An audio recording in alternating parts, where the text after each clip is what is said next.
Okay. All my streaming stuff is set up. My streaming software caused an AMD video crash again. Fun. And now all my stream settings are messed up again. But that's okay. Let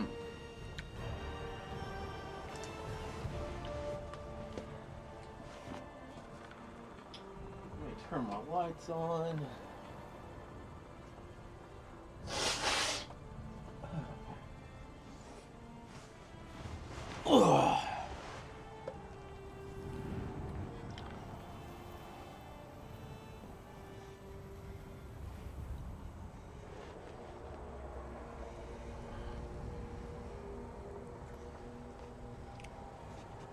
Alright. Everything's good. Or as good as things can be.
Oh my god, player 1 actually starts first? That's so rare for a Total War game.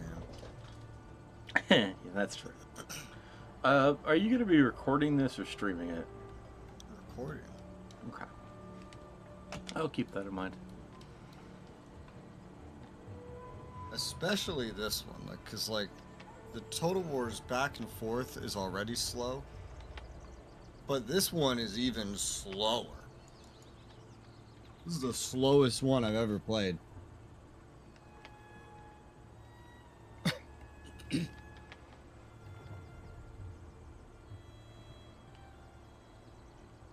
Get my recording going.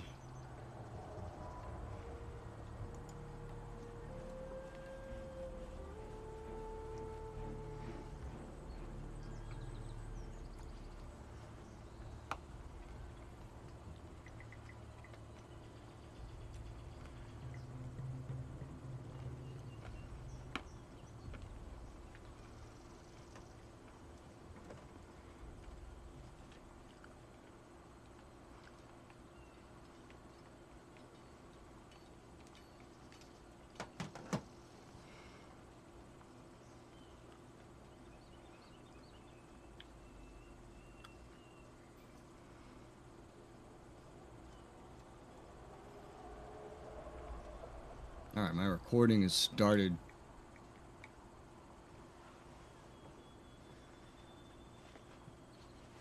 So you're all this blue shit to my north. And both of us start with the classic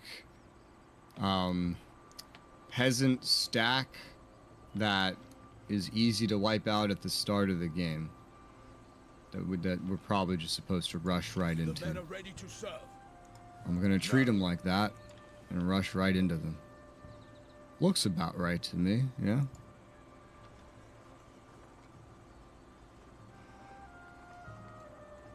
Let's test this game's auto-resolve. I can pick my tactics. And unlike every other Total War, that's a lie. Unlike a lot of the other ones around the time of release of this one, it doesn't show me how the tactics will influence the battle unless they're just not influencing the battle with these units, but we'll give it a shot. Okay. I think they're still alive, but they're mostly dead. So I could gain money, kill captives, take on warriors. I'll take on the warriors. Yeah, they're running, but they're mostly dead. Okay. I feel like that was a pretty accurate auto resolve. I do. Well, now they're just dead. Yeah, they're just dead now. Oof. Well. And if you pay $3, you get to see that with more blood. Total War DLCs. Do you have that DLC, DK? I will check. The blood one? I have that for most games. I don't know if I have it for this one. I never buy that one. Humble beginnings. I eliminated the rebels. I got public order and unit replenishment. That's nice. Where the hell am I? What is my nation? What is my capital? Blood, Sweat, and Spears? Yeah, probably. Yeah, I have that. $3 blood DLC. Oh, that's right. That's a weird thing about my nation, is it's not as big as it looks. Because actually, I just have a lot of puppets around me. Alfred has skills. What skills do I give Alfred? Probably the skills to stab.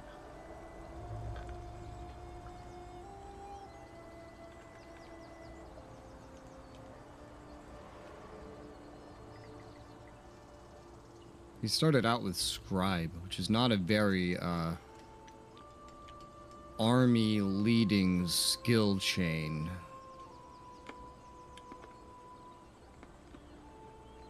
You know what's probably really important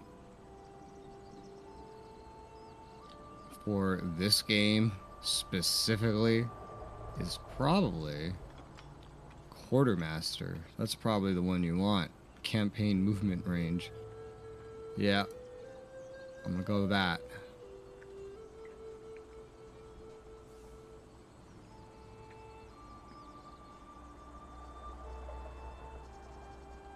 Okay, yeah, there's the zoom out map. I'm not even, yeah, look at that. I'm not even that much bigger than you. We're about the same size, roughly. I just have all these puppets. All these puppets around me. And we got the marriage and children system from like Rome 2.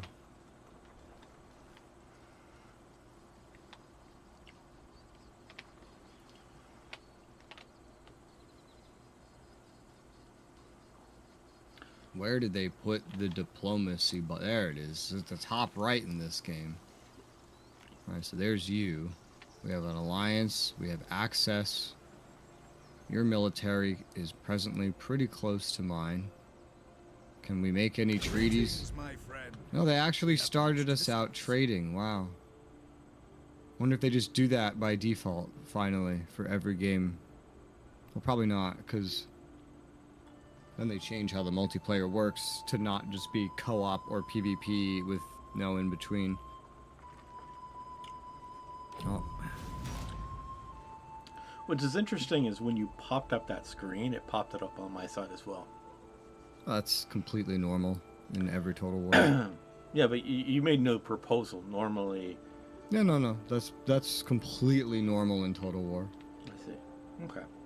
Every Total War up to this point, because I can't speak for the ones after this, but every Total War up to this point does that. I see. I forget if Warhammer 2 came after this, but same thing there. I just have a bajillion vassals. Am I trading with my vassals? Looks like it.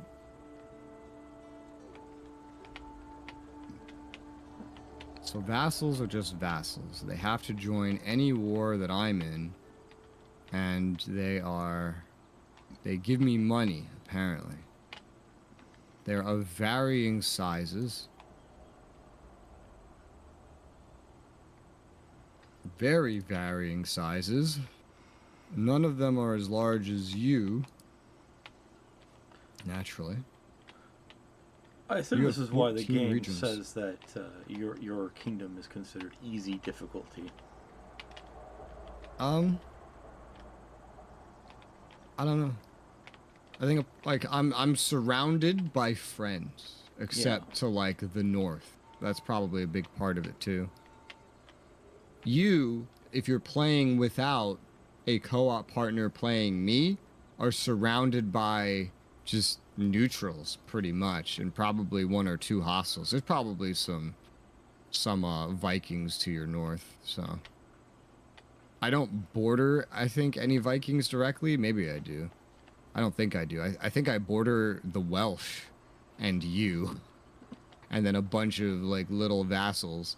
I just have to worry about naval invasions from the Vikings. So what's my capital? Is it Warham? Is that my capital? How do I find my capital in this game?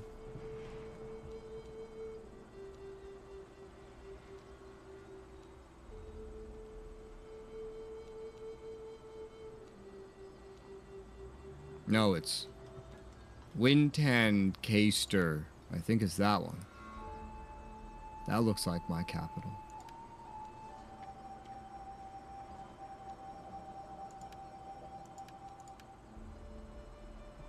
Cooperative victory for this game has us achieving fame. Not conquering a certain number of things, but achieving fame. Which is acquired by increasing our faction leader influence, constructing buildings, occupying settlements, researching technologies, and through unique faction mechanics. That's interesting. Because it's not just, hey, go conquer 80 settlements.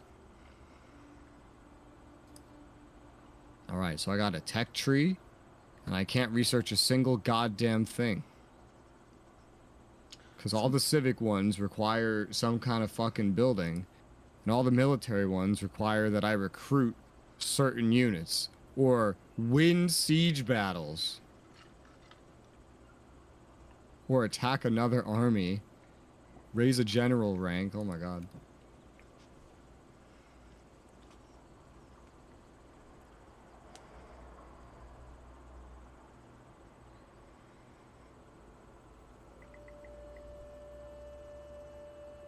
Alright, well, the battling is done.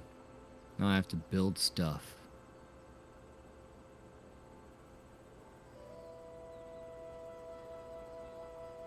Oh, that's great. So now, like,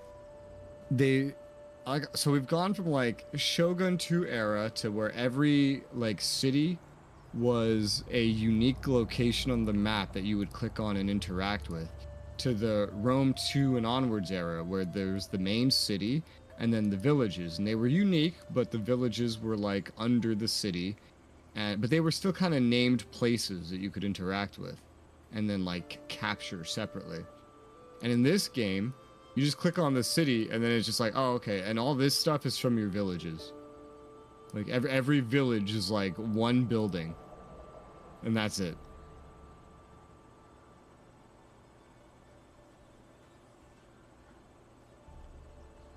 They change these games in the darndest of ways. I don't even know what the hell's happening. Oh, the church gives me fame. Nice. So what do I need? Probably food. I know food's important in this game. We got 2 chains. The Lord's Fields and the Communal Fields. Which one is better?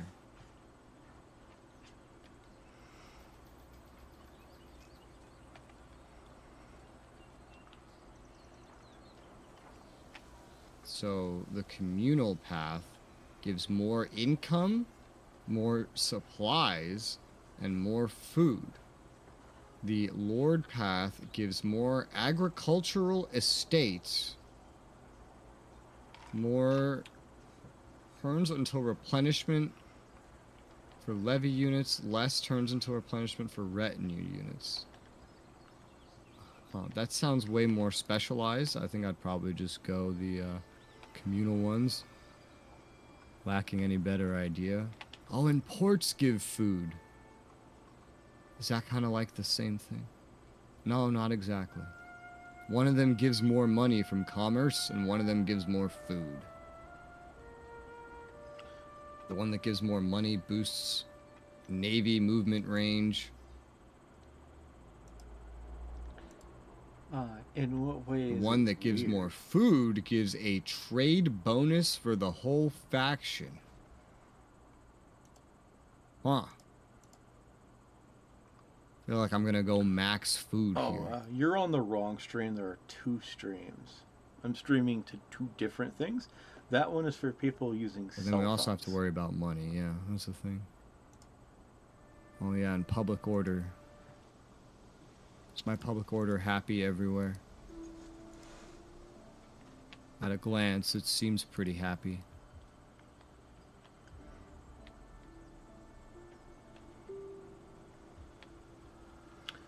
And the main city buildings reduce food. They don't consume food. They reduce food production. That's a way to do it.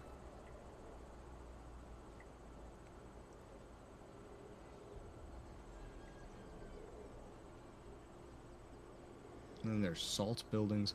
So, like, the top chain for basically every building, like when you right-click it and you get the information, the one on the top seems to always be the one that gives more food.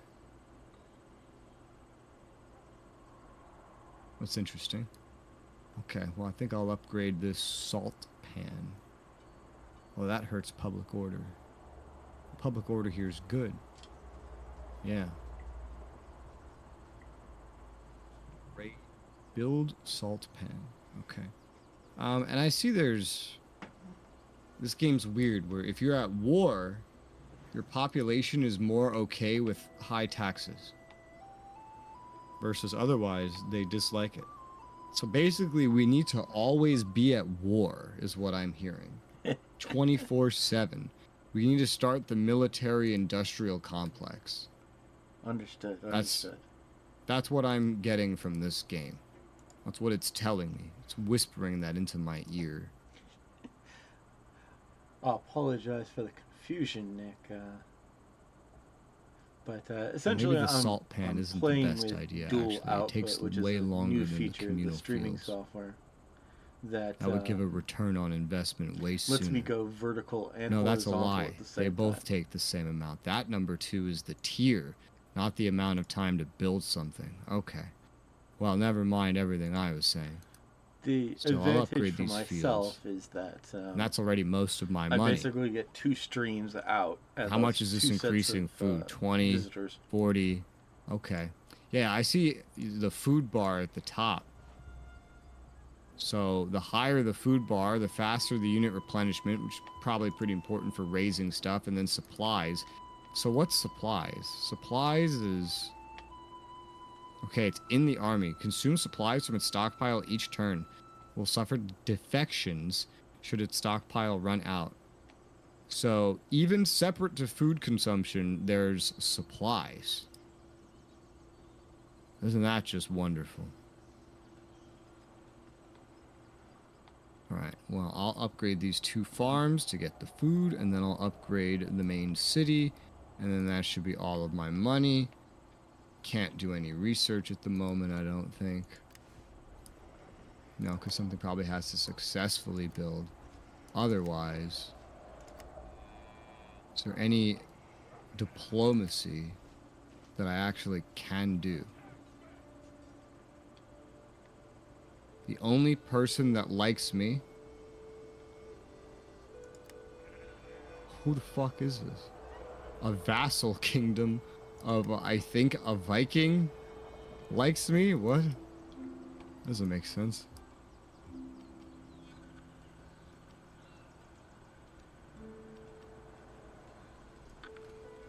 Yeah, nobody else really cares about me.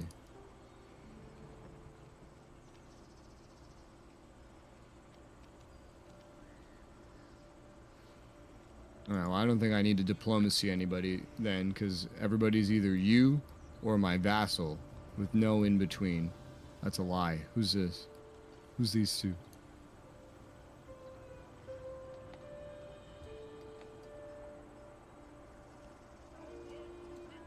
Oh, they don't like me. Oh, they don't like me. Oh, no. Oh, the East. The East Angle doesn't like me. Well, that's fine. I think that's all I should do this turn, so I'll end my turn. It is now DK turn.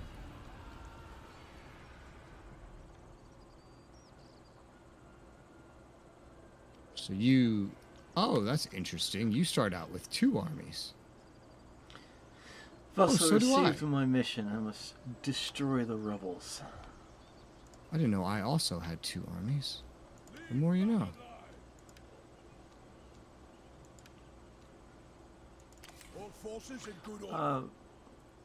Underneath your mini map, there are 4 buttons. Yes. The one on the Armies. second button is your army button. Yeah. Nice. The graphics of this one feel a little more stylistic. Yeah. And I feel more zoomed in. So it's hard to even see things. Because they're going more like aesthetic. Alright, go kill him. Go kill your generic rebels.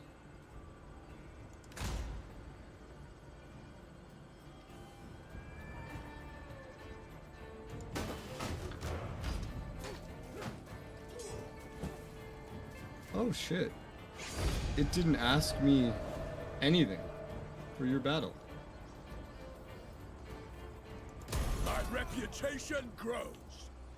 It wasn't like, hey, player 2, are you okay if player 1 auto-resolves this? Leave none alive. I just let you do it. I feel like that's how it should have been forever.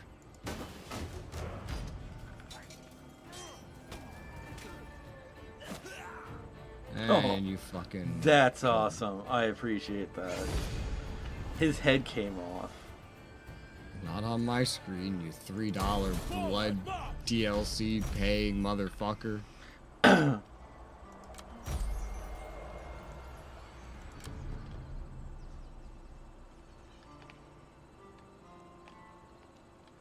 feel like I could boost the volume of this game. It feels very quiet.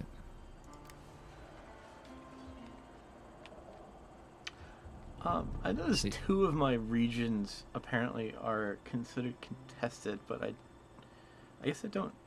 I guess someone else controls parts of it. I see. Yeah, I have one where I just have some villages and I don't have the city.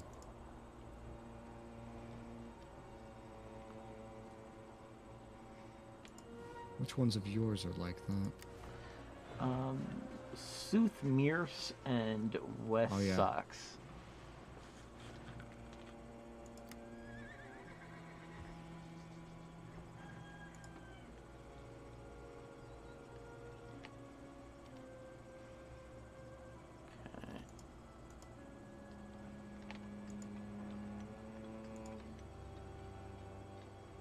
These names are so ridiculous.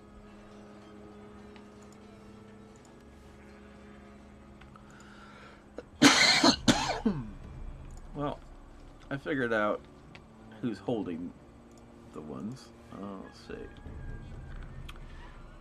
So apparently Ospedald. And Yeah, I hold the main city in West CX. Is that just supposed to be Wessex? Yeah, I guess. We have some localized names, please. I don't know what the fuck's happening. Tell the British to pick appropriate names. There we go. I'll tell Creative Assembly to pick appropriate names. My time is precious. Do not waste it.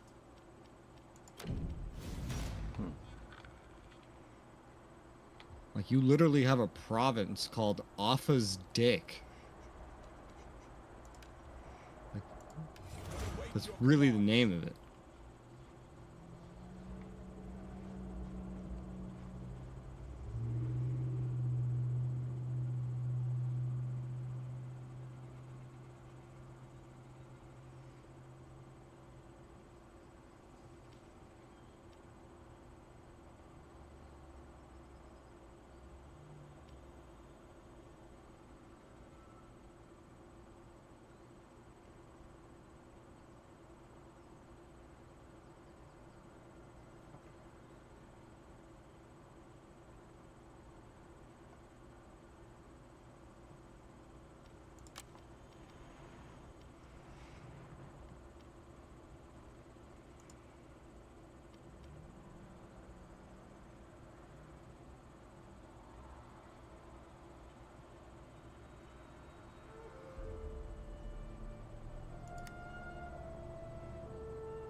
Let us advance!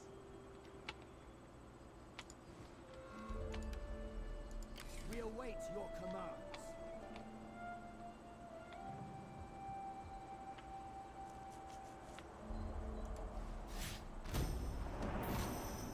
Oh? Well, you ended turn and my game closed. What? I heard you end the turn and then my game just fucking closed. I'm still in the game? That's very concerning. The fuck? Oh, the game has been aborted. The host has left the game. I don't remember that happening when I streamed this with Narfi. I don't remember that as a feature either when I played this with Nick. It's a feature. I don't remember that being a thing.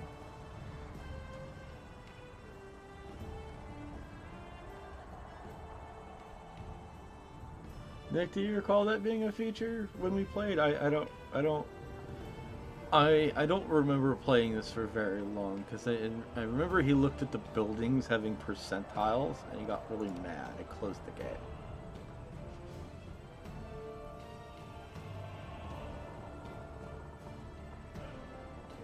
And you're right. You're playing a total war game. If you're not at war, something is wrong. That or you're horribly recovering from what can almost feel like an endless war.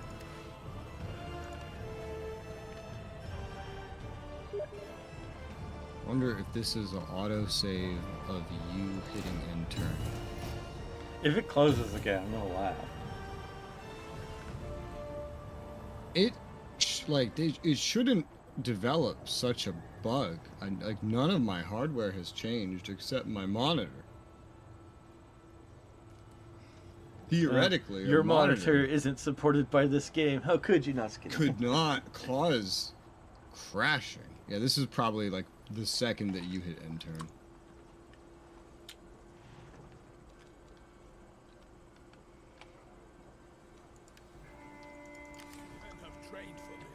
I think so too. Just gonna hit end turn.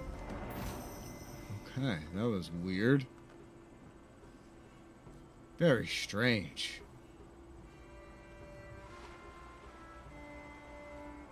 Are you going south, Sax? Who the hell is this? Some guy. Oh, you're my vassal. What do you want?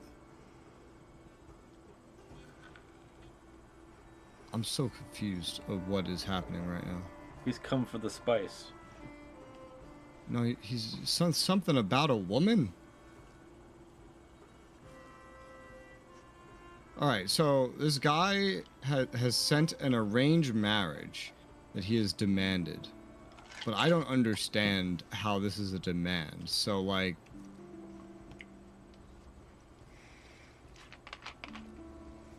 it's with my heir. I think I can't tell if he's asking for a woman for his heir or offering a woman for my heir. Do I have a kid named Owen? This UI is not very... I'm just gonna say no, because if it's that, then he's trying to give me some 40-year-old for an 18-year-old, and that doesn't make sense. Go away. Get out of my face. Come back with a younger woman.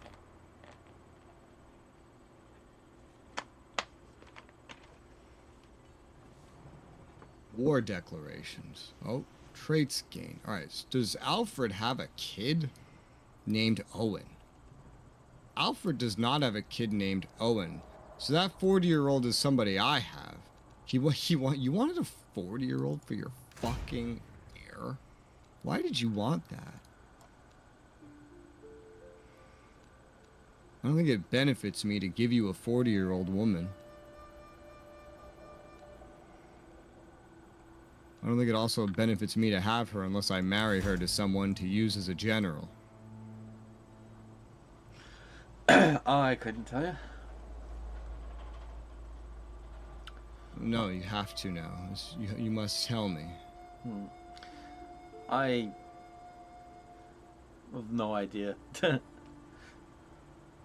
You monster, Frisbee. I'm not as familiar with this game's family system.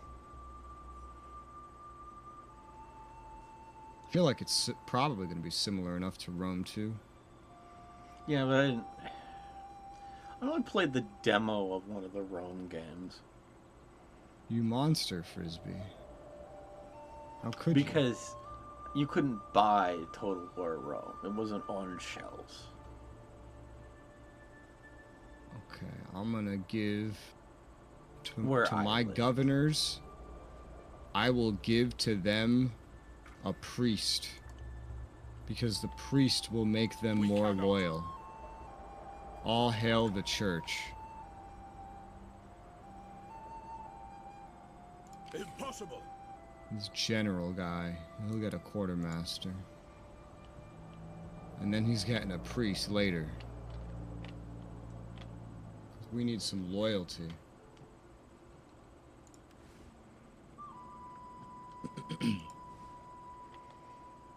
No.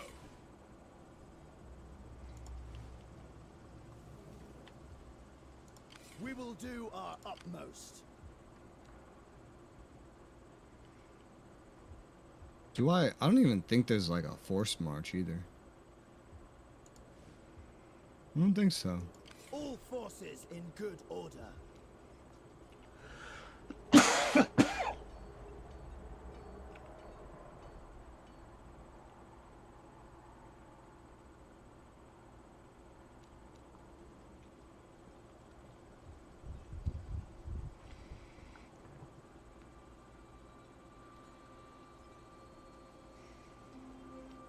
What does this guy have? He has 2 archers, 2 spearmen. So he's got like the worst possible units that the world can imagine.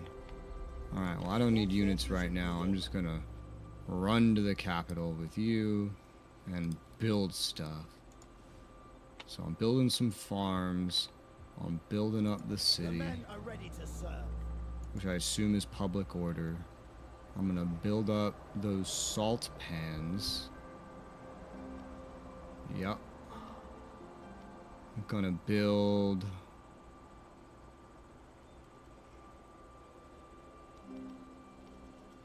What am I gonna build? Oh yeah, there's a war meter. There's literally a war meter. Okay, so what, you're at peace, people expect the taxes to be lower. Construction costs for garrison buildings goes down when you're at war. When you're in like ultra peace, then your unit cap goes down. Oh, there's a unit cap. Oh. So you have to limit your total amount of units based on if you're at war too. Like, not even just by money. The men are ready to serve. Oh, and farm income goes up when you're at peace, because the men aren't dying. They're farming. Wow. How realistic. So it's the Okay, Bartonia peasant economy all over again. Bretonia peasant economy? Yeah, Bretonia has a peasant economy in which the more peasants you have deployed, the more your farming I don't your remember this farming. mechanic. What's up? I don't remember this mechanic. Really? They play just like the Empire in Total War Warhammer. They just had worse units. And flying units. Is that like a Warhammer 3 thing? It's in Warhammer 2 as well. Is it? Oh, I never played them in Warhammer 2. They're like I a never DLC played them there in or the something. first one, so I've only played them in the first one, but there was a lot of the factions didn't have very special things about them. But I remember I loved the Bretonian peasant archers. They were a lot of fun, and I don't think I ever got any debuffs for using peasant archers. essentially you can have like only so many peasants until you break into the peasants holding your economy up. But unlike the Empire, you don't have a supply line feature, so you can have infinite armies without any penalty. What supply line feature? The Empire in Total Warhammer 2 and 3 has a supply line in which they can only have so many officers before they start taking a massive debuff.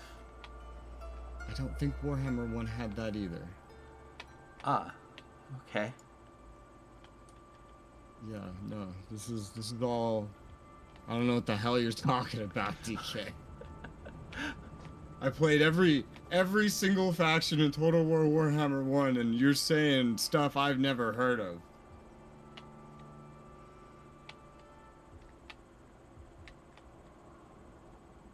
But I built a building, I moved a unit, and I think that's about all I can do. So I'm gonna end my turn. These early turns, realistically, once we know what buttons we're pressing, should probably be pretty damn quick. Because it's not actually going to be a whole lot to do initially. We just have to build up. And then you at some point, you'll probably get invaded from like the north, or the northeast, or the east, maybe all of them, by the land Vikings. And I'll probably get those naval event invasions from Vikings. Why are Vikings such assholes?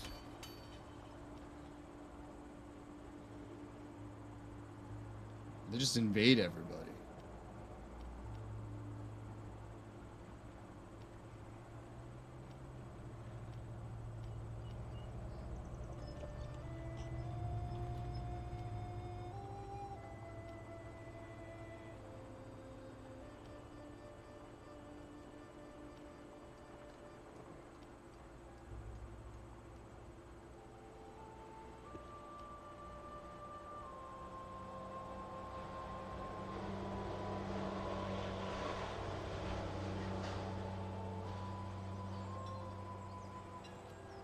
I am extremely upset that arrow keys does not move the camera.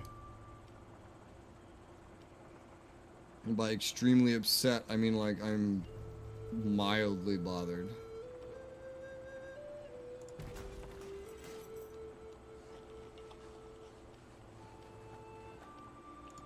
Oh, but you know what does? Fucking numpad buttons. I'm actually an using interesting choice. WASD. Yeah, it's just like when I'm just chillaxing, We await your commands. my hand's not over at WASD. It's over at the arrow keys. Like in a game like this, I don't need WASD. That's for like RPGs and shooters. For a game like this, it's easier to just be at the arrow keys. It's okay, I could just use the numpad.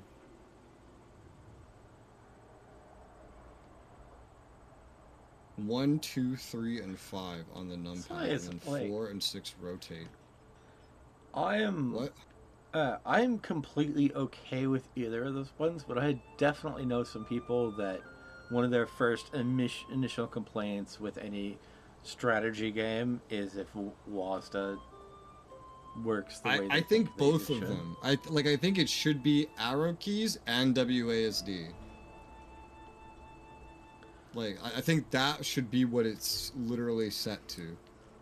I think this numpad thing is I think this numpad thing is fine. I think actually you should have WASD, the arrow keys, and the numpad all bound to this shit. Because there's like no reason not to. Yeah. Are the arrow keys even bound to anything? I don't think they are. So there's no reason for them to not be this, except for the fact, I guess this is why they did it like that, is because they want the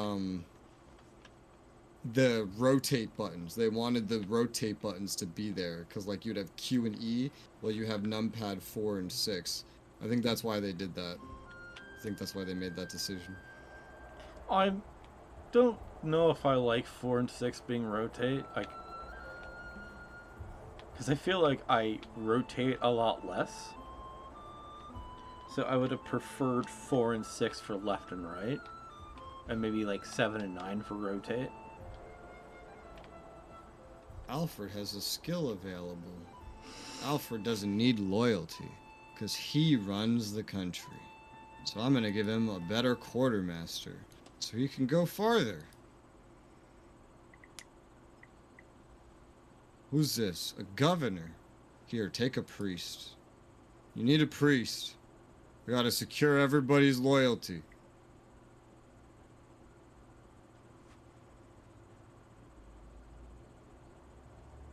The higher the influence of a character past your faction's leader, lowers their loyalty.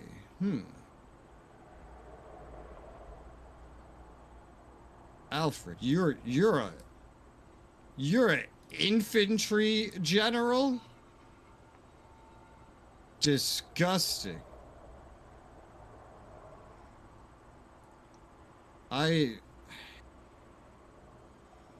You're not gonna have a preference. I was gonna ask, what kind of generals do you use? And then I thought for a second, you don't play any of the Total Wars where the generals are like the pre-baked units just with one guy in the middle as the general. You play the ones where they're superheroes. So I guess you wouldn't really know.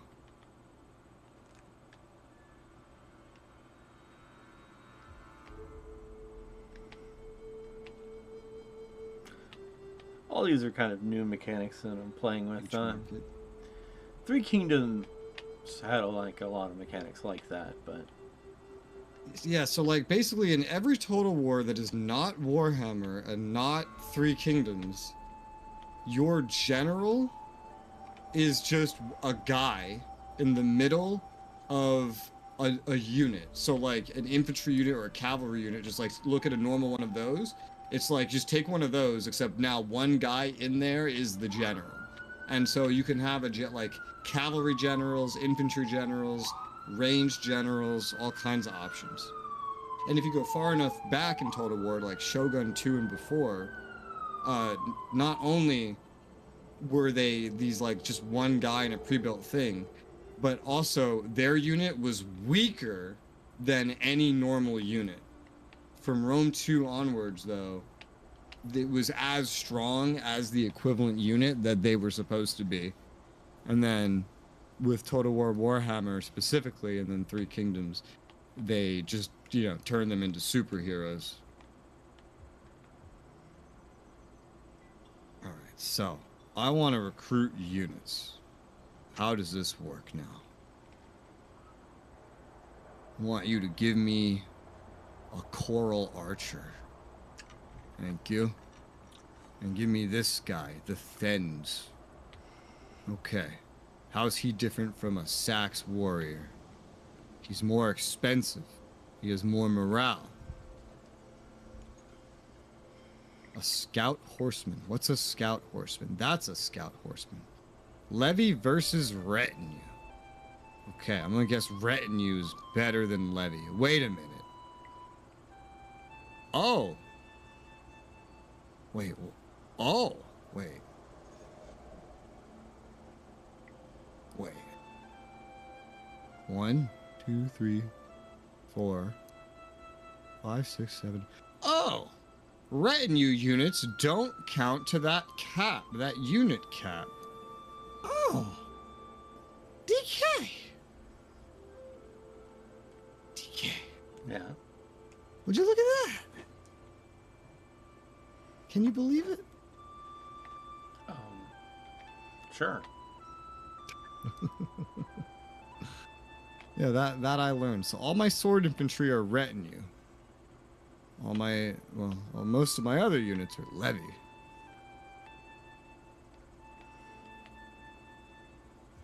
I think I spent all my money last turn just building upgrades. Yeah, that's what I did for a couple turns here. Now I'm just looking at units like, hey, it would be nice to have some more units in case the fucking Vikings arrive.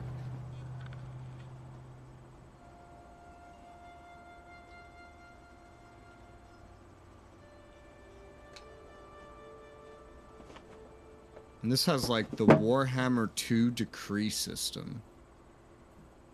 I keep looking at this going, what the fuck is this? There doesn't seem to be like the provincial decree system.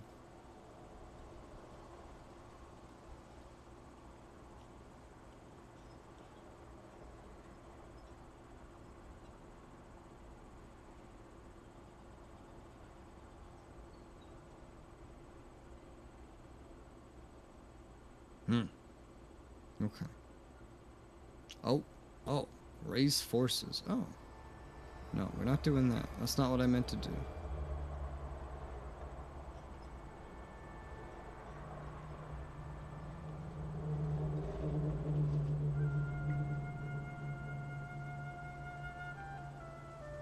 So, raising units does not cost money up front.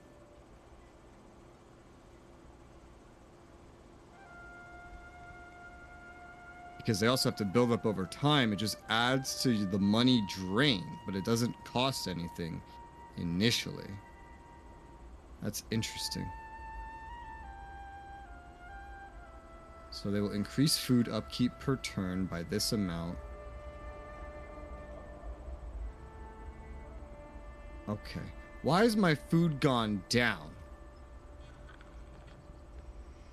Because it's autumn? Seasons playing a part. I feel like before I start recruiting these units, I should actually just go make more stuff. This place has a garrison building. This place does not. Grain exchange.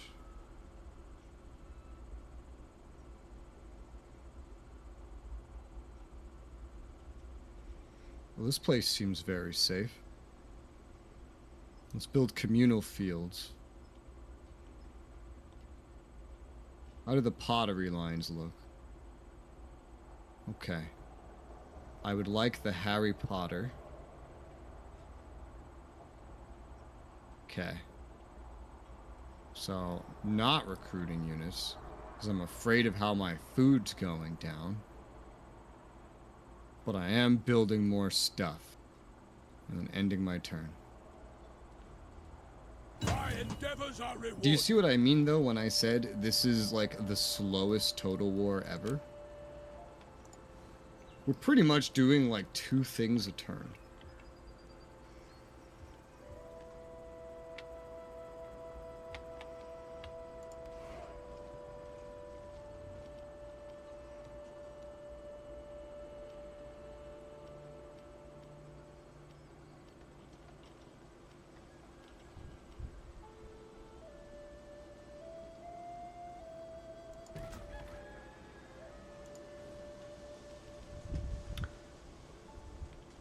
Or me, just one thing a turn. Yeah.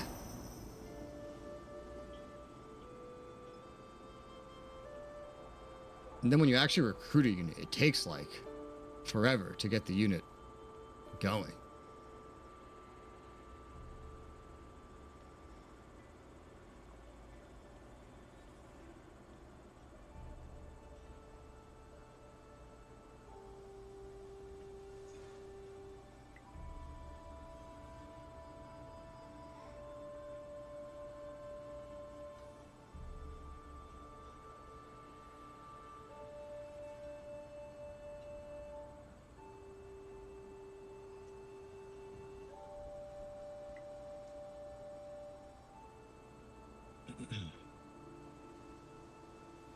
Why am I seeing some shit all the way up north?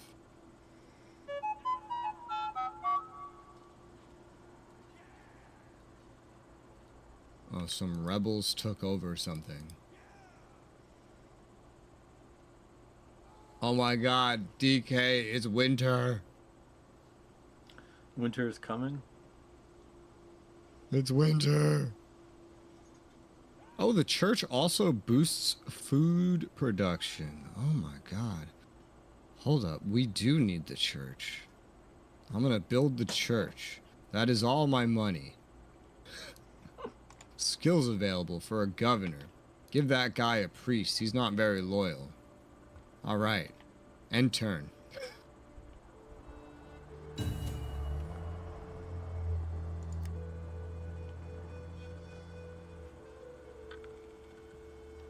I feel like games where you have barely anything you do in one turn should be real time. And then the games where there's a lot to do should be turn based.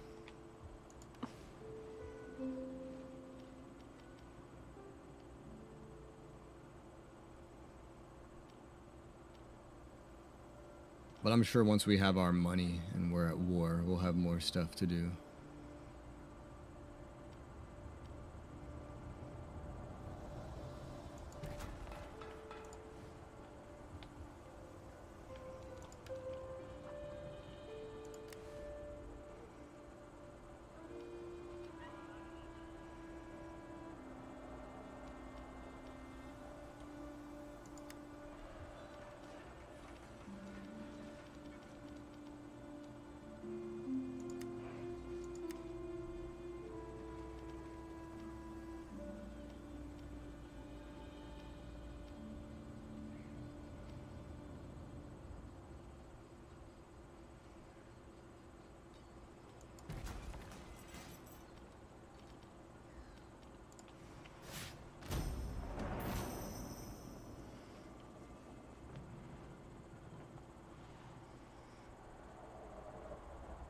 Why does my vassal keep sailing out to sea?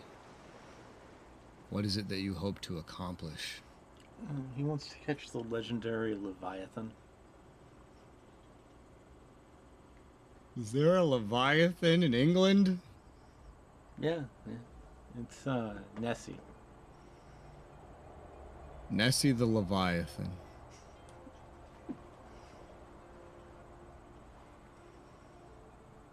Interesting.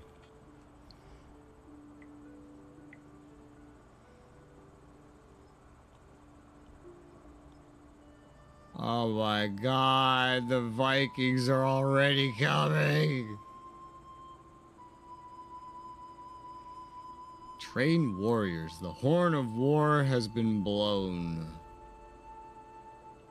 Why are none of these options for sword infantry? I don't know. Fuck. Let's go spears, I guess. I don't know. So let's see what's happening here. A fleet of raiders has arrived south of Britannia.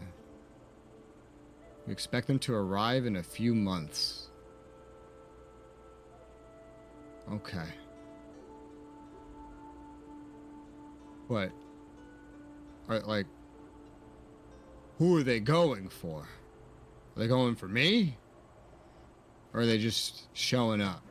I feel like that was a really fast spawn, by the way. I mean, it's winter. They're bored. fucking Vikings.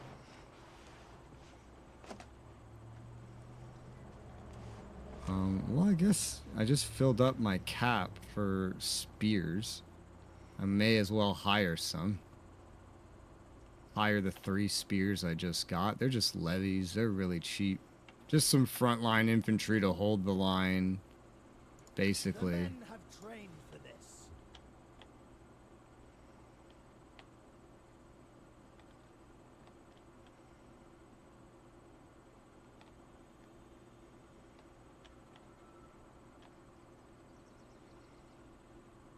Impossible. Trying to compare them to the Axemen to see really what the difference is here. We await your commands.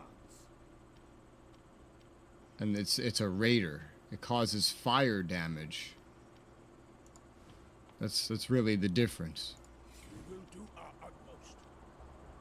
They both have good charge defense. The Axes are better offensively. This is no surprise.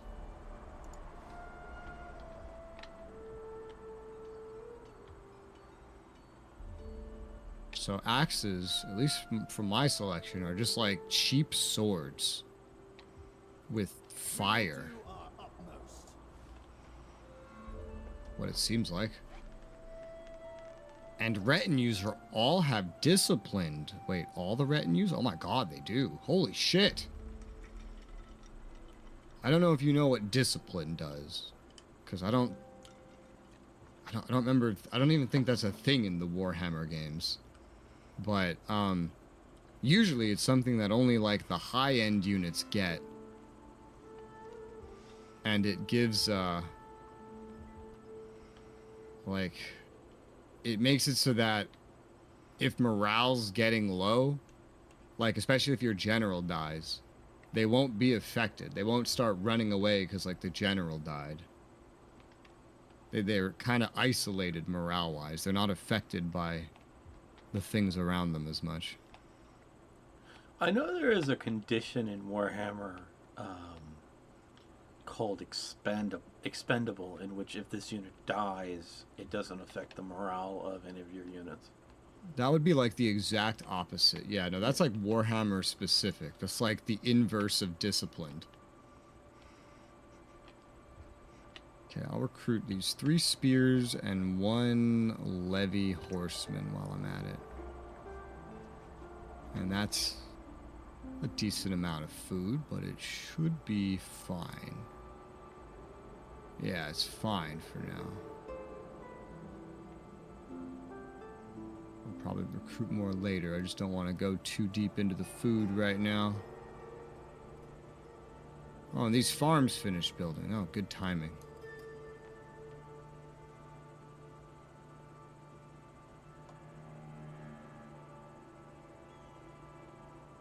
I need more food. I don't know if I want to upgrade these or if it would be smart to not put all my wheat in one farm. Get it?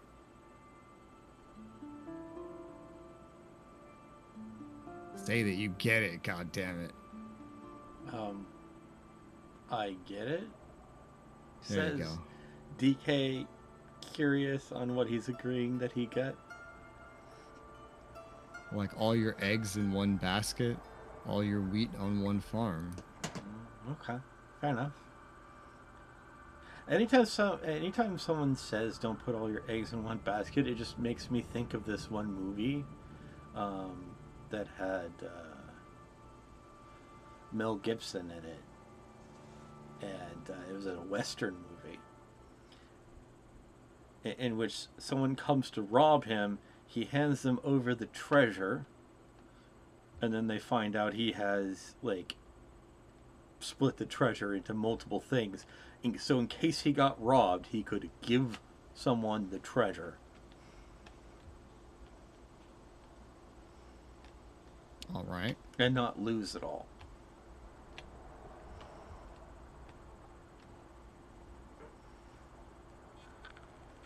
Well, I recruited some units. I built some buildings.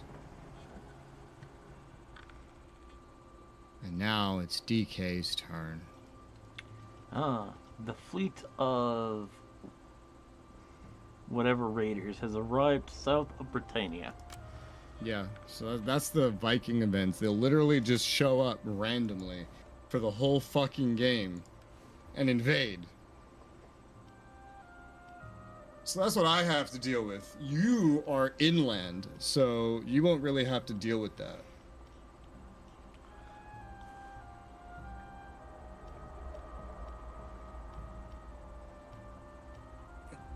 Maybe, well, probably not. I'll say maybe if you like, you know, go west and you're all over the ocean over there, you'd have to deal with it. But I'm like, well, Vikings should be coming from the east, generally, because that's where they live.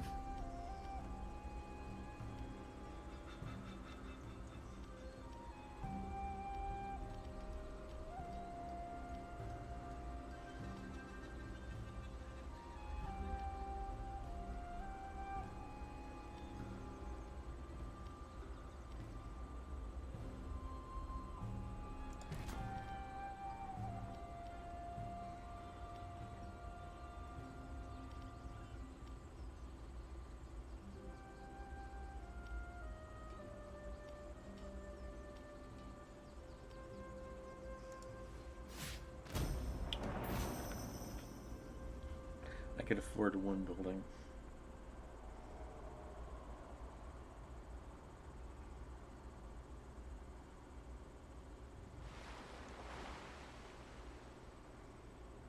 They sailed back. The Leviathan was too mighty for them.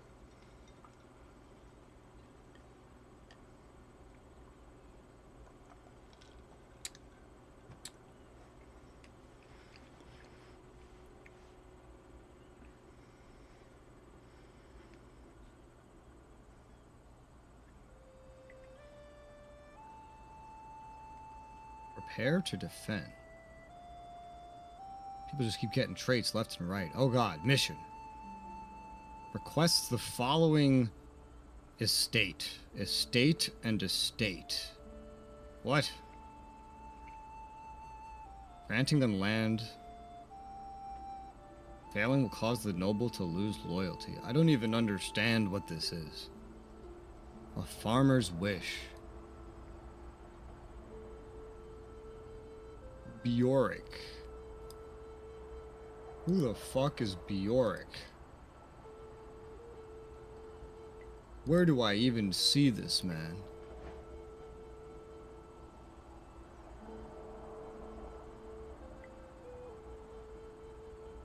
I think I found him.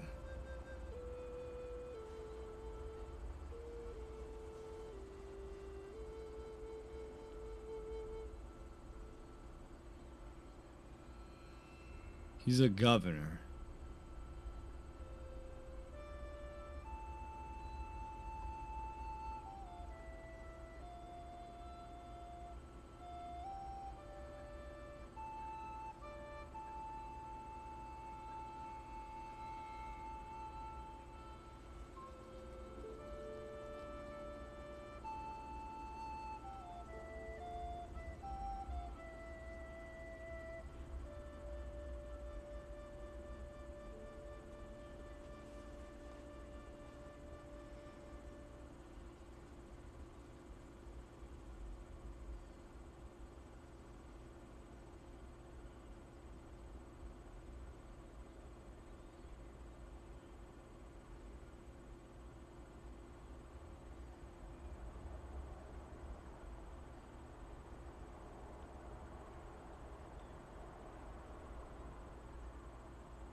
What I don't understand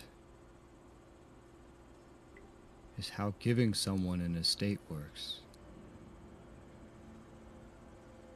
What do you actually want from me? You want an estate. Okay, great, but how does that work?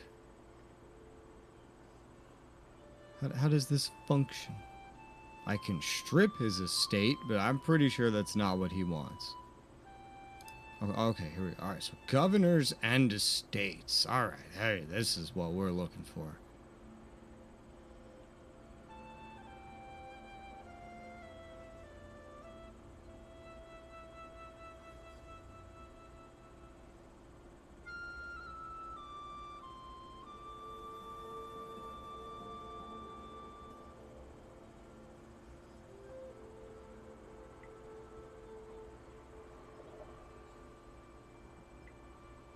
I don't know where he expects me to get these estates from, because all the estates are occupied. So I think he's going a little crazy.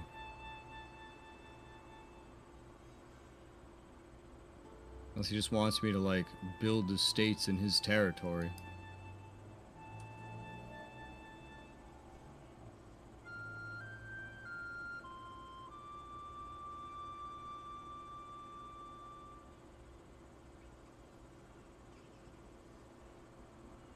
Okay, he's over here in the northwest kind of area. Yeah, so maybe he just wants me to build stuff there. I mean, I could build stuff there. I don't know what of this would create estates, if anything.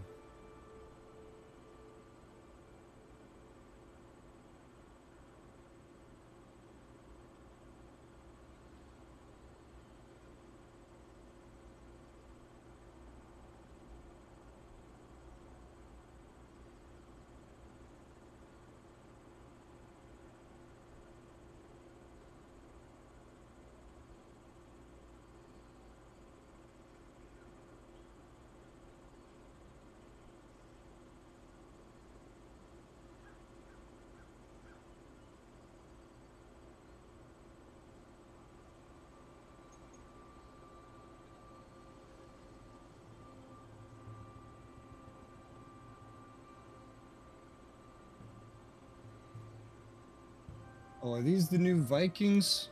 I think these are the ones. I think they just showed up. I think that's them right there. Oh yeah, they're here.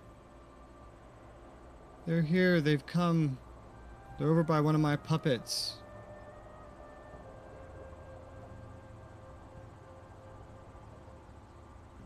So it's not my direct problem at the moment. Technically. It's my vassal's problem.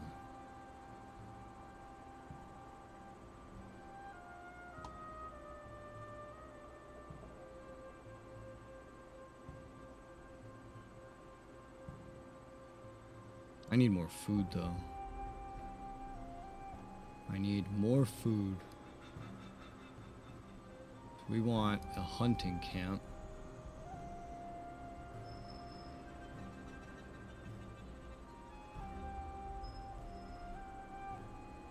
And we want cattle grazing. And then that's my money. But if I get more food, I can get more units. If I get more units, I can fight Vikings. I feel like a lot of my vassals just started with more units than I did. Unless I just go merge my armies together. Just subtract that one general. Maybe I would have had about the same amount.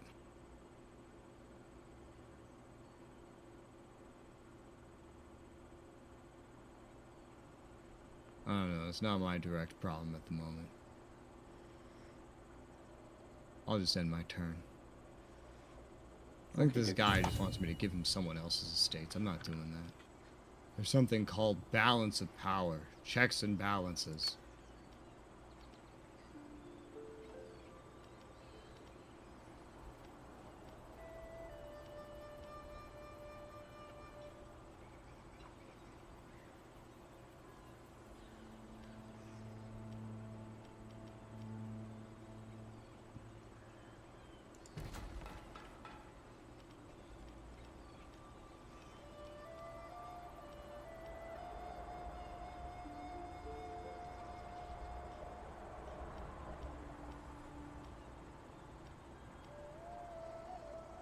The idea of the Vikings arriving with cavalry is funny. It just means that they have a boat that just has, like, hundreds of horses. Of course. We're not going to ask how they fed those horses. Or what they did with all the horse shit.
Where the hell did that Viking go?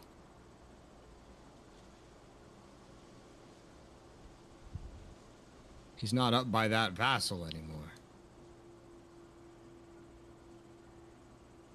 I don't see him in my sea area, of which for some reason I have amazing sight over.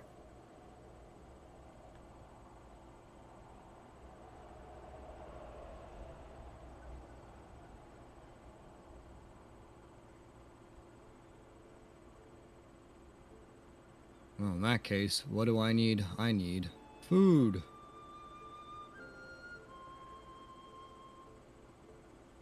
Food and food and food and food. And so much endless food.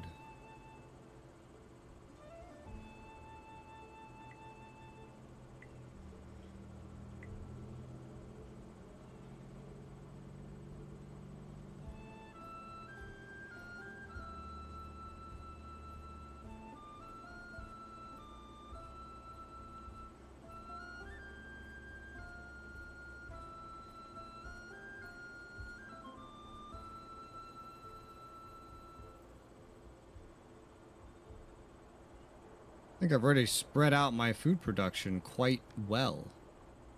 In that I need to start just upgrading food production at this point.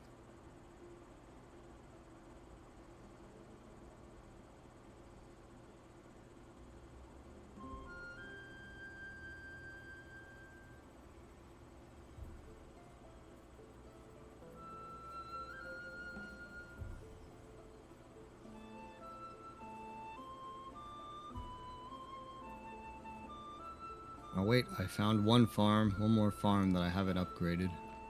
Upgrade that farm too. Alright, cool.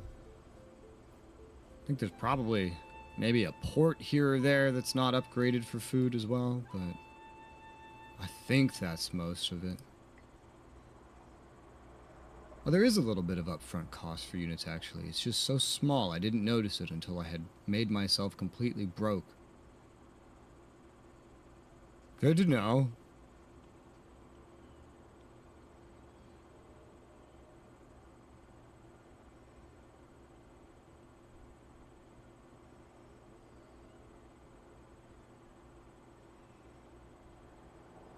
And I end my turn.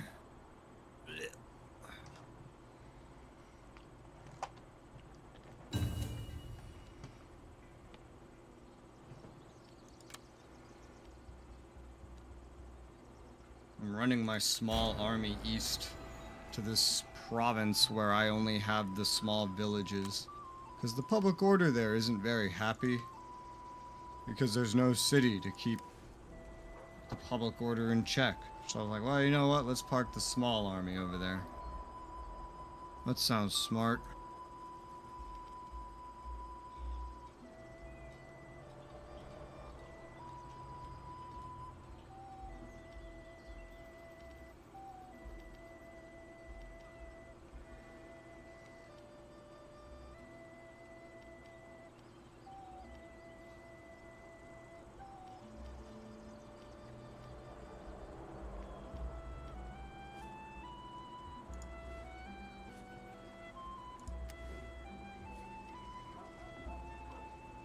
Also, DK, what is this sustenance bar, anyway? Do you see what flavor it is? It's water flavor. Oh, sorry. That's a Half-Life Alyx reference. Ah. Let's get it. Yeah, actually, I thought it looked kind of Half-Life-y, but I was like, oh, I don't know. Substance! Somebody else now wants that 40-year-old who's now 41, but this person wants to pay me 200 money for her. Oh, maybe she's really, really smart. It's like this 40-year-old is your version of Mao. She's just an available woman. That's it. Then we find I'm out keeping she's her. like running all of your merchants, and upon her leaving, massive economic collapse. Well, she's actually wealthy, and it gives her a lot of corruption modifiers, so you could be right. Why is this motherfucker running through your territory? I don't know. Casual trespassing.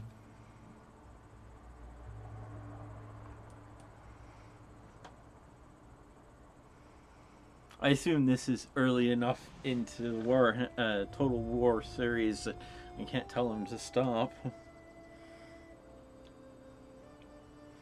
I'm not Yeah, really. no, I've never seen a Total War game where you can do that, so that would be correct.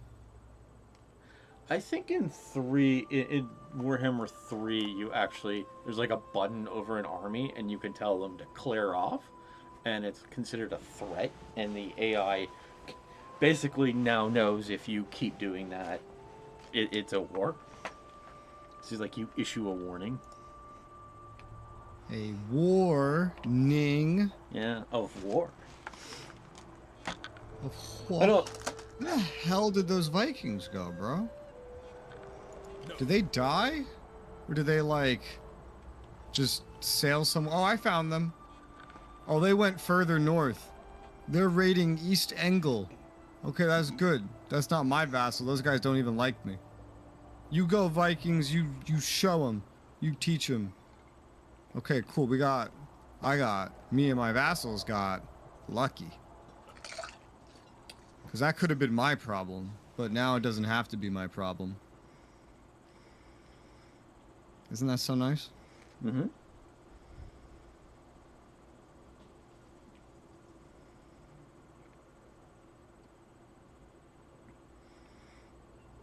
Let's see. Um, I'll have to upgrade some cities to open up more food buildings, so I guess I'll upgrade a city.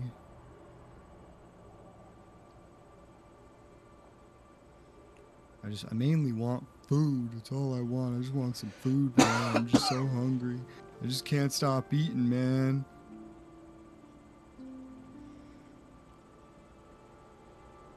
Otherwise, I guess I just need money.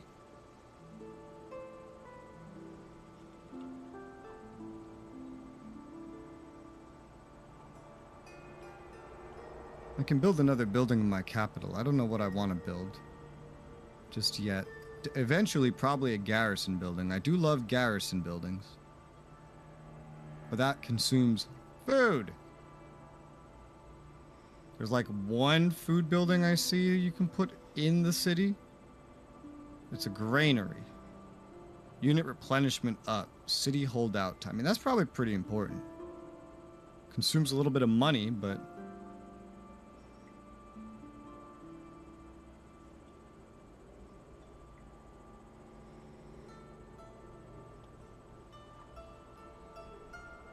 you get direct food production in the city. That's probably pretty important. That's probably pretty useful. More useful than the garrison? Honestly, probably. Initially. And it doesn't cost that much to make. It just costs money over time, I guess. Then later, there's like a mill or something. You can get a mill, which boosts food production from farms in the local province. That's one way to do it. And then there's traders for money, storehouse, food production from port.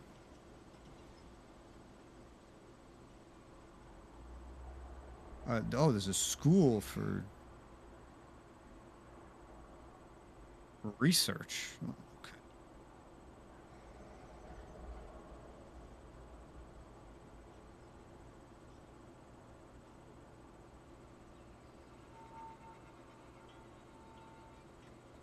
And then a blacksmith to boost armor and weapons. I assume that's for units that are produced locally. I don't know.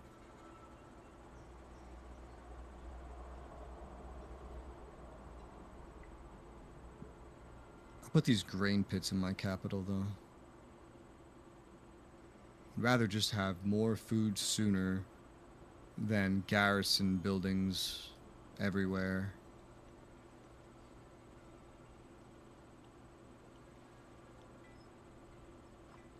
Alright, that's my money.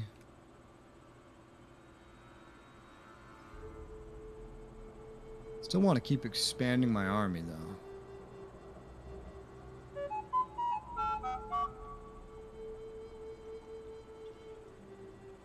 Well, I'm not in any immediate threat. The Vikings went the other way, so I guess it's fine. Guess it doesn't matter.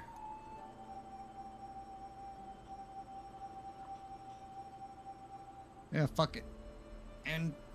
Endo Perno.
Oh.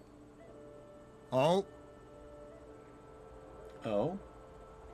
The 42-year-old's trying to elope with the 53-year-old guy that wants the, what's it called? The estates. I mean, that's fine, I guess.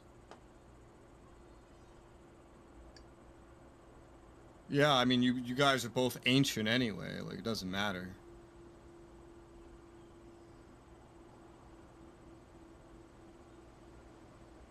Yeah, go ahead. Here you go.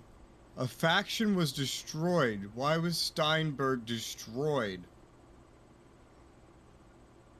And Weiderborg. Why were two factions destroyed? What happened? Why are my vassals getting so strong, bro? Oh my god. This one almost has a full stack. Is that like one of my largest ones? I don't even know. Let me look at my good old diplomacy screen. 5 regions you have. So no, you're not even the largest.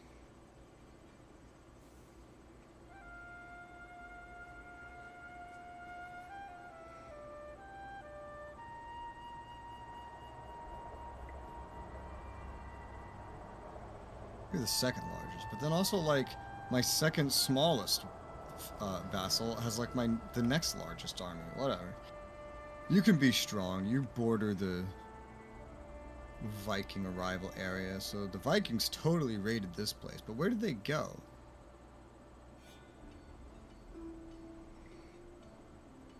I don't see them anymore, which is concerning. I want to know where the Vikings are.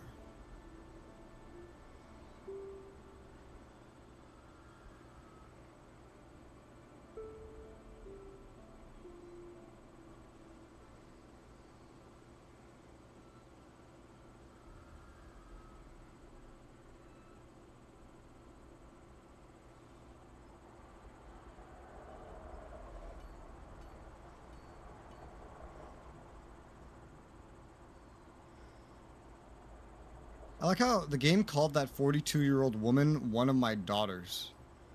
Alfred is 31. Maybe adopted daughter? No, it's like... This looks like it's his sister or something.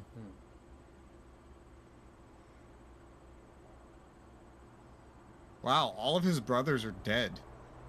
Jesus Christ. All of his brothers are just dead, man. What the fuck?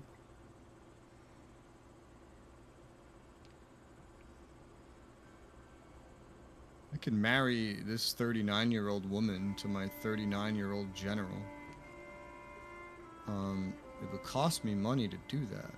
That's the only reason I don't do that, because it's not my children, so... What's the point? Do I get anything from this?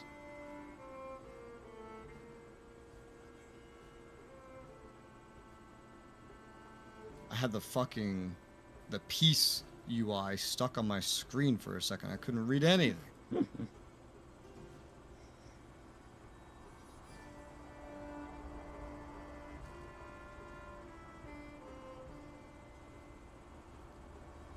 I don't think this necessarily does anything for me to marry anybody to them unless they're in my family, so I'll just leave them be. That's fine. You could stay single until somebody tries to marry you. I don't know. It doesn't affect me. It's not my problem. It's not my business.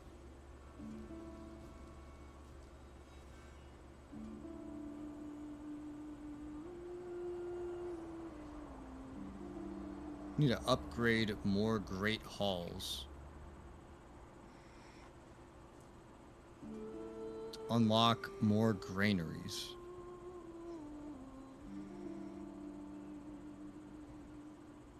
Go around and build that great hall.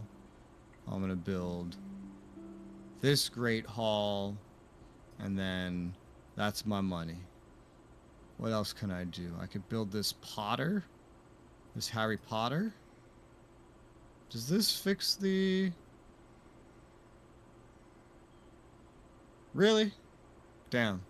Well, it was worth a try. I was like, maybe if I send this guy over here, he'll affect the public order and it'll get better. Like every other fucking Total War game, but it didn't do that here. Or maybe it's like, you just have to be there at the end of the turn first. I don't know. I don't know what's going on. Does this have a character's bonus? It does. This doesn't have a character's bonus. You know what? And I just moved you away too, but I'll send you back. And you can just stay there for a turn, and then we'll just see. Just stay there for, like, you know, just spend half a year testing this for me. It's fine. This is just the patrols, so I'll build this Potter. Because then I get more money. Now I've spent all my money. Got a decent amount of food. I don't see any Vikings rushing for my shores. I'll go ahead and end my turn.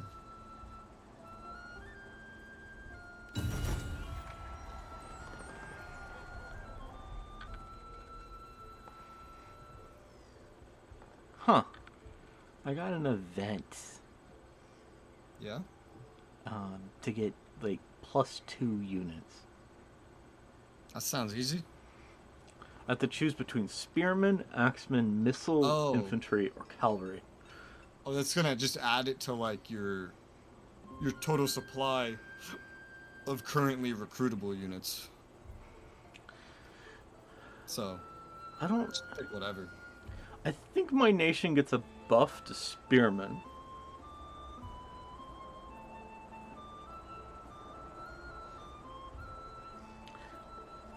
Cavalry would seem kind of nice, though.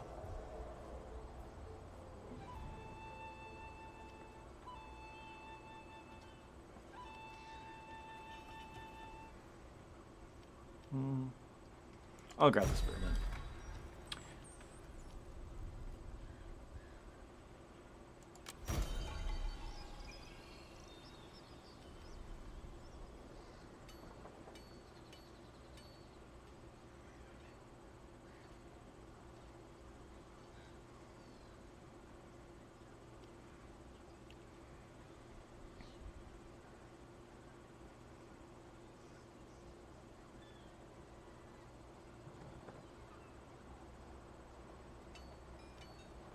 I finally have a mission to give someone um,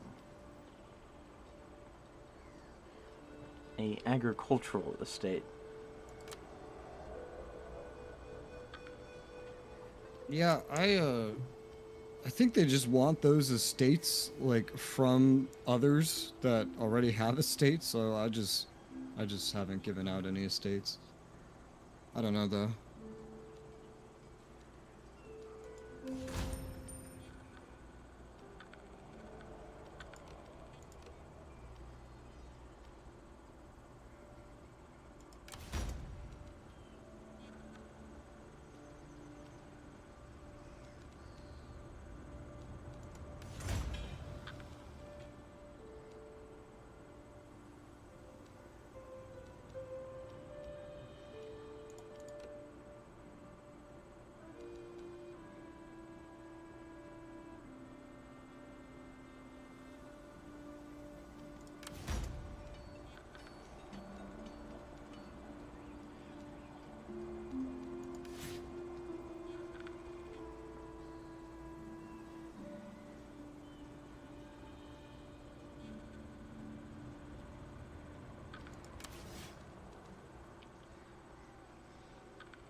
Men have trained for this.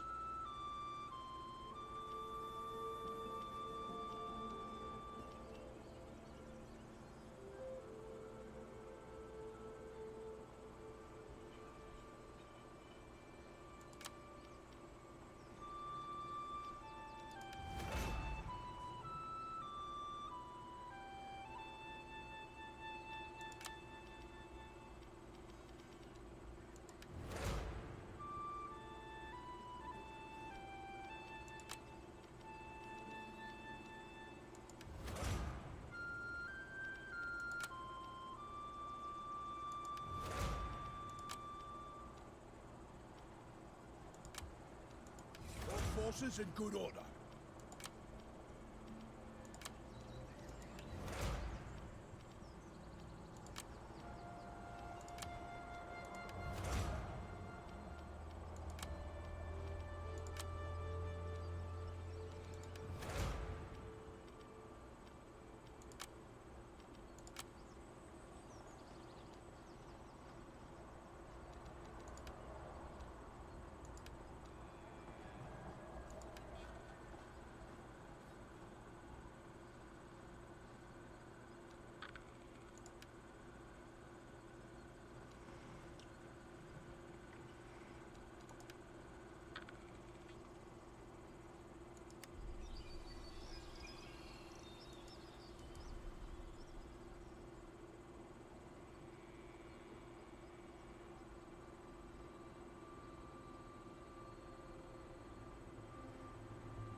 I don't even know how to give estates. I'm curious about how that system works. There's like one of the buttons. I don't remember what button when it's not my turn. But, oh yeah, so that top button with your little picture on it, the little faction, and you go governors, estates, and then there's like estates over there. And I think you can grant them from this screen, I would imagine.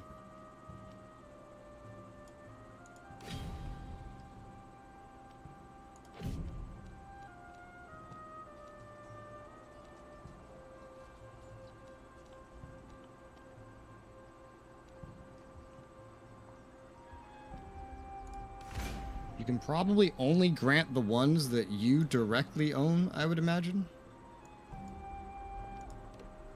And then, like, you could just strip them from others. I had 3 estates at one point, and now I have 2. I don't know why that happened.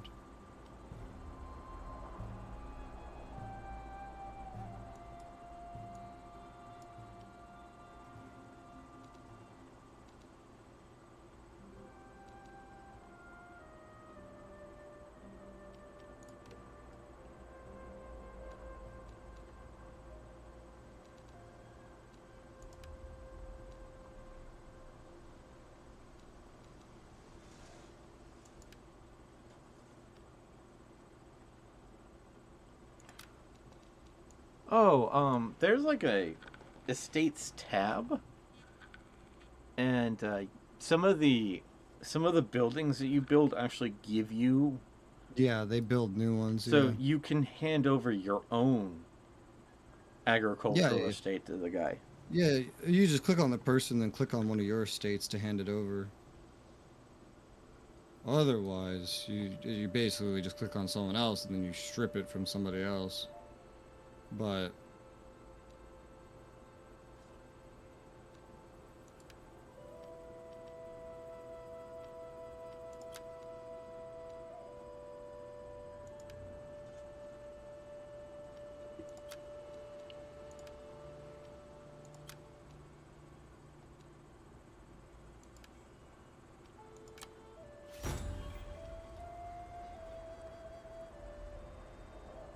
Okay, cool.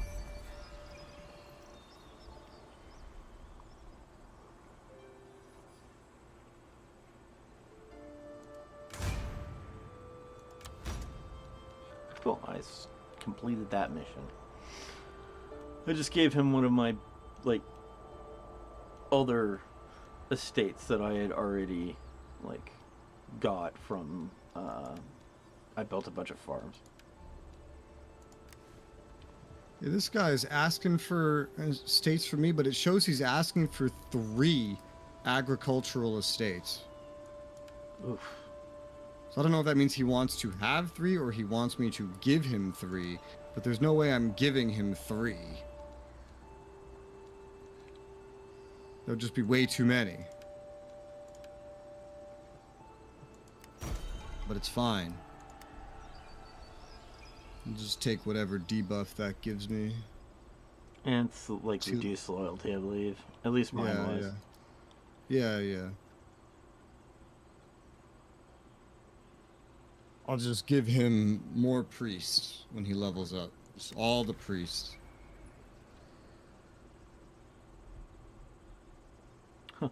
I had another mission not to strip an estate from another person.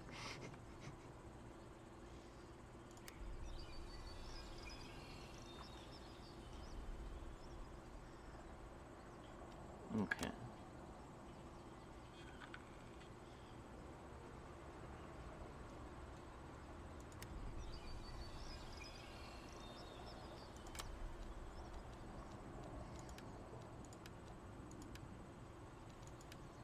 I'm kind of used to there being a journal and not having to go through history of conversations. No, I mean, it's under objectives, maybe. Okay. What do you mean, history of conversations? I see. I was talking about missions. I see Oh, that it's yeah, in a but different place. I can't remember if there was ever a Total War that didn't have, like, a missions tab. So, I doing can't think of that, one. giving that guy that estate gave me another mission. And that mission is not to steal his estates. Oh.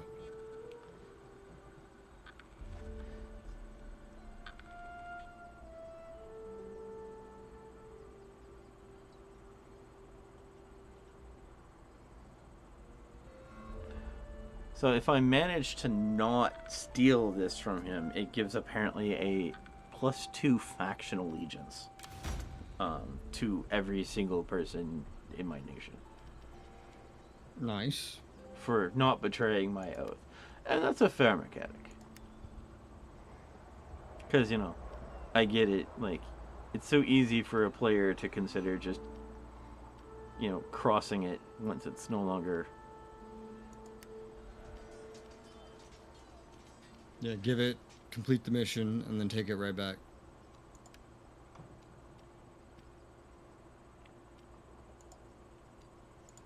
I'm too poor to do anything else, so I'm going to end my turn.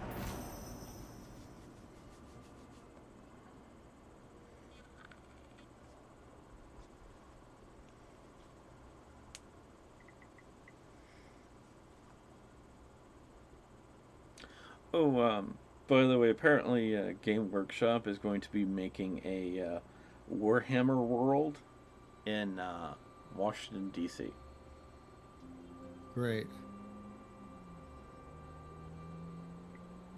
Don't imagine I'll ever go there, but great. This was going to be the second Warhammer world, because the first Warhammer world is in England. So this will be the first U.S. Warhammer world.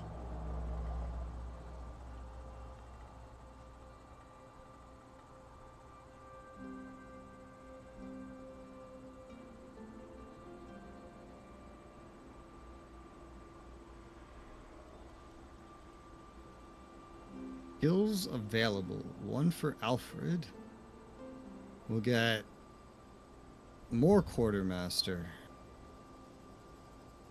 I don't usually like having general leaders in Total War games. Like, I usually like my leaders to be governors, but Alfred just starts as a general, so we'll just keep him as one. And then this other guy, Aefwald. I mean, he's pretty loyal. He's a general. We'll give him a quartermaster.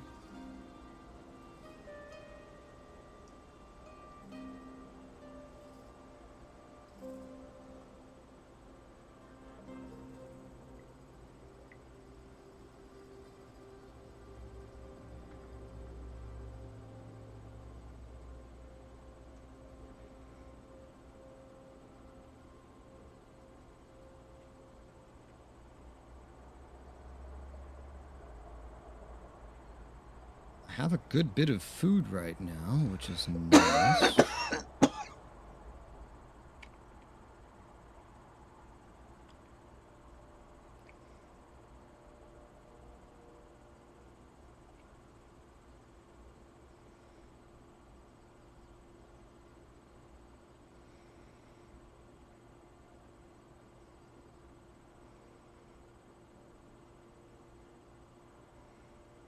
I think every city is either at 2 or upgrading to 2. No, not this one. This trading post market has not had that treatment. Well, I guess I can upgrade that. Yeah, let's upgrade that one. And then what do I do with my money?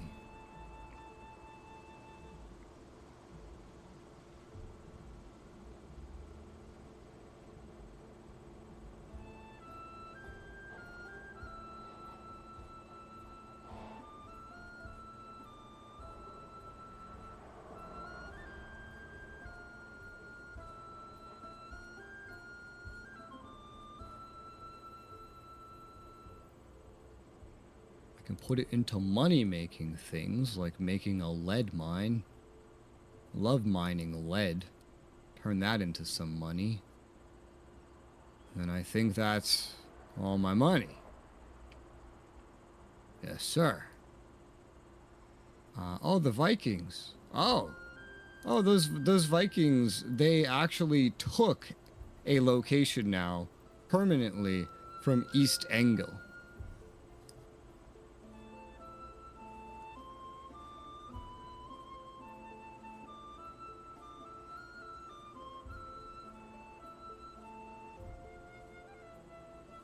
It's funny, the Vikings like me more than East Angel does.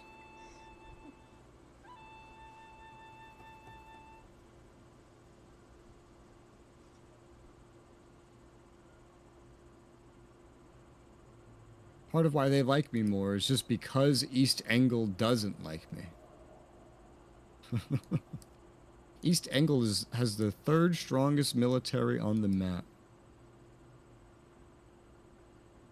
Oh, and these Vikings declared war, like, on them. They're, like, at war. Properly. East Angle also has a pretty decent-sized vassal that is, like, just as strong as these Vikings.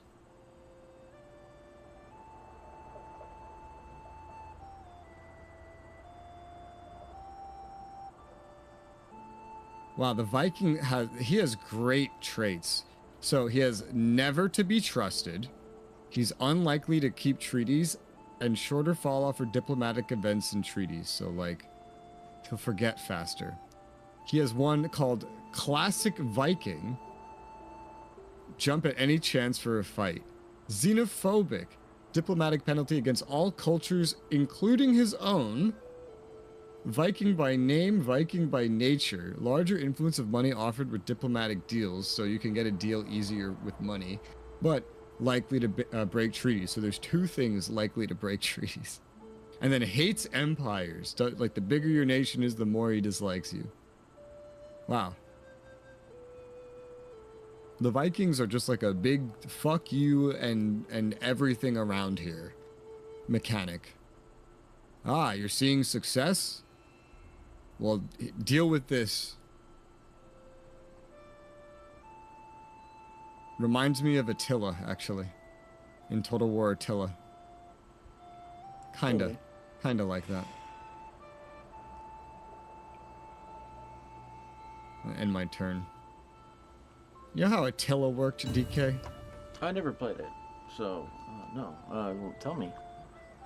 It might, maybe like Warhammer with chaos probably makes this sound not as bad, but just consider that most Total Wars, you do not have any source of like infinite enemies like these Vikings. It's just whatever the factions can put together.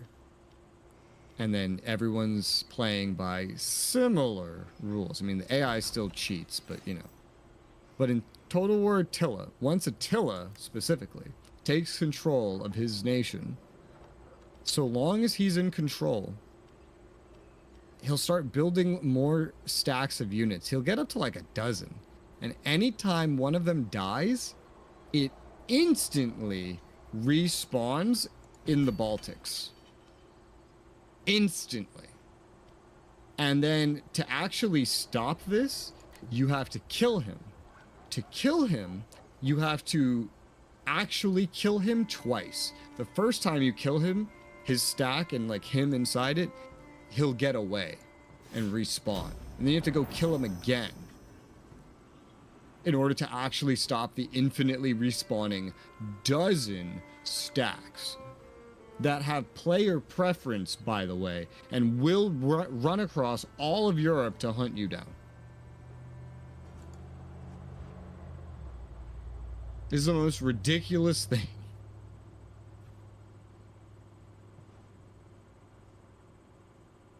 And then if you play as Attila, you're not that powerful. It's only the AI can have these crazy bonuses.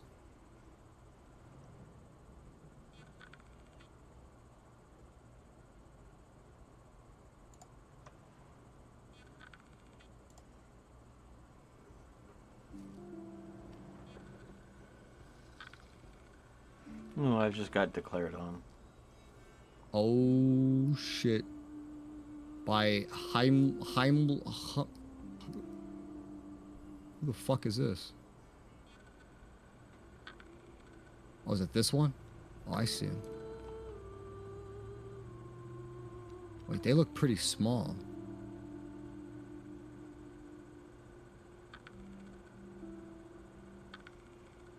You should be able to take them, judging by what I'm seeing. Yeah, their strength rating is 23. But they're literally... Oh, you called me? Oh, I'm sorry. I shouldn't have done that. I apologize. Monster. Well, now I have to defend my north. But this doesn't look that bad. I know you haven't been increasing your army size at all. But this is a one city nation. And they only have like slightly under half a stack, and that's their whole army.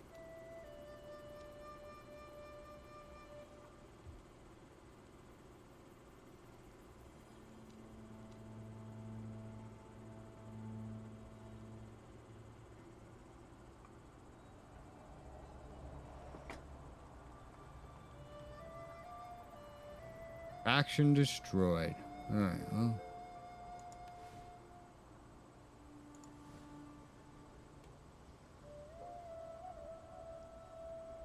Funny, it means they're also at war with all of my vassals.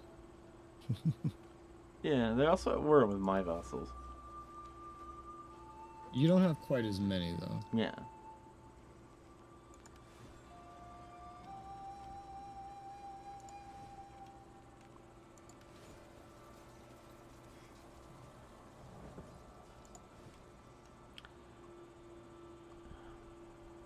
No, this isn't having a character's effect at all. So I'll just run you north to defend my border with you. Just in case this guy just conquers right through here and comes after me now. Governor. More priest? Maybe. Let's say more priest. There's always room for more priest, I think. I think that we always could use some more priest in our lives.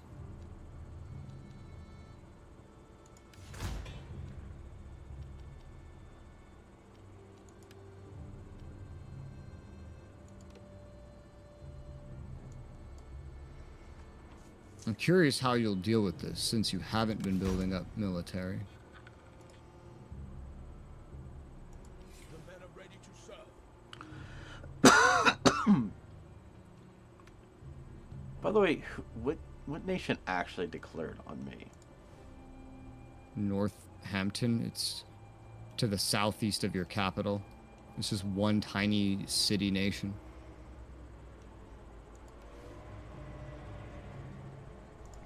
Okay. I see. I now understand that coloring.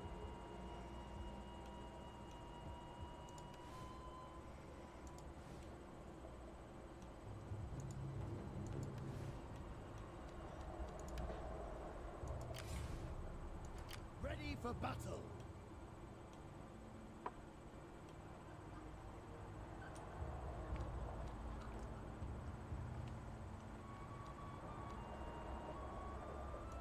Well, if there was ever going to be an excuse to build up the garrisons on my border with you, this would be it. So I guess I'll upgrade this garrison. Just in case this guy comes down here now. I have 2 that I can upgrade up there, actually. I guess I'll do both of them. Why not? And then...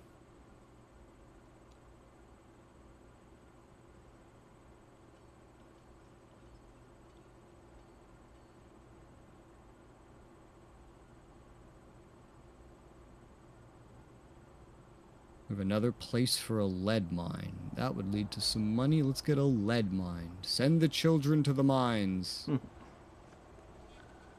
The lead mines.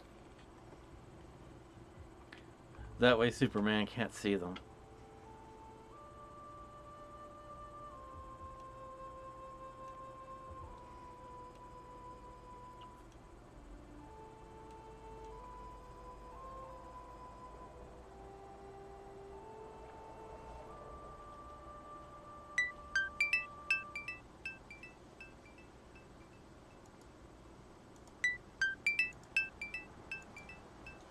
And then, because I have to kind of move into position, I guess.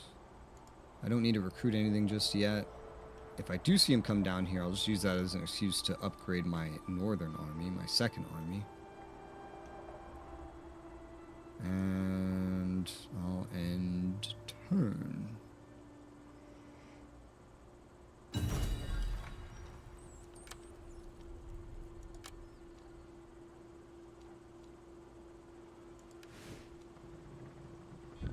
At least it's not the nation that was trespassing against you. If that one declared war on you, I feel like that would be game over. Because they've built up like a stack and a half, and I don't think you've built a single unit. It's probably the best nation to declare war on you, to kick you into war mode. But hey, you're at war now, so you might be able to get away with higher taxes. Nothing on your war meter should have changed, theoretically. No. No? It's still in the same place. It says you're at peace? It says border war, I guess. Yeah, mine's like mine changed to distant war, so I have like a higher levy cap, I have more movement range, cheaper garrison buildings. I'm unsure. Maybe I'm misreading that. The default should be peace. Border war, so it should. So like, what bonuses do you have? Because like, +2 to public order. Fried cap increased by 50%. 20% campaign movement, and buildings are slightly cheaper. Okay.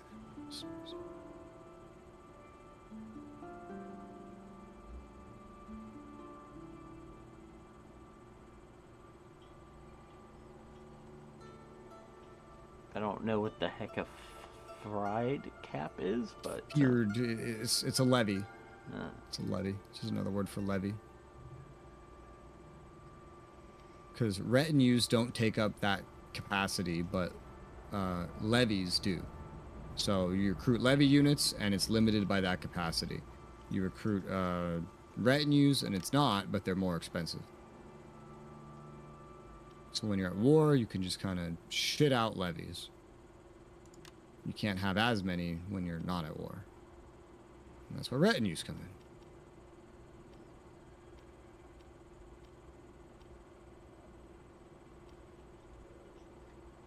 For this war, levies are probably going to be your best friend, just quantity over quality, because you definitely have the capacity to outnumber this tiny one-city nation.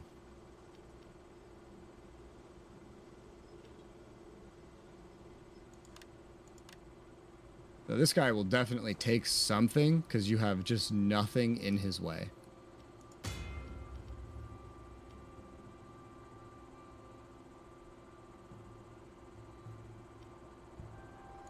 That city, though, has a garrison of 8, even without, like your city, a garrison of 8, even without a garrison building in it. So his little stack of 9 would actually struggle against that. So he's either going to get stuck, probably, on whatever this fucking place is. Where in... Oh. Or he's going to head south towards me and take that village from you. It's my guess.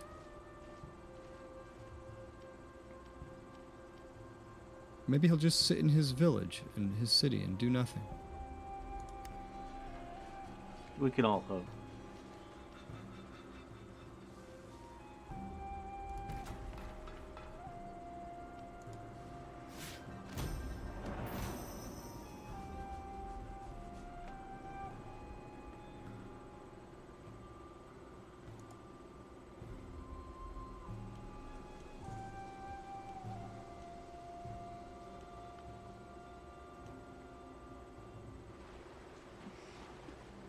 Why does that vassal have so many units? Oh, he left the city.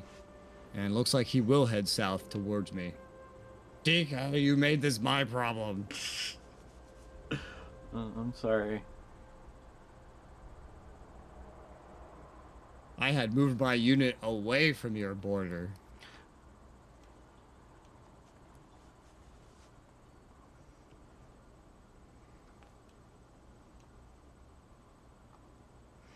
I question the wisdom of his attack. He's just gonna try to hurt you in the most short-term way possible, basically. He knows that even if he was like slightly successful, I would come for him and then destroy him. and then burn everything he loves and cares about. One turn, I will be on that border, and I'll just start shitting out levies into that army if he comes direct south. I'm curious if he'll just go west past your city to that other village. Thankfully, all I have on your nearest border is just actual cities, and they all started with garrisons. That really just shows how much this nation would have trusted your nation by default. Which is to say, not very much. No, not very much. I'm gonna build up my capital building some more. And then let's build up the cloth weaver, a little more food production, more income from farms. And that is all my money. I guess if he does come down here, it'll turn into a border war for me and I'll get more bonuses. I shouldn't need to send Alfred up there, I'm assuming. I have plenty of food. I should be able to just let this other guy handle it. Once I just shit out a bunch of levies. Shouldn't need to send Alfred. Because I don't want to send Alfred, because what if a Viking spawns right here? Because it could totally happen. Also, reminder, technically,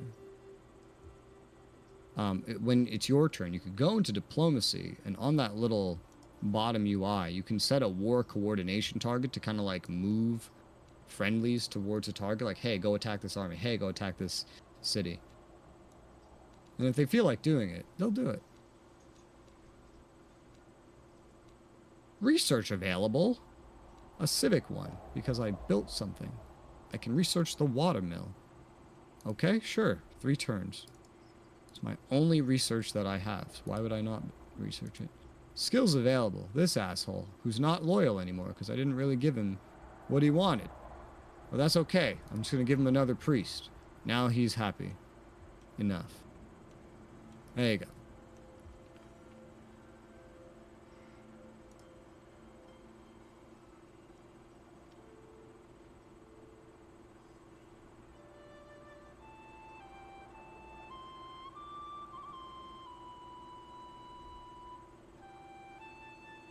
Damn, I have enough trade to export all of my goods. That means I can build more goods. That's good. Alright, Endo Turno. Alright, DK. Oh wow, your units are building up quick. Those levies are filling in so quick. What the fuck?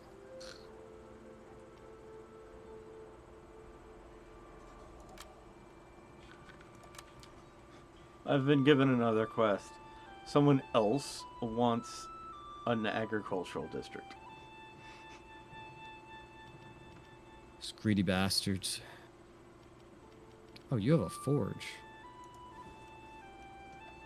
All forces in good order. Oh, your fucking thing gives you corruption reduction? That's really good. Damn, dude.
The year is 880 AD. I'm finally researching a technology. And it's a That different one. rhymed. Yeah, of course it's different because you're shitting out units, so it's going to be a military one. I've Yeah. built some units, but not enough to unlock a tech there. Because I was like, the Vikings didn't come to me. I'm not going to have any wars to worry about. I'm sorry. If there's a war to the north, it's going to be DK's problem. He's not going to call me in. Never considered that.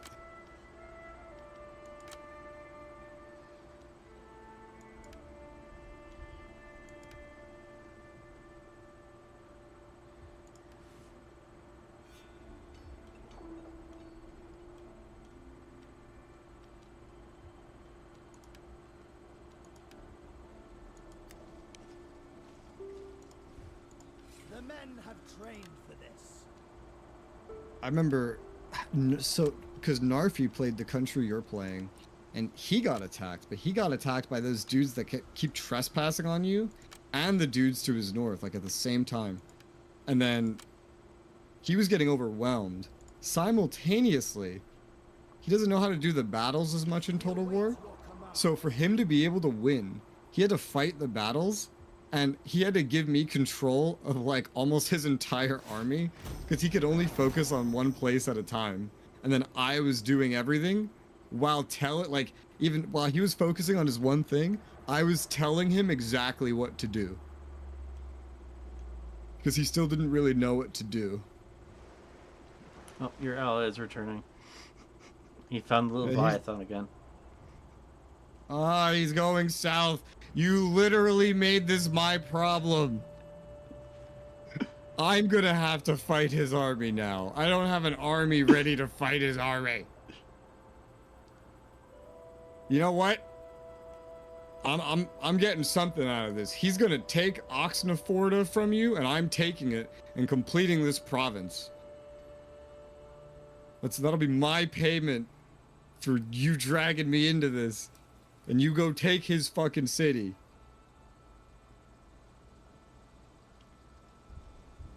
Everybody wins. Kinda. Oh, god damn it! What? There's 2 fucking new Viking groups and one is right to my south. Damn it! Now I have to fight 2 wars potentially. Oh, I'm almost certainly gonna have to fight both. This dude's gonna come right for me. He spawned right next to me, dude. Oh my god. Okay, this is exactly what I thought was gonna happen. Alright, can I fight 2 wars at once? This is gonna be the real test of wits and will. That's what we're about to figure out today. Can Rez fight 2 wars at once? Does he even have the food to fight 2 wars at once? That is... I'm really curious about that. Alright, how do I build up to defeat this guy? So... 1, 2... Let's do 4 spearmen.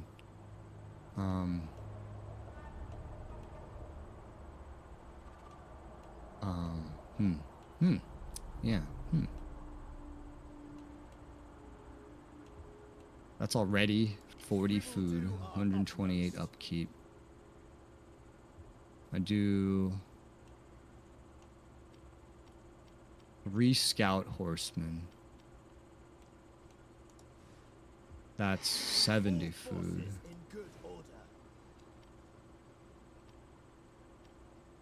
Alright, let's just do that for you right now.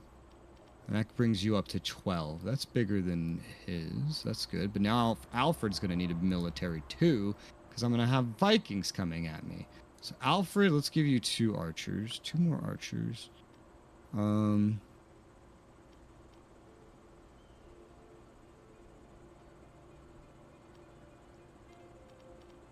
Let's give you a retinue cavalry. And let's give you 2 retinue swordsmen. Well, swordsmen are all retinue, but...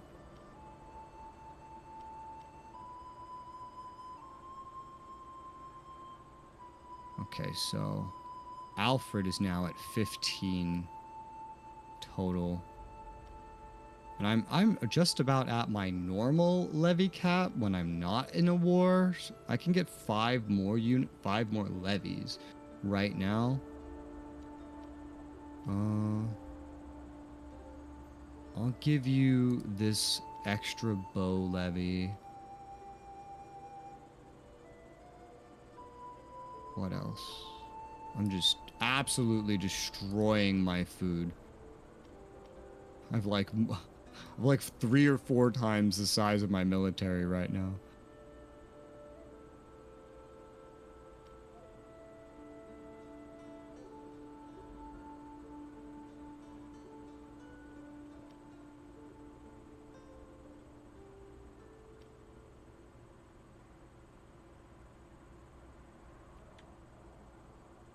I mean, that theoretically should be enough. 13 to fight this 9, 15 to fight this 13, like enough, but not perfect. Not perfect.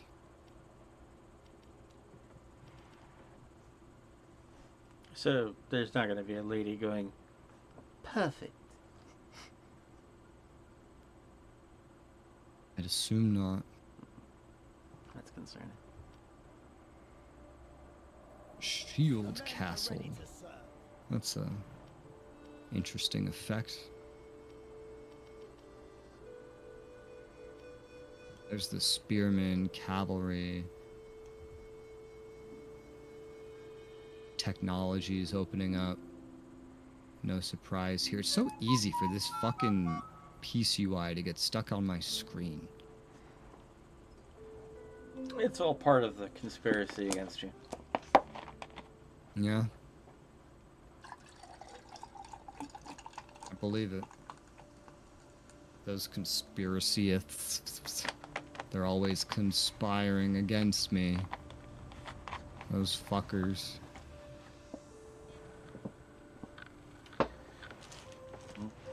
Who would really... I don't even know. I think what's funny is Three Kingdoms has a food resource, but food resource is like split into 2 different like trees. You have food that is used to buff your to upgrade your cities and make sure your people aren't starving. And then you have the other side of it, which is supplies, and supplies keeps your troops fed. Yeah, this has supply. It calls it supplies. But this game uses like food to recruit troops, which Three Kingdoms doesn't do. It also uses food to buff supplies. Generally, Like the food old production World games, buildings also gave supply bonuses, I believe, in Three Kingdoms. Most Total War games, food is just literally what controls your ability to upgrade your cities, and then that's basically it. So this is very special.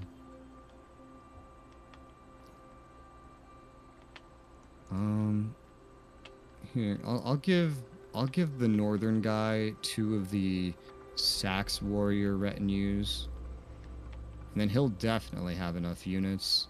And then Alfred, I'll just give you an extra spear, just because there's 1 spear remaining in the pool. Now I'm out of everything except skirmishers and axe infantry. I've recruited everything else that I can.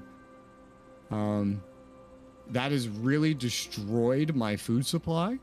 But if I have an army in the north and Vikings to the south, I don't really have a choice.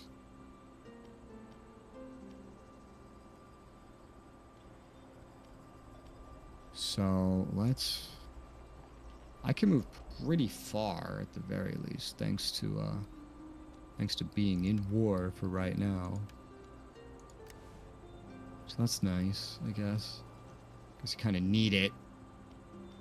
Now I'd have to very slowly build up my forces, which are not going to build up as fast as yours, it seems like.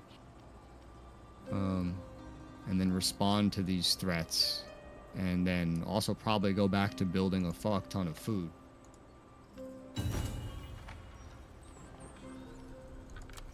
Alright, your turn.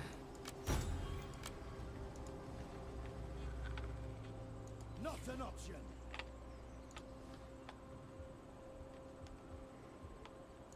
The men have trained for this.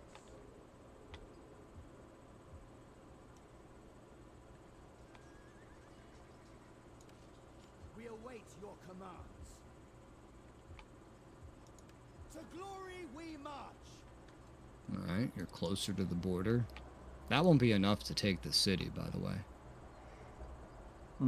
Well, then I'm not gonna be able to take that city then. Because that city has like a garrison just barely smaller than what you have. So I don't think that's enough to take the city. Yeah, I was actually sending him to basically chase that guy down. Well, I think that guy's gonna take this village on the border no matter what. But yeah, after he does that, he may just head west. So you may just need to chase him down. I don't know, because my army is not. It needs to build up. Yeah, that's basically like I've come to try to undo the horrible thing I caused onto you, essentially.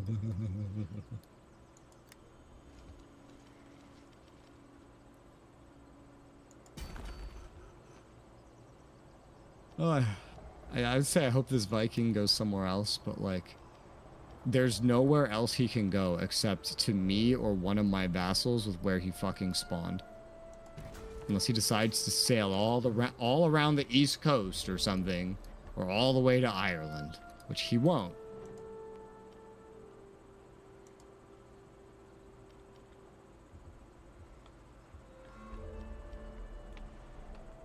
The burgle level can be changed by adjusting the tax level in the economy screen. Public order effects change if you are at peace, have a distant war, or a war against an adjacent faction. Okay, cool, so that's how that works. Yeah, so while you're at war with an adjacent faction, you can get away with higher taxes. It'll have less effect on public order. Oh god. He's attacking. What? He took the village. No surprise. Saw that coming.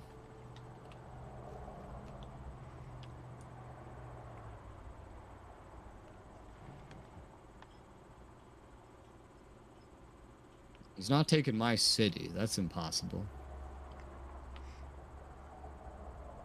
Even with just the garrison that's here, I think he wouldn't be able to take this city, but... Or the one to the west. If he went all the way west through your other two villages there, he could reach one of my villages. I see what he was doing. He, that particular...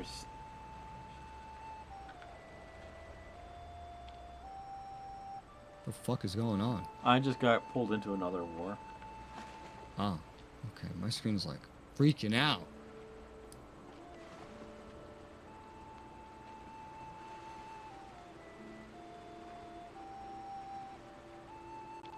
Apparently, Nordheim and the West Saxes has gone to war. Oh, this is... Yeah, that's the Viking. That's the Viking that spawned to my south. You just got pulled into that? Just for free? Yeah. Oh, interesting. I didn't even get told about this until it was my turn. Yeah, they're declaring war on me. This is exactly what I expected. Yeah. All right, great. So now I have to fight Vikings and whatever the fuck these guys are that just took your village. That village they took is basically just a farm. Yeah. And he's basically taken me into the negative food production. Negative 22 food. You do have another army to your northwest. Yeah, I wasn't gonna think. I figured it would be 12 billion years before it got down there. Yeah, if you raise your taxes, you'll just get way more food. Like, I double my food if I just go to the next tax level. And because I'm at war, it barely touches my public order. Especially now that it's a border war. I'll have to figure out how to do that. You just go into your... It'll be at the top right, the economy, it's the third button. And then you can just adjust your taxes there.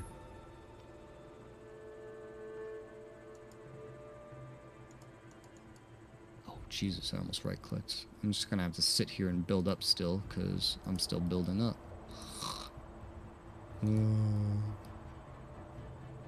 For all Anglican. Alright, let's see. Building up this grain silo sounds smart.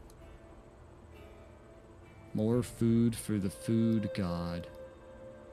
I'm also gonna go to diplomacy and tell everybody to attack this guy. Thank you. You stupid Vikings. My warriors are steadfast and true.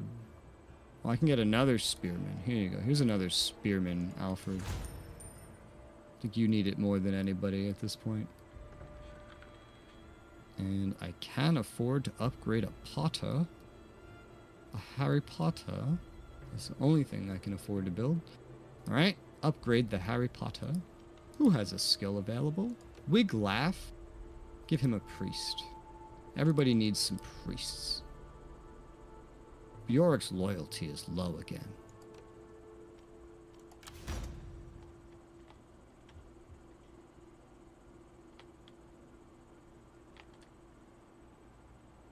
Well, when he levels up, we'll give him another priest, and everything should go just fine, hopefully. Just fine. Now, the annoying thing is going to be if this asshole goes and lands on this little island of wheat. Because I don't... Like, I would have to sail there, and it's not exactly, like, the closest thing. I hope he just comes to the mainland somewhere. Somewhere I could chase him down easier. I've already kind of moved to a port preemptively. Now that I'm in a border war, technically, I have even more movement range, so that's helpful in a way, interestingly. Alright, I will end my turn. My technology research will finish next turn. Go to your top right in economy tab or hit the number 5, and then change your tax level by just clicking on the bar under tax level.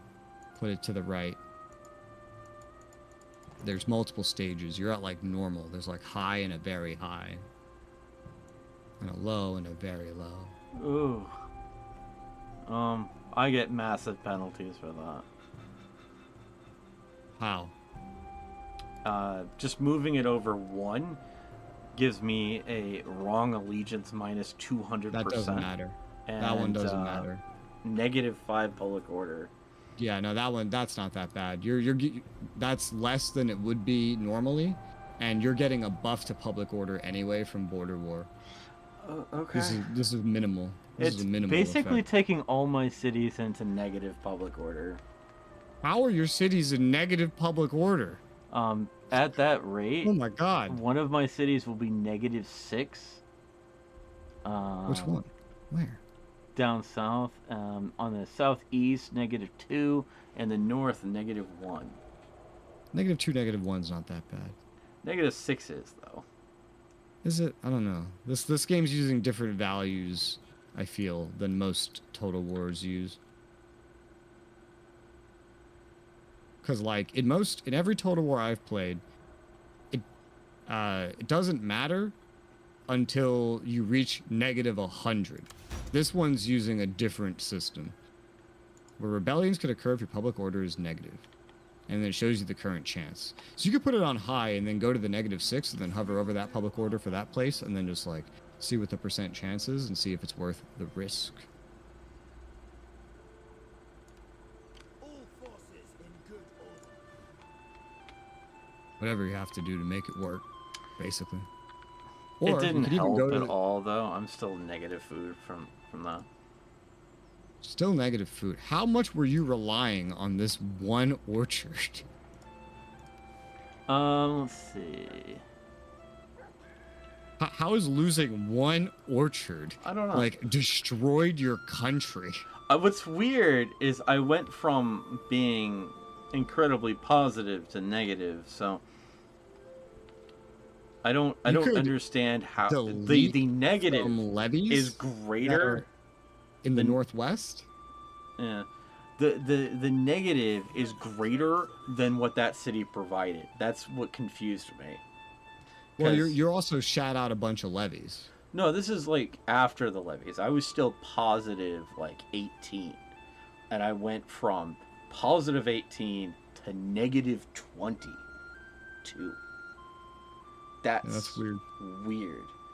And That I is weird. only lost 20 food, so I have no idea what happened to the rest of that food. You went to negative 22, and going to high taxes won't give you positive food. It just gave me, it basically just moved it like 10. It took me from negative 22 to negative 10. How few food buildings do you have?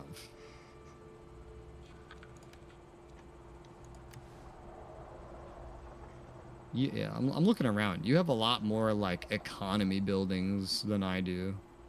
You have a lot less built up food buildings, but you have a decent amount of food buildings. You do. And I don't know if you built it, but you do also have, I know, like a silo that's like going most up. of my food buildings I built manually. Well, the good news is also, if you do take that city eventually, it has like a level 3 fucking silo in it. Huh. Anyway, I'm chasing that guy down. I'm gonna take my damn village back.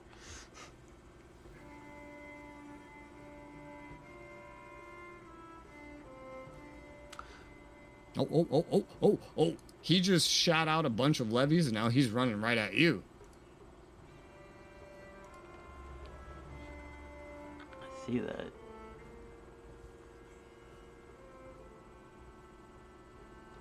I think he's actually trying to get back to his city is what he's doing. He's not going directly at you. I guess I could also shoot out a bunch of levies and attack him and then You need to disband be them. in a village to do that, though. I'm pretty close Where's to this a asshole village. going? Where's he going? I see you. Oh, the Weissing died. Oh, that's the Vikings from earlier. Slicelvig died. Lowly agriculture. Wiglaf requests an agricultural estate. God damn it, Wiglaf. I don't even know who you are. We cannot. It's a governor. Oh, actually, he's actually really hurt. Maybe I should just attack him. It's because the levies are brand new. Well, like his main guy is super hurt. I think it's from he's still wounded from his earlier battle. Wiglaf. Because if you look, his Wiglaf. elite, his warlord companion is super hurt. Not an option. Okay, I'll look. Let's see. Yeah, he is hurt. That's interesting.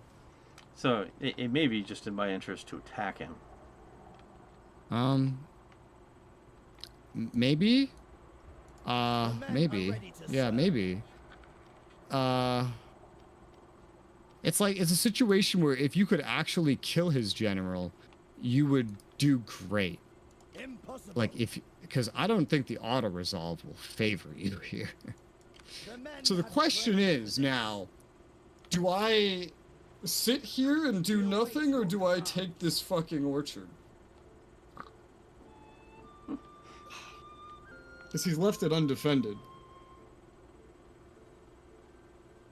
And this is now feeding his army. What would you like me to do? If you want to take it to complete your province, go ahead. We will do our utmost. So I was like, because no matter what I do, technically you will be helped. If I sit here and do nothing, you'll be able to retake it and get the food, assuming you can deal with this guy in front of you. If I take it, then that guy won't have as much food, he'll get debuffed, and they'll still help you. Well, yeah. Didn't you need that city anyway to complete your province? Yeah, this is part of my province. Yeah, go ahead, take it. Okay, I could take it, and then I can help you take his city. Fair enough. And then you'll still come out with more food. Alright, so occupy. I don't know what battle this guy got injured from, because like I didn't have to fight to take anything from here, but I don't know, whatever. The men are I don't know. Alright, I don't know how he hurt himself. by no means. I don't know either. Maybe he just like tripped and fell. Because I like, couldn't reach him. The men have trained. Otherwise, I would have just gone there and then. You know, this game does have a reinforcement system. I probably could have gotten close enough to trigger that, but he probably would have just run away if I had done that.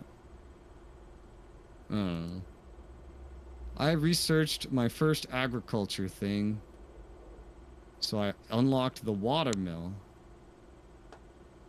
I can keep going down that path or start going down other paths. So I can get more supplies, public order. Like, this is a really nice path. Oh my god, plus 20% food production, all regions. But also 5% upkeep cost increase. Ooh. Ooh. That's spicy. I think I will research the first spearman one, because it unlocks like a retinue spearman, I'm pretty sure. That'd be pretty nice. Well, my plan with this army will be to just send it north later, like after this turn, to help you in some capacity. That'll be my goal. Aelfric, governor, take a priest. Brothelweird, governor, take a priest. Alright. I could sail out to this fucking Viking if I want. He's either going to come right to me, or he's going to land on that island and take that village. No matter what he does, I'll be able to reach him. So I might just sit here and wait for him to strike, because if I just go sail out there and attack him, number one, he might just run. And number two, my levies aren't fully built up yet. So far, I can get away with my normal taxation, which is nice. That's nice. It's great. I feel like I want to, because I have this border war, I kind of want to just shit out garrison buildings anywhere that I can while it's so cheap. Although that would cost more food, so that could be problematic in itself. There's the watermill. Watermill. Income from farm. Food production in local orchards. Blah, blah, blah, blah, blah, blah, blah. Don't know if I'll build that in places yet, but like I could build grain pits here along the border. And that will help food. And then over here in the west. Oh, that's not even the best place, but nowhere else can build anything else. So I guess what about over here on the border? Oh, I guess the watermill relies on being next to a river too. A lot of these are actually right next to rivers though, which makes sense. I'll build a grain pit over here on both of my border cities, and then I'll build a garrison building over here, because this place doesn't have a garrison building. And then I think I only have 2 cities without garrison buildings. My main capital, and then Wareham. Both of the ones that would be invaded by Vikings, naturally. Those are the places that we don't defend. What's funny is I think my food thing is going to solve itself. I already built the buildings that are going to solve this problem. Nice. And they just haven't finished building yet. Well, that's good. In fact, one of the buildings produces more food than all of my buildings combined. What building is that? Let's see. Let me find it.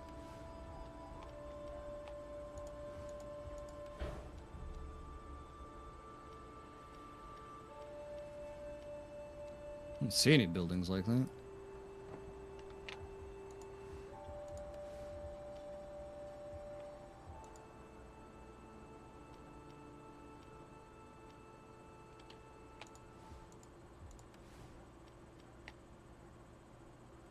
The small farm in Brug. Oh, it's just getting to that high of a level. Well, that has 5 turns on it. But Yeah. yeah, it's just getting to that high of a level. Yeah. That's 71 food. Yeah. And Gotta build up those farms. In this game, food is just ridiculously important. yeah. Crazy. I was building farm buildings as well, you know. It's not like I forgot.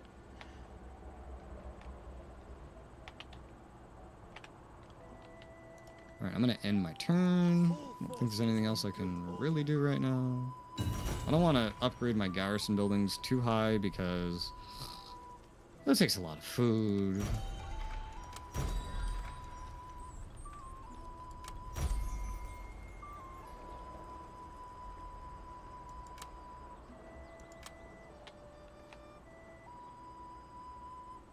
Alright, so now you have the choice to make with that army of what you do with it. Because I don't think auto-resolve's gonna help you there. Maybe it will. I don't know. It says I have Oh, that. you auto-resolved it? Oh, okay, so you're both just mortally fucking injured and you killed 6 of his units. That's a lot better than it could have gone. Truthfully. It said I had more troops than him. By the numbers. The men are That ready is to a serve. better result than I would have expected. Do not falter. I don't know how well a second one will go. Oh, it went really well. Now it's just down to the leader. Oh, that's amazing. I grow ever stronger. Hell yeah. Oh, he's just dead. Oh, dude, that's awesome. Moving Bro, on. that shit's... Okay, now you need to recover that army. And then prepare for we will work together to take that city for you. For this. Okay. And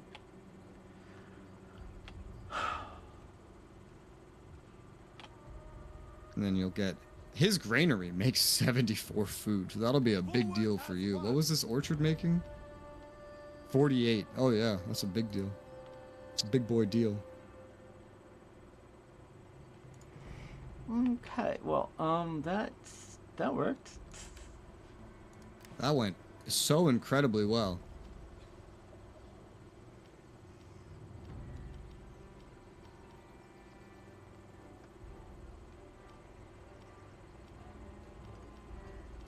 Yeah, if I give Wiglaf the agricultural estates, then we get, for 4 turns, 5 supplies to all armies. That's not even that good.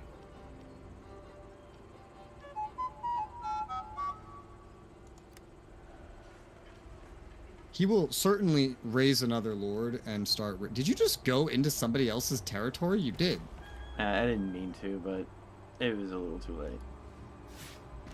Also, were you just going directly at his city? You're not going to go recover first? So I sent him to go recover. Okay, you just... The path. Yeah, the path. I'm sending him to Worth Vikram or whatever it's called. Yeah. Well, try not to do that too often. If you get declared war on by somebody big because you trespassed, there's only so much I can do. I got Vikings on one side. It is a relief when agreement is reached. They offered me a 17-year-old Oh? girl. Oh, okay. My fucking vassal went out to fight those Vikings at sea. Looks like they lost, unfortunately, but they dealt damage. That's good. That's good. That's all I need. You heard him. Oh, And if they good stay news. close, My they'll kill my them. border war has moved over to the right more. What is it now?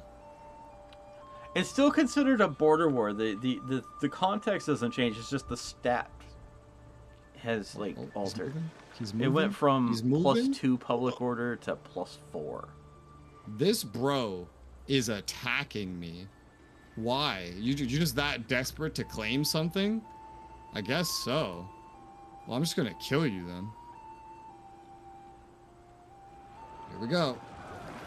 And all right, Vikings defeated with probably good help from my vassal for going out and attacking them at sea. That was pretty nice. Good job, vassal. You deserve a reward. Hang on a sec, I have a phone call.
I'm back. Welcome back. Like Voldemort. He's back.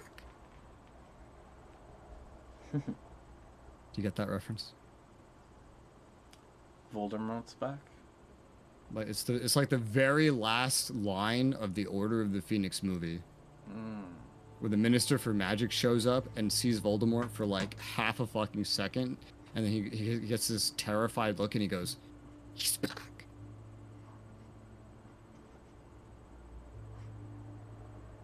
Whatever happened by Weissing? They had taken, I think, one of these. And then I guess East Angle just reclaimed it. East Angle's big. I think that was inevitable. Vikings show up with like a big horde, but once they land, I feel like they get weaker. Because now they have to play by more regional rules. I can see how you did that. So I'm just like,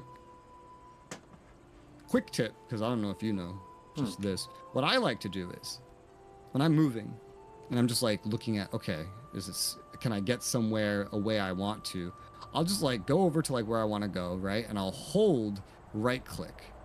This will, I don't know, this will basically, it'll draw the line on the map. I'll be able to see it, to preview it. And so if it's going to trespass, it's actually going to have a bunch of like trespassing symbols that I can see. But then I can also just see like all the information, like how many turns, etc., like the exact path. And then if you just keep holding right click and then go drag the mouse to your unit UI area at the bottom and then just let go of right click, it won't move them. It'll keep the preview and then you could just move it around, but it won't move them. And then you could just like left click it away. I don't know if that's like a bug, but I've been using that for like every Total War for my entire life in order to preview movements. And like not commit to them.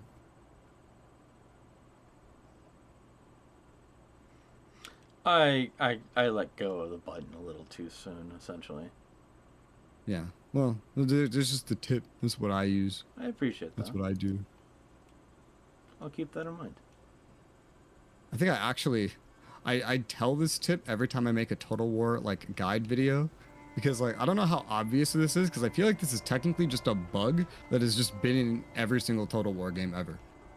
I don't think this is an intended feature. I don't think you're supposed to be able to drag a movement order over a UI element and then have it like retain the visual of it, but then like not execute it. Pretty sure that's a bug. But since they don't have a normal way to cancel it after you just click right click, that's just how I learned to do it. You cancel it by just dragging over a UI element. All right, so my I got 99 problems, but a Viking ain't one. Hell yeah, let's go. So you're gonna go recover first, right? Yeah. Okay, so then I can probably build up this army more. Well, I don't actually have a lot I can recruit right now. By the way, I'm Well, I could give me the positive food production now. Not Not the most ideal positive food production, because it's like 1, but you know. Let's do quartermaster. I mean, that's still something. I'm at 54 right now.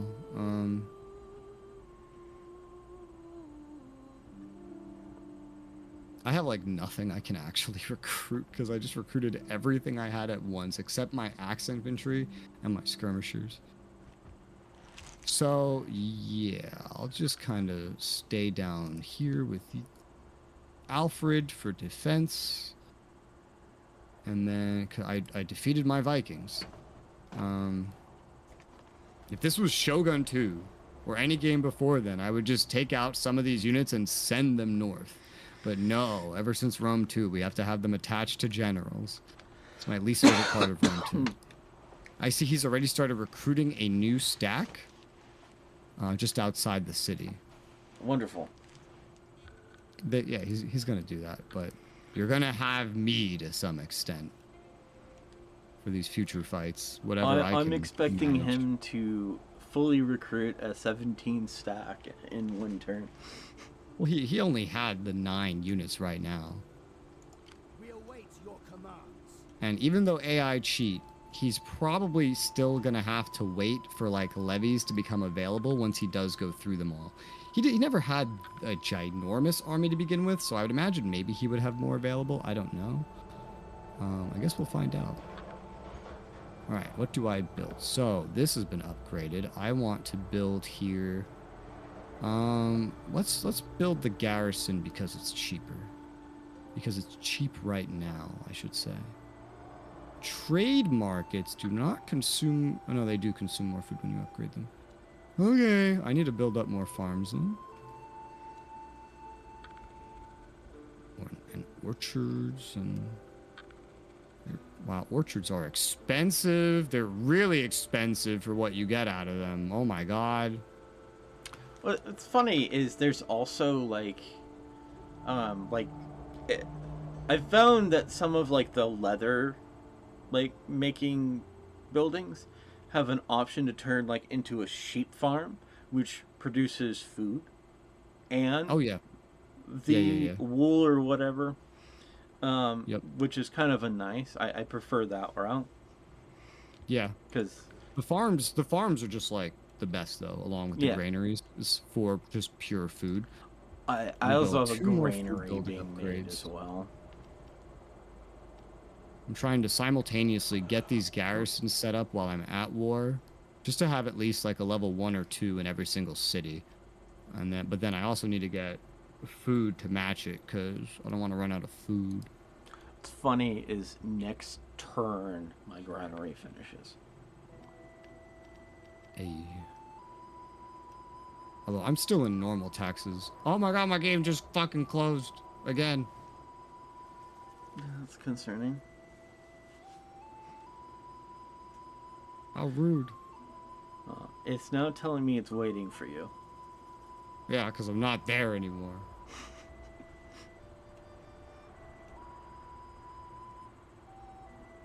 Game aborted. The host has abandoned you.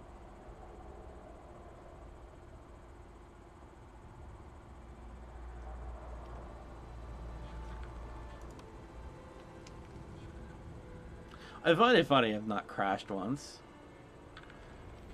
And what's really funny about that is my graphic drivers crashed while this game was running. And that didn't crash this game. But the graphic drivers crashed like on the menu or whatever.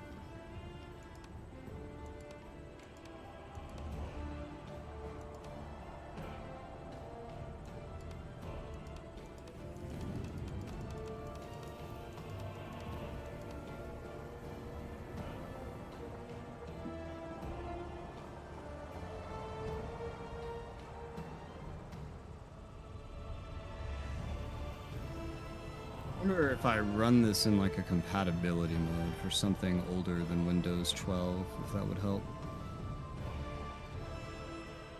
This game is almost a decade old. 7 or 8 years old, I think.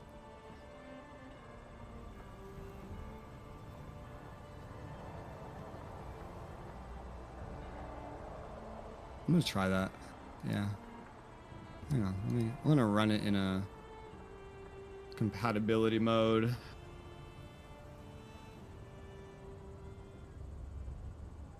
Might as well.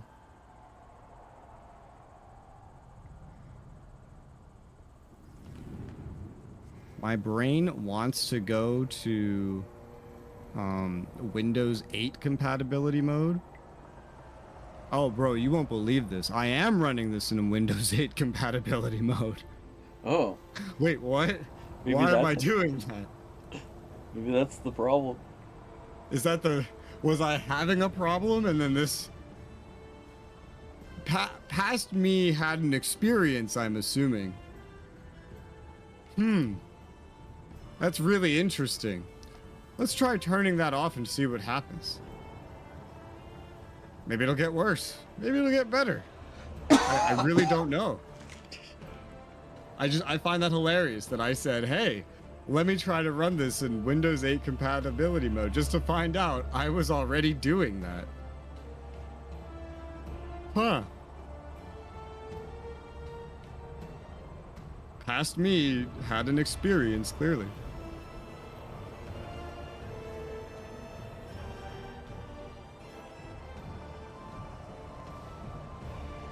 Alright. Well, we'll try like this. So, let me invite you. Okay, you don't have to It's gonna- invite me. You're on the lobby screen. I don't know. And It's just gonna because- be... It's gonna be exactly where you hit end turn, basically. So we get in and you just hit end turn. Okay. We'll hit in turn with great viciousness. I think you unreadied. No, I'm sorry.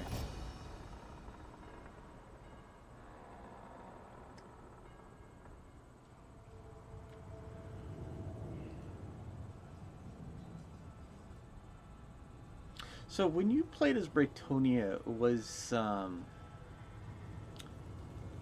that buff of Champion of the Lady in effect, in which if you walked in the opposite direction of an enemy, you would lose your buff? What? What are you talking about? Okay, so there was this buff that you would get for victory, Hit end and turn. if the game determined that you were not moving straight towards an enemy, or like sitting still, but in fact moving away from an enemy, the game would count that as cowardness and take that buff away from you.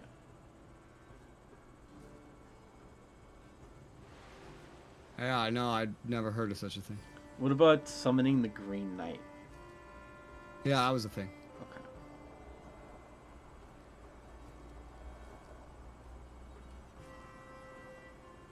I guess, events. Hopefully these Viking events just replay exactly as they went. While this is happening, I'm gonna take a quick bathroom break. I'll be right back. Never saw him again.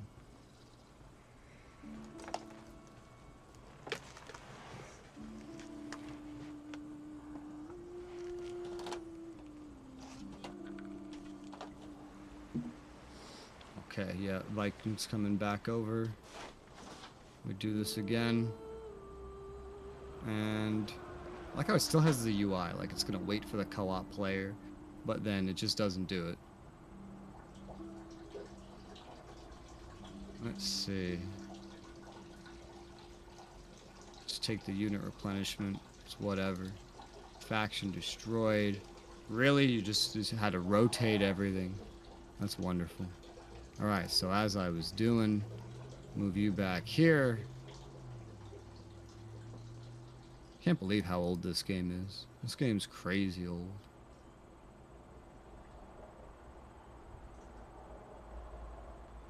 Gave this general quartermaster. What did I give him last time? That bow. Give him a 4th bowman. I do like having 4 bowmans. And then I remember we came over here and gave it a garrison. Very important for this city, I would say. And then I doubt I upgraded this further. I think I went over here and built these 2 food buildings. And that was pretty much everything I had done before the crash. War coordination targets lost. I don't think we need coordination targets. I don't want them to come over here, because they might steal the village from DK. We don't want them to do that.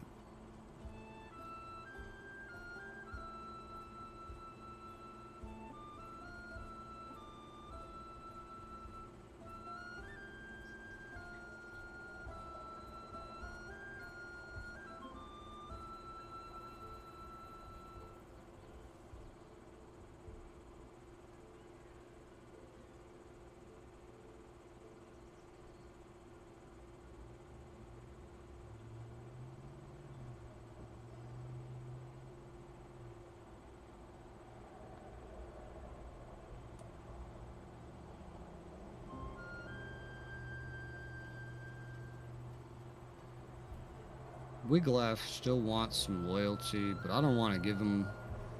He wants a estate. I don't want to give him an estate.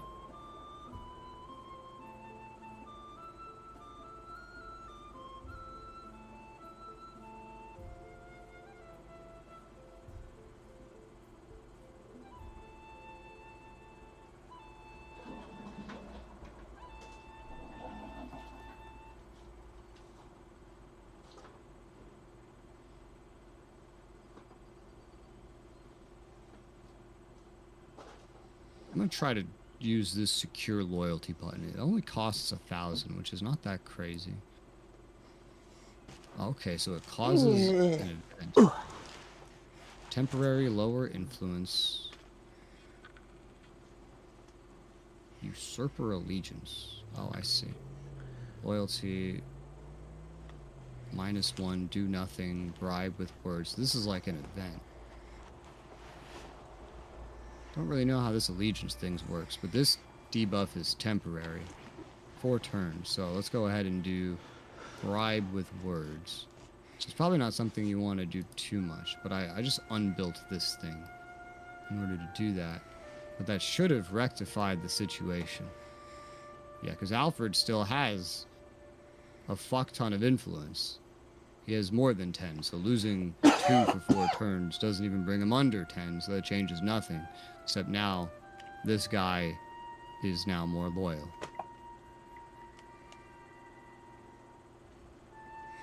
But for how long? For as long as I demand. Anyway, I will endo turno. Your turn, motherfucker. Okay.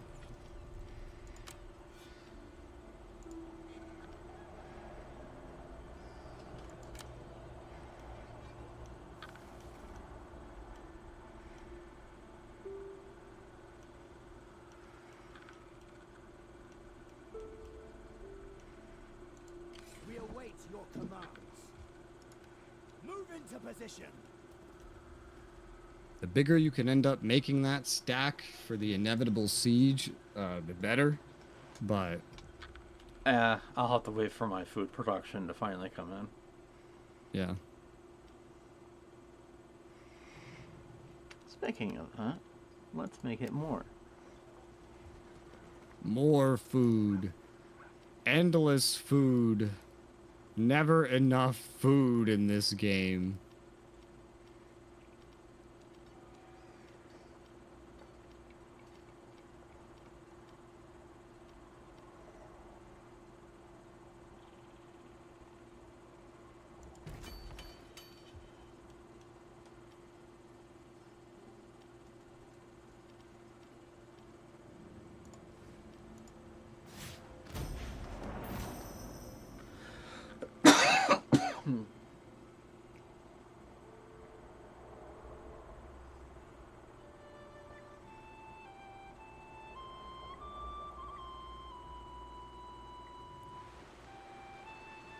Current resolution in this is weird. Like, it'll, like, kind of, like, freeze once it starts moving shit.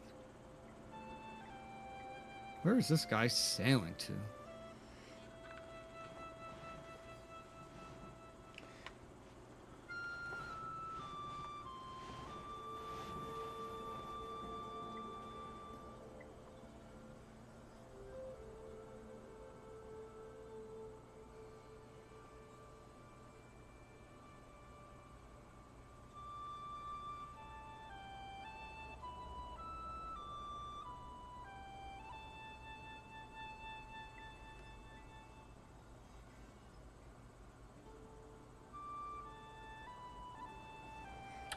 I know where he's sailing to.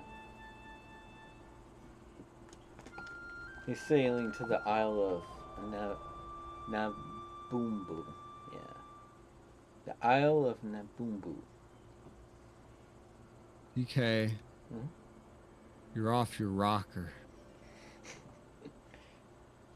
Naboombu. You're off your rocker, DK. Boom. Boo. You're going crazy, DK. So that's the fictional island from the movie Bedknob and Broomsticks. But the British build up people this say that word a more. lot better. It's like what I say it sounds like verbal diarrhea, but the way they said it sounded better. And it makes me regret even trying to pronounce it. Alfred leveled up.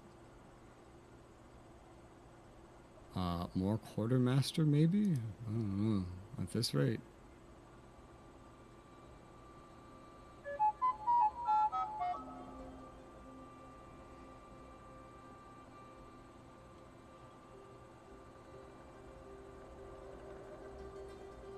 Yeah, just keep going quartermaster. Less upkeep cost. More campaign movement. Might as well. Go, Alfred, go. You 33-year-old bastard. You glorious bastard, you.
I'll give, I'll give Mr. Man up north an extra levy cavalry, methinks.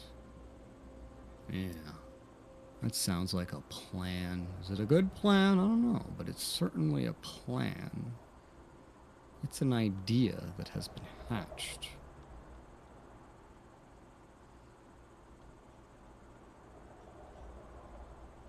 Or I could just dump more spearmen into him as they become available. Those are cheaper money-wise. I don't know.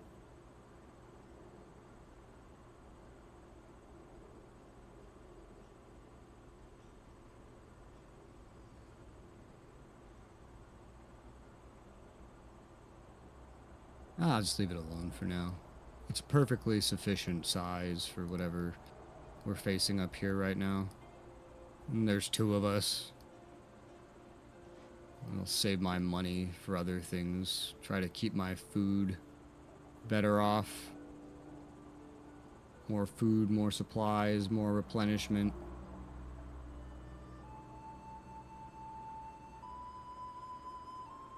End my turn, and next turn I get tech upgrade. Be able to recruit, I think, retinue spears.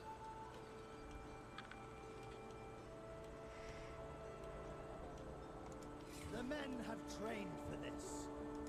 Moving up. Let all foes beware.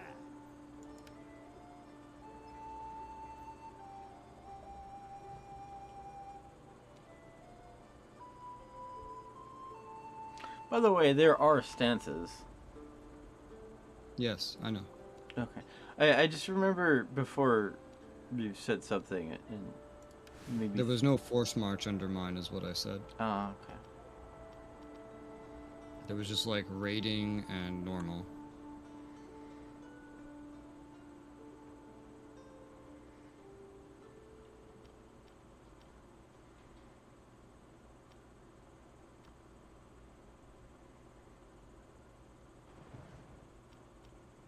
It's funny, the amount of turns that we've gotten in like 3 hours with 2 crashes and the first turns being extremely slow. This is about as far as me and Narfi got in like an 8+ hour session. Really? Yep. There were a lot more battles being fought. By this point, Narfi was under siege by multiple different fronts. I was fighting his battles for him. Like, it was a mess. I was having to multitask, trying to keep him alive and fighting off Vikings. You've had a much better start than he did. Even though he overbuilt units before we really knew what the food mechanic was.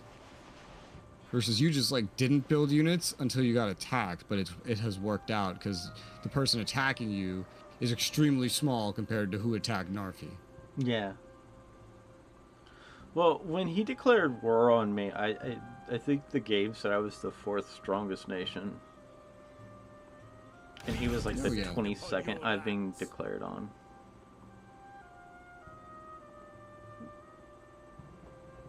His actual military deployed though was about as big as yours. So that's taking other factors into account. Gwynedd is attacking me. Oh, you're being attacked again? Different attacker now? Yeah. Who? Win. I guess. Well, it's not DeJerby. That's good. It's not Northumbria. Is it Powys? Is it the guy whose turn it is right now, or? Yeah, him. So it's not Gwynedd. Yeah, I'm sorry. It's they are also declaring on me through. Oh, so the Welsh are attacking you. Now, see, this is a lot worse. This is a much worse situation. So you're being attacked by Powys and Gwynedd. Yeah.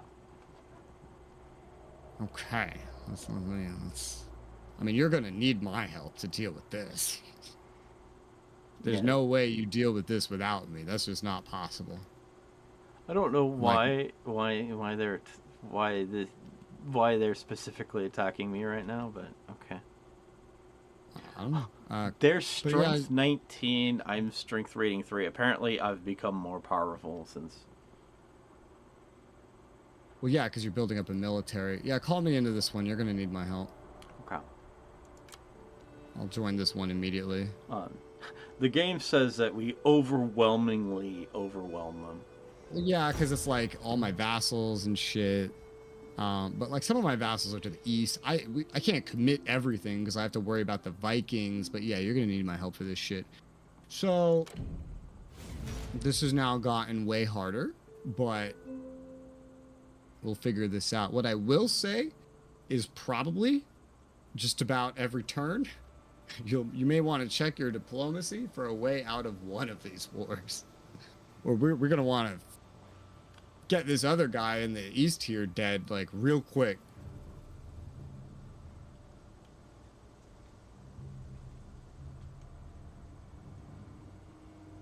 Well, actually, I wonder.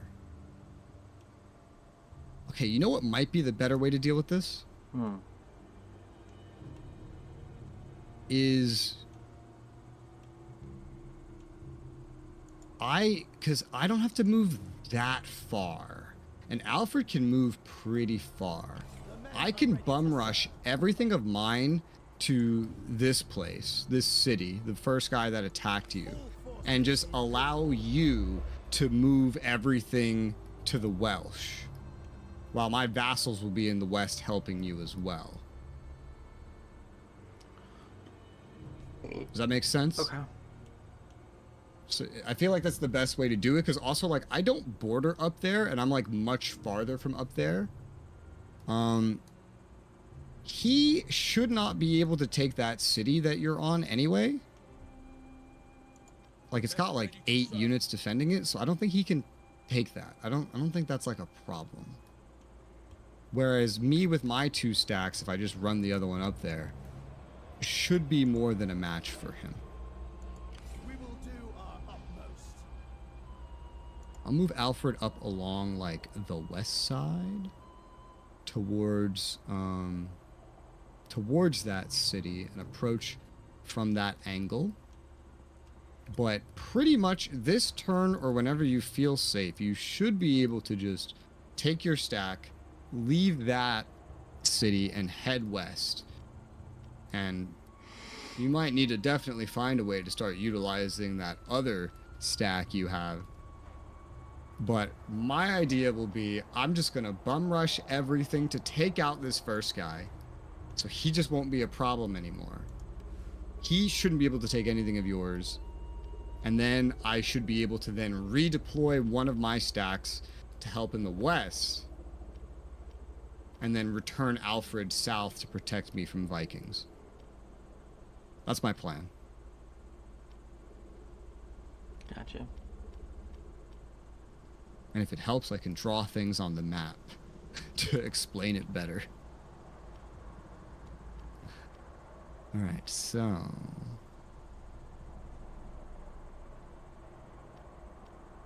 I know I need more food.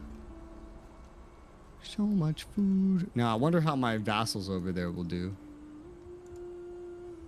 Because I got some vassals in the front line, which is the exact... That's the main reason I was like, okay, just call me in right now. Because I was like, you know, this would be what you need. Well, actually, wait, hold on a second. Oh, that's interesting. So I'm not at war with Gwynedd. I'm only at war with Powys. That's weird. Well, that's fine, because I don't border Gwynedd. We border Powys. Actually, hold on. Oh, those vassals aren't on the front line.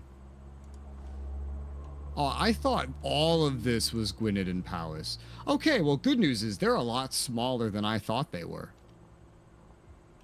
They're a lot smaller than I thought they were. This won't be as problematic as I imagined.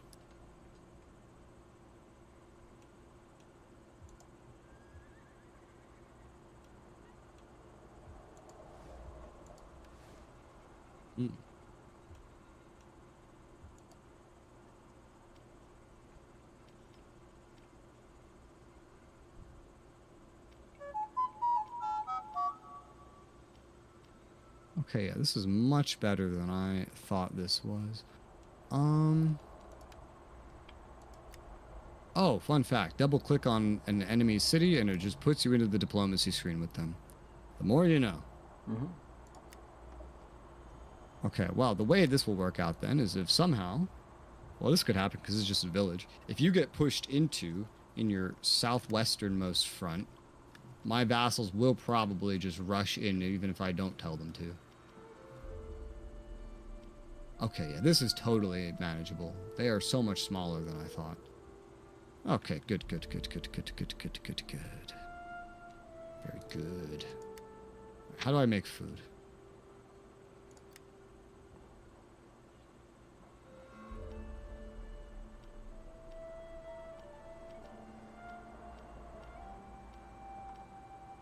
Let me upgrade this cattle building that I had stopped at prior turn, and then... My food's not, like, as problematic right now. How's... Everybody's supplies are fine for now, but of course when I go besieging, it could get worse.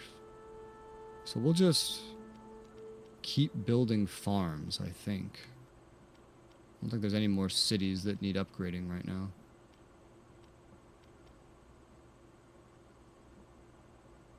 I could also build up this port for a little more trade.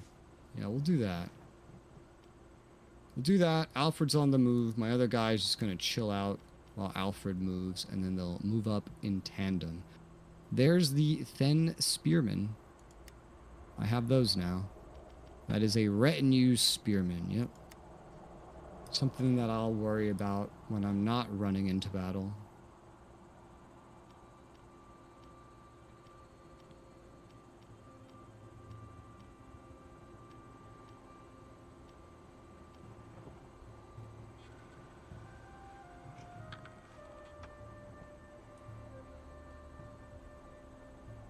Oh, I got the trade tree. That's neat. Plus 10 on the feared counter. Reduction of public order penalties from other allegiances. Oh, wow. Diplomatic bonus towards all other factions. Oh, Jesus, look at that. I also got military support. Reinforcement range. Raiding income. Faction allegiance. Increased corruption. Why would I want that? Just for some faction allegiance. Huh. I don't even know what faction allegiance does. It's clearly the raider line, though. I would like to go into this like a couple, just mainly for like a reinforcement range. I don't really care about raiding and sacking, and I'm not going to do that much of that. I'll research down to the reinforcement range bonus. Make that my next research. Otherwise, should be good. End turn. Yeah, so whether you sit there for another turn or move is up to you. Alfred will be up to that city in like 2 turns anyway.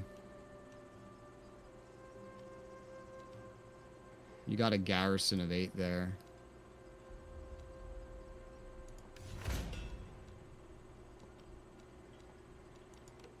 I finally haven't really unlocked built the much watermills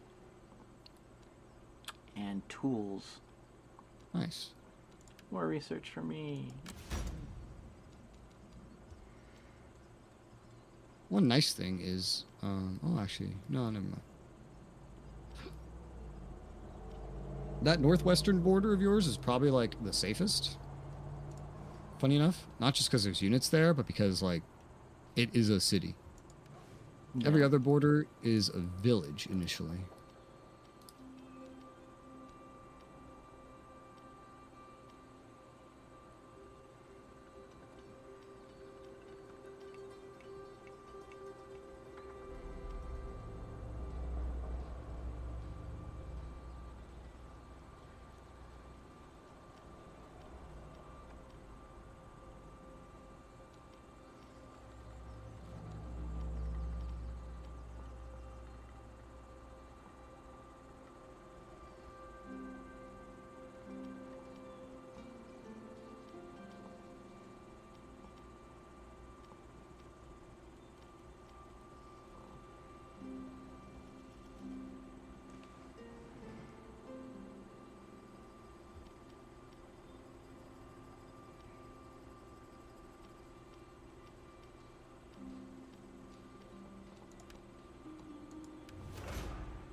The men have trained for this.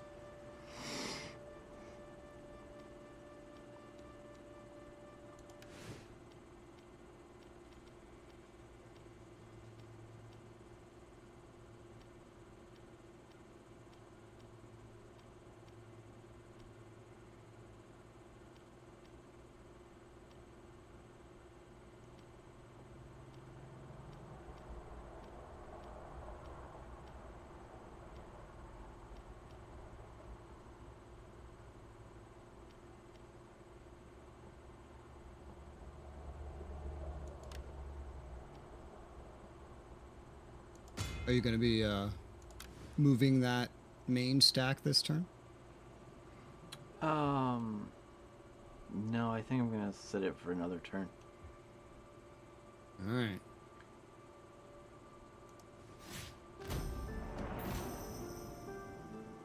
I don't know if I would sit it for more than one, though. The longer you keep it here, the more damage will happen in the west.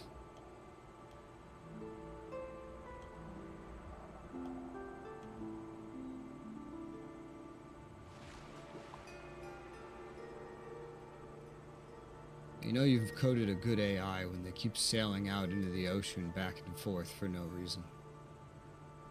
Alright, here comes their main stack.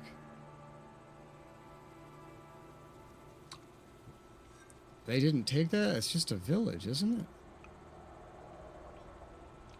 Did they... Oh, they didn't reach it. Because the river. They still have to cross the river.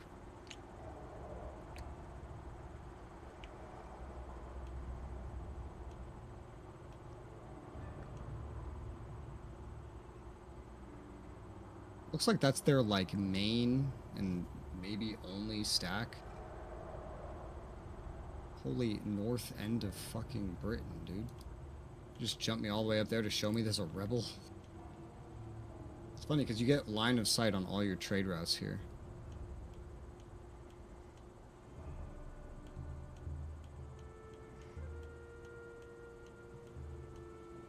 Okay, so Alfred right now is in your territory. He is approaching.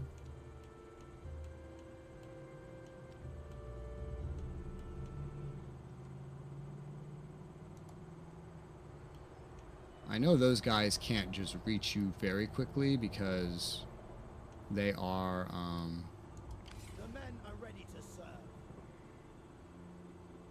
there's no direct, like, road path that just quickly leads them there. So, they're not going to head over there in a hurry.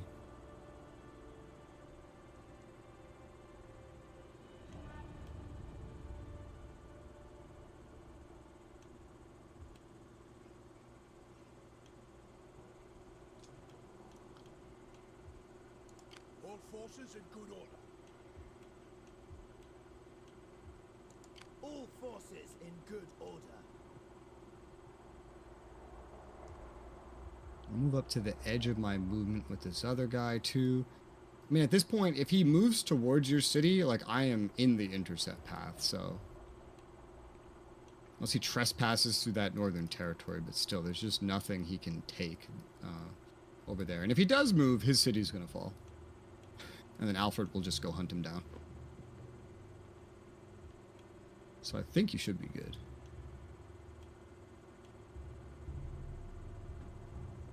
No chance. We will do our utmost.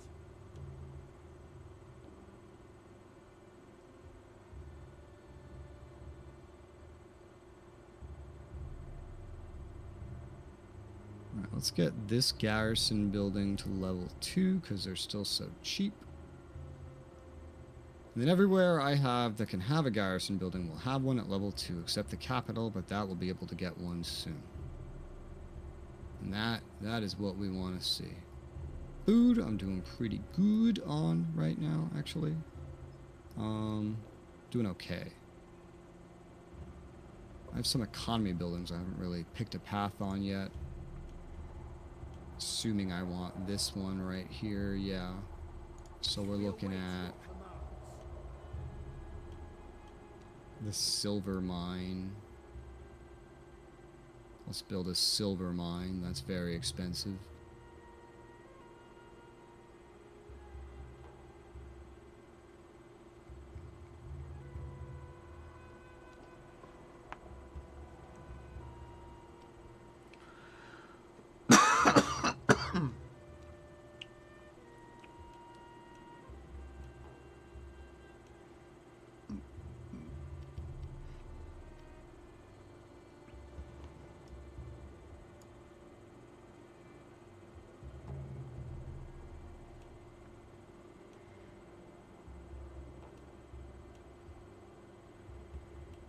And I will end my turn.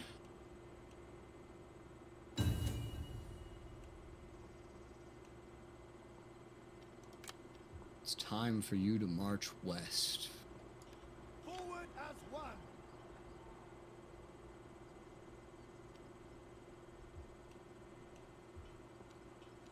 Oh, well, although, if you do march, when you're marching west, like whenever you get close to the main stack of prowess, you got to make sure that you can actually beat them.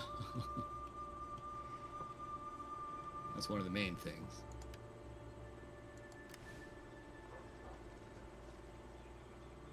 It's your nearest city to there. Okay, for that region, it's up where your second stack is.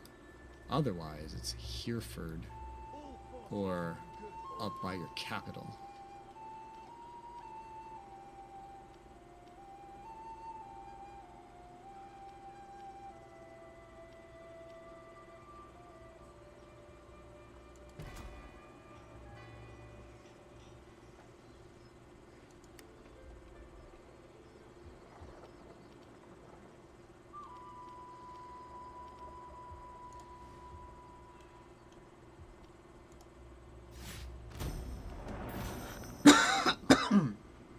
Gwyned's army.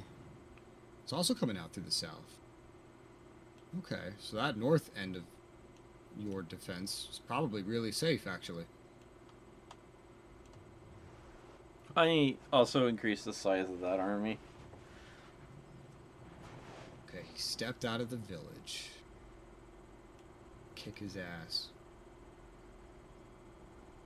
Yeah, your biggest challenge here is going to be actually maintaining a single stack that can beat one of these enemy stacks while you're losing a lot of your random villages.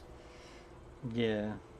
If you can pass that one challenge, then we can curb something. Rain of Blood. Oh, great. Why is there a rain of blood? Never. I thought this was supposed to be historical. Why is it raining blood?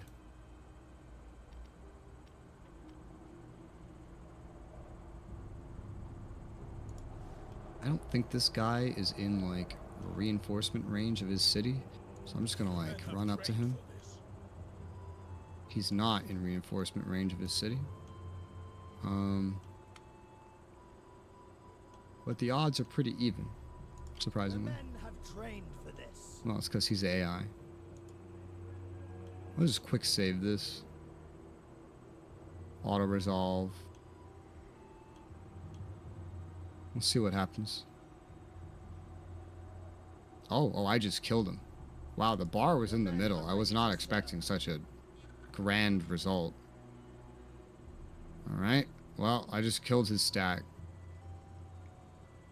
That's fun. Okay, now Alfred, you're just gonna probably beeline it.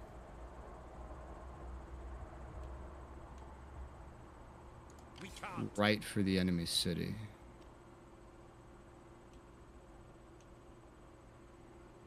I did this in winter too. That's kind of crazy. We await your commands.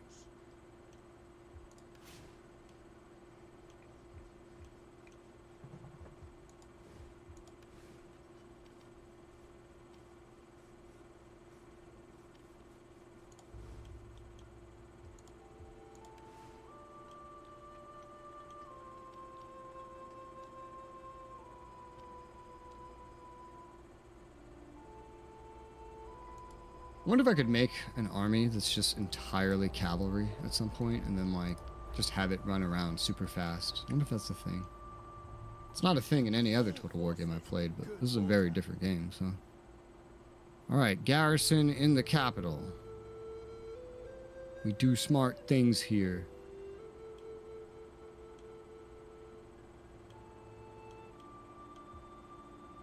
The men are ready to serve. I need to secure the loyalty of this guy a little bit more. I can give him influence and loyalty, or I could give 500 money, give him get loyalty, and then public order everywhere. Actually, that's really easy. Yeah, do that. That's better. It's much, much better. This place needs to be upgraded one more tier so it can get its little in-city food production. So I'll spend the rest of my money right now on that. And then, I mean, that's basically my turn. I killed that guy's stack. Alfred's rushing in. You're totally safe over here on the east side. So you just gotta figure out how to not die on the west side, and then, yeah.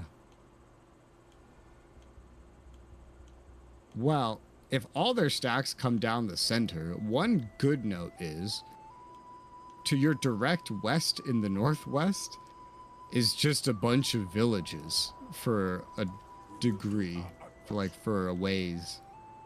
It could just be like snatched from behind them if the opportunity arises.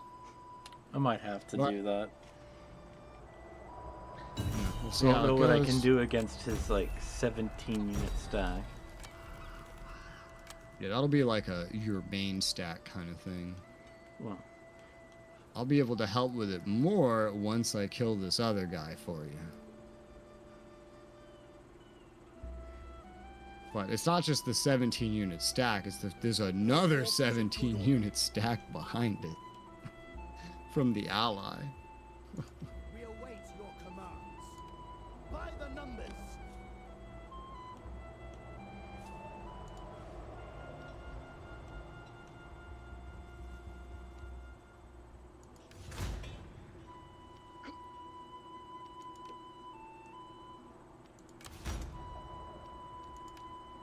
I would definitely focus on defending, like, your northern half, I've trained for this. for sure. Like, where your capital is, and then west and north of that. Because if they do push south, my vassals can just start kicking their ass. basically, wanna if lose they your capital. push east and take the farmlands there, I'm done. Well, yeah, that's exactly The why I men need to have focus trained for that this. region. As I said, I can't stop him.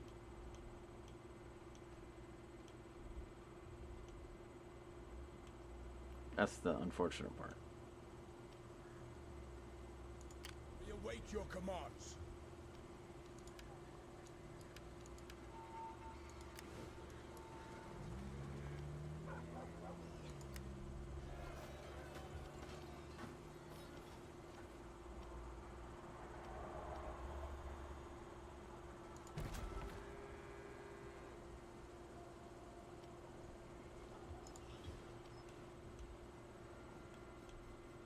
Not an option.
pushing my economy to try to get to a 16 stack by going to full 100% taxes. Oh, I wonder how that'll work out.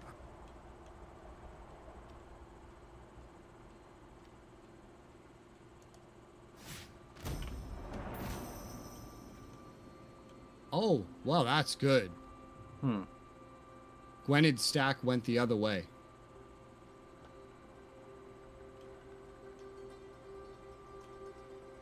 So it's not 217 stacks you have to deal with. It's one stack. For now. I mean, you have to deal with it eventually, but like for right now, whatever reason. Okay, he recruited 2 more levies and he's marching out. He's going south. Okay, he did not go east. That's it, I'm done. Game over. Well, you said the farmland to the east. By No, Stayford. that's the one that he took. That's minus Oh. 80 food now. Jesus.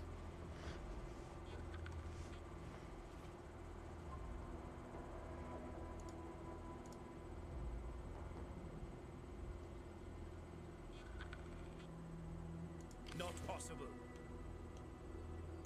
We will do our utmost. Encroachments? What? Viking Sea Kings. Annex Braga. What are you talking about? The men are ready to serve.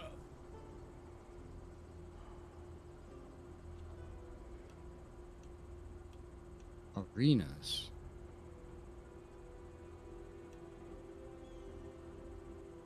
Encroachments in Iriu. King of Braga. Braga's territory. I don't know what the hell you're talking about, game.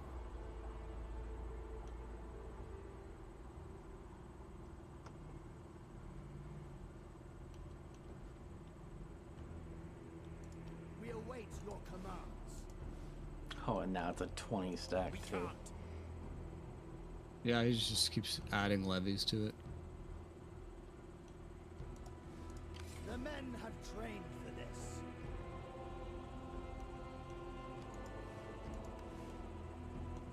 Yeah, so that's a 58 food production farm.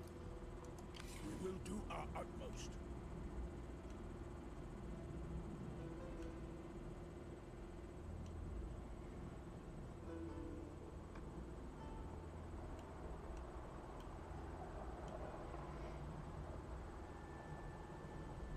Wonder, can this work like this? Yeah, effectively. I just need to build something.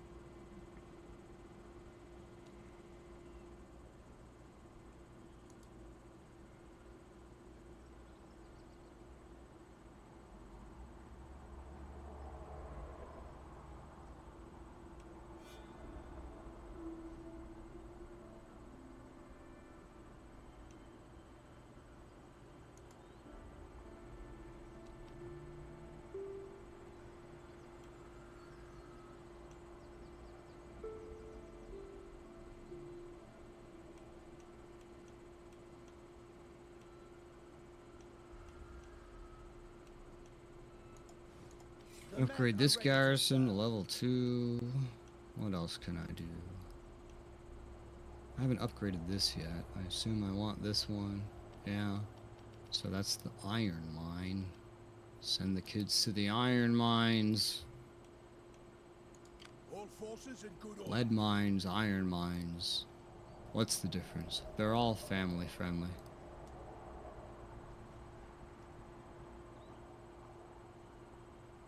And then let's end turn.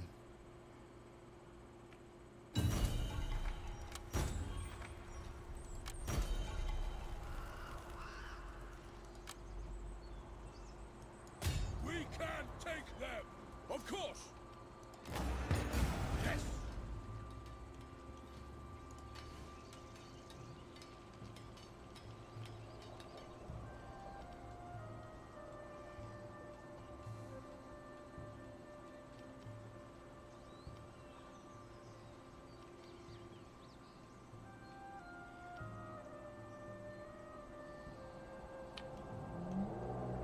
Okay, I found his pasture. I'm going for that. All forces in good order. Huh. What, the fishing wharf up north? He also has a pasture as well. Yeah. See what you can snipe.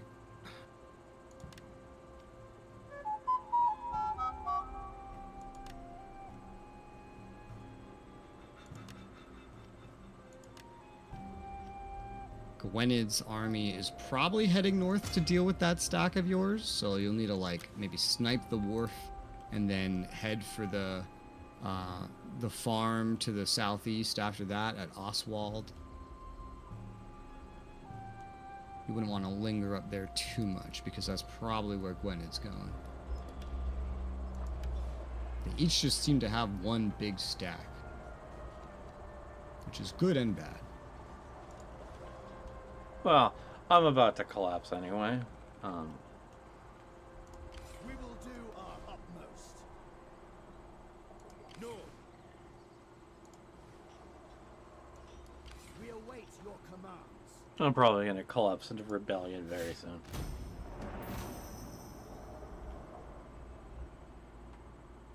Oh no, Gwyned's going. Where the fuck are you going, Gwyned? Oh, Okay. Gwyned had a rebellion. Oh, that's good. Never mind what I just said then.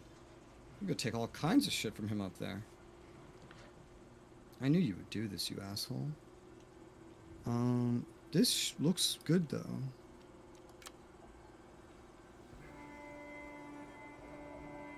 Let's see how this works out. Okay, it seems like it worked out.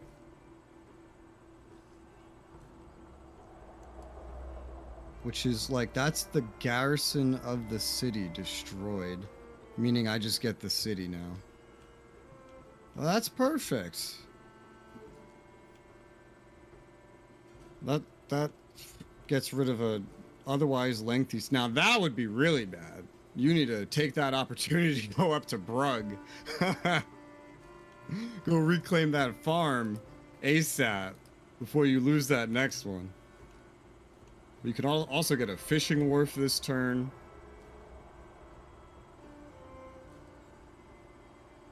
I wonder how his supplies are doing. If he just keeps going forward and if he just gets encircled, will his supplies just run out? Alright, I destroyed that faction. The men Let's have see. trained for this. What does he look like? I don't really have information on him. If there was ever a time to go take Brugg back, it'd be ASAP. You could at least maintain your position by sniping Gwyned's fishing wharf. And then you could take Gwyned's pasture, yeah, because now Gwyned's army ran away to go deal with a rebellion. Was that rebellion even in Gwyned? I guess it was. I was like, was that next to Gwyned? Well, since I've taken this over... Oh, there's no governor assigned. Huh.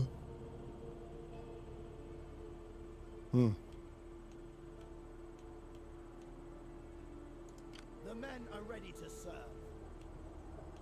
Leofstan, Hrothweird, Aelfric.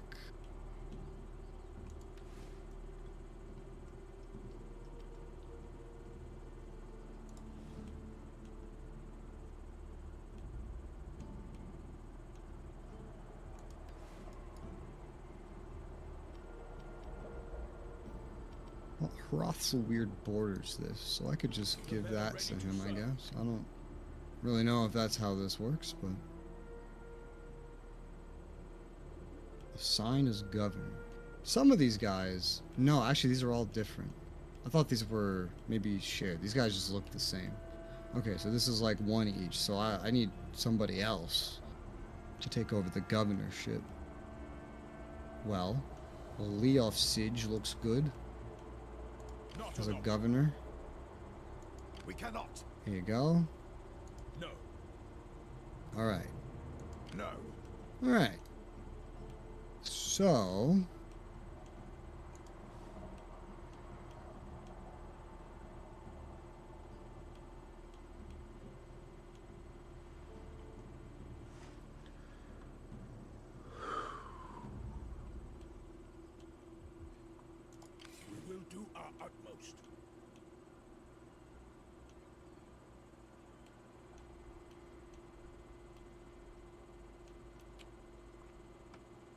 I'm just going to start running Alfred northeast because he's the one that's kind of ready for combat because he wasn't really involved in taking the city. He just like barely got there in time.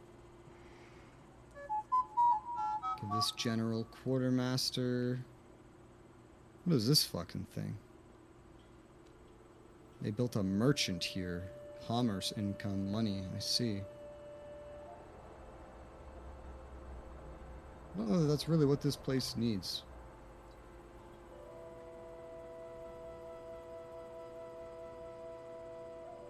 I'll just build it up a step, I guess. And then find something it could use more. I might decon this too.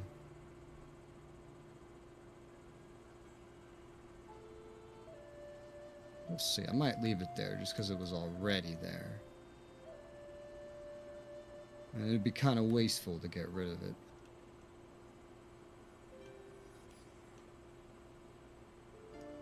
Not an option.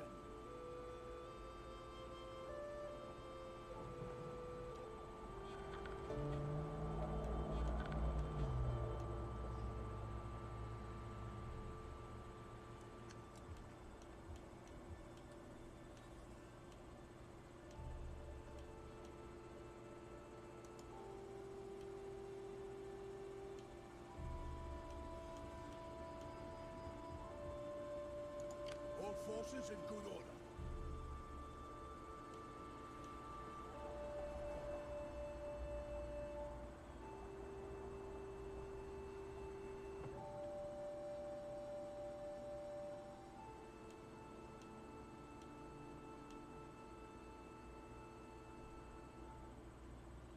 I'm gonna recruit a retinue sword to the guy that just took that city, which will open up that tech tree for me, the sword tech tree, melee tech tree. But I'm gonna go for this reinforcement range that I was recruiting We will first. do our utmost. No There's a doubt. risk of rebellion up here, but should be fine with a stack on it. Just has to recover. That's a change allegiances. Great Viking Army Kingdoms. Is that what this counted as?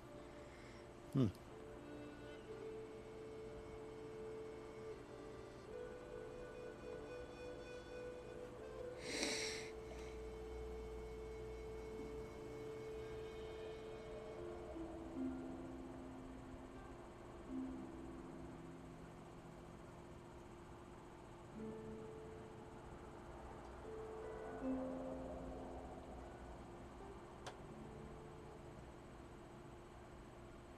Alright, I'll end my turn.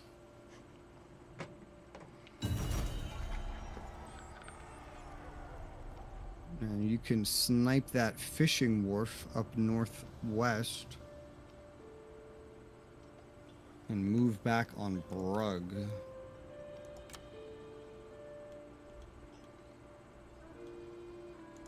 men have trained for this. Onward to victory!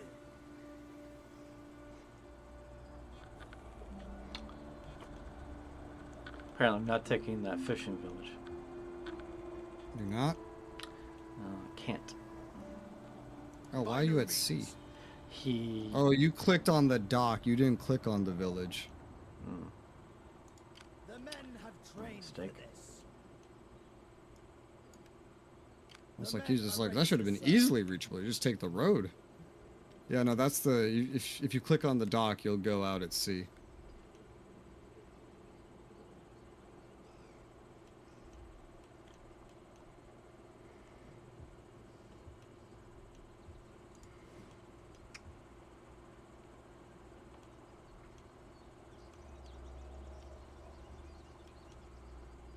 All forces in good order.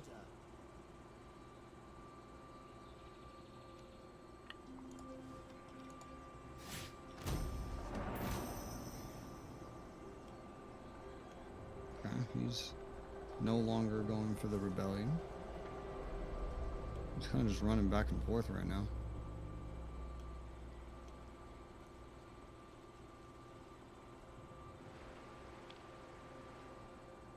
I think he's coming back to stop me. Yeah, probably.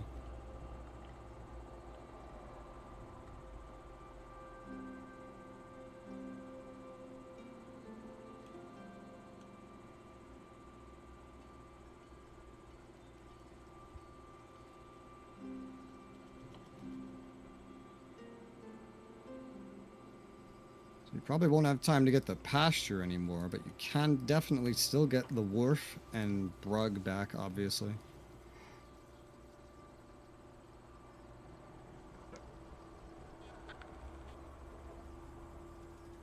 Alfred. Oh, God damn it, Alfred. Oopsie.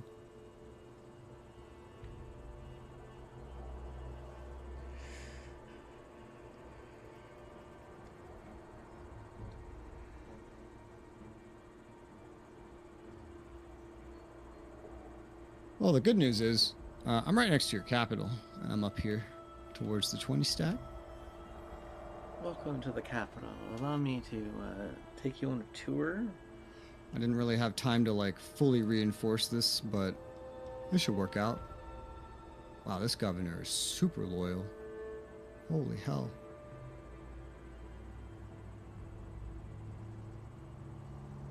Let's give him a scribe then for some governance and money.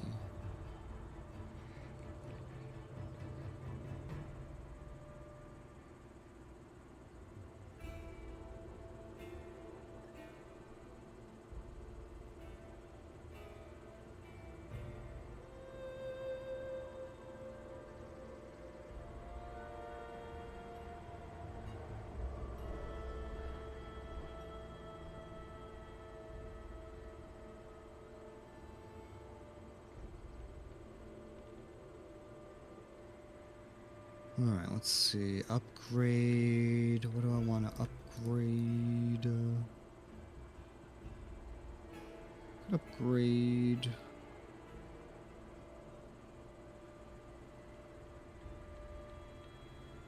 Upgrade this farm. Just a random farm that's in a safe-ish location. Oh, and I can still build up one of these. I haven't built any of these.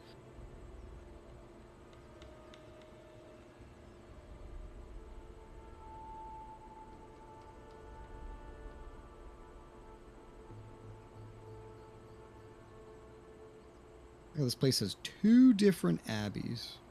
2 of them.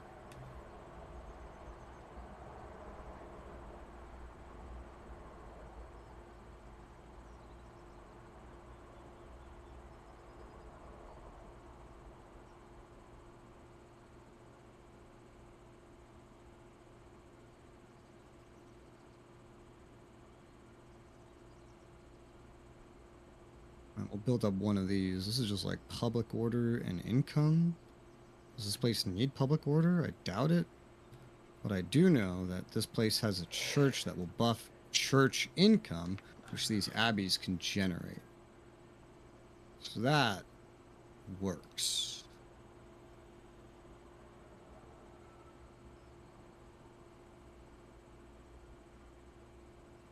Alright, ending my turn.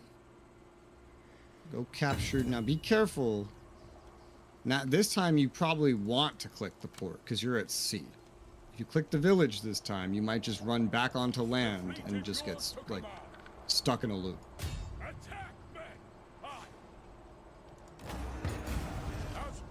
Alright, cool. So we got ourselves a fishing wharf. Now you can go for Brug in the south and reclaim that farm. We will do our utmost. Yes. So be it. Awesome. This brought We me to have food. positive food. We have food. There we go. There you go. Be very careful with anywhere that has a port. I will. We await your commands. That option is not yet open to us. Very curious where he goes next. Gwen is obviously heading up to you. You're gonna want to like GTFO next.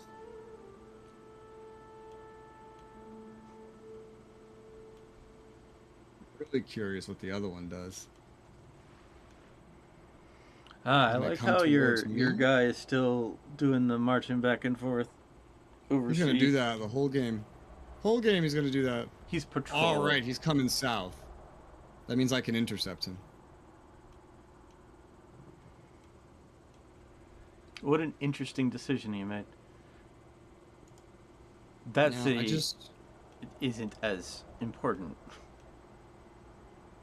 this is good. Now I don't have like a 20 stack, and this is I not like an do have a elite 20 stack. retinue army. Uh-oh, all right, you got a rebellion going on. Look at this. Got your first rebellion. Yeah, I was expecting a rebellion. Where is that exactly? That's south by my border with you. We await your commands. Is that a food place? No, it was a lead place. All right.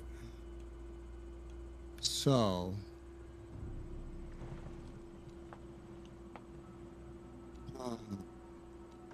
I can preview. So, according to what I see, you will have the movement to reach this man where he sits in that village.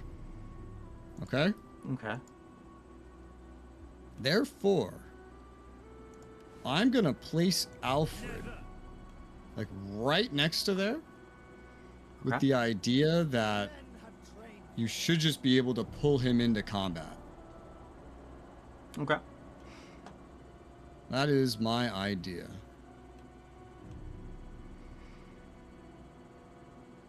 Oh, exactly, like, just looking at where I can place him. That would be bordering.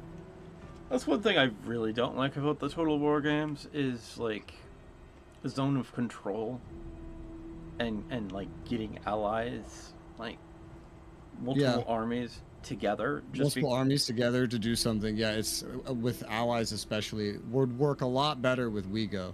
Yeah. That's something that like Total Warhammer 3 does pretty good because of that. But I really hate not being able Okay. to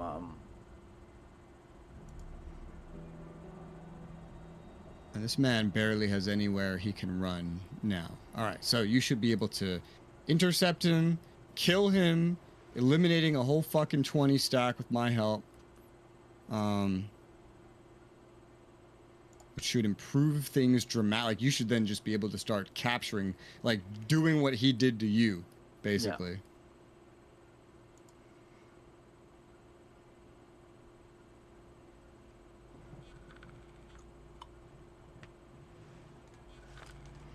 Oh, Powys and just ended up at war with your northern neighbor. That's interesting.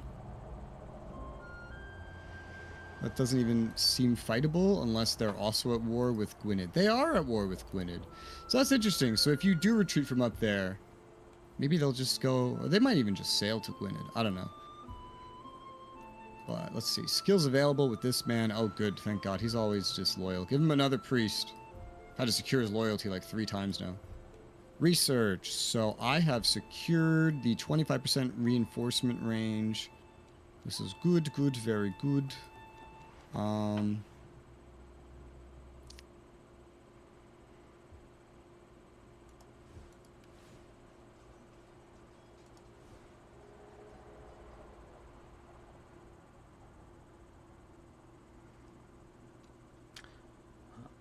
I'm not at like positive 44 food production. I can actually lower taxes. Yeah, you're gonna want to do that if you're fucking rebelling. Yeah. Because I don't know how you're gonna reclaim that southern thing.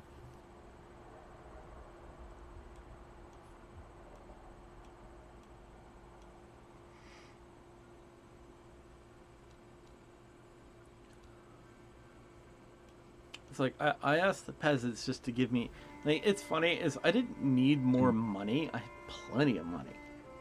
I just needed extra food production. So like I wish I could have just Upgrade the garrison. lowered the coin tax and asked for extra food. Yeah, Total War's never been too big on the economic simulation. Because I didn't need money. I have like $7,000. The men are ready to serve.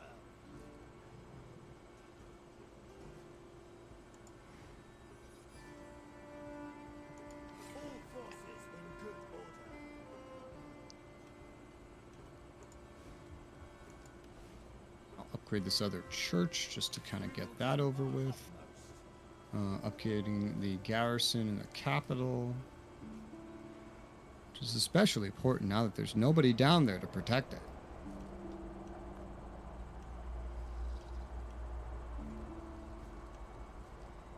This is also where I wish Total War had, you know, just territory trading.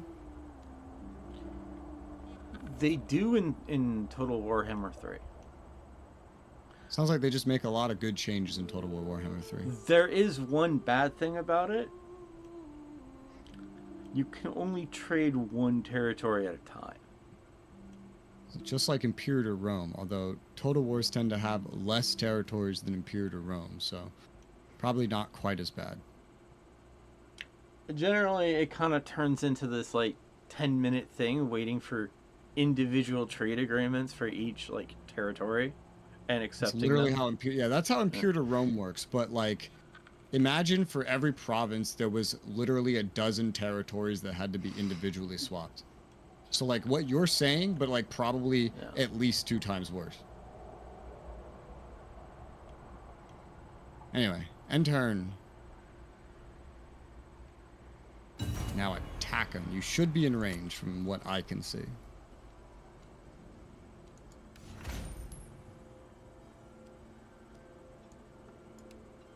Because he's in a little village, I don't think he should be able to get away. We await your commands. Attack the foe. Oh yeah. Oh yeah. Oh yeah. Why can't I click the buttons? That's so weird. Can you click the buttons? Yes. Okay. Did it auto resolve? Plenty. Yeah. Like hit quick save. So you hit auto resolve. Okay, so I can see that you hit auto resolve. So that's how this handles it. They made it like slightly different for this game. It's kind of weird. But auto resolve, and we'll just do balance. And he's fucking dead.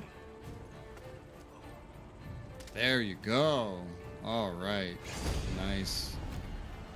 Wow, full army wipe. Me, I didn't lose many units, so I don't need the money though. I'll just take captives. Of course. So I can't replenish myself too well up here or build up. Maybe if I like take the fortify stance, I'd be able to recruit up here. I don't know. We did it. Men have trained. Now you just start marching west. Glory awaits. I was gonna take my cities back.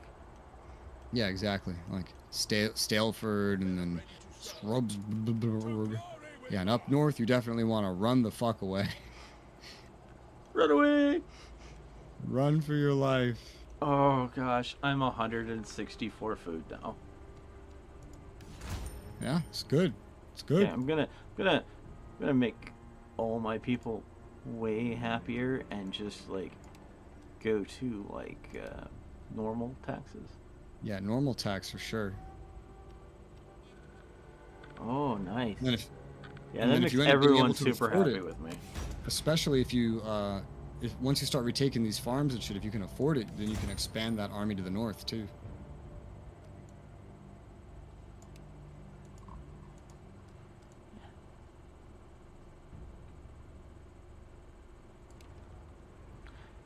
Apparently, I can't do that. So, slightly above normal taxes. But I think that brings everyone to be less pissed at me. Yeah. Yellow faces, not red faces. Alright. Less pissed is good. And, I guess, let's see, research.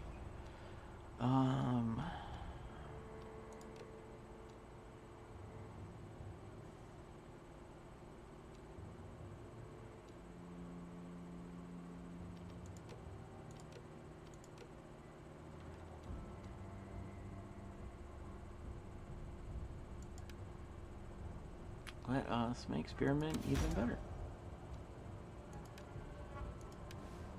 A building was damaged? Oh no. Yeah.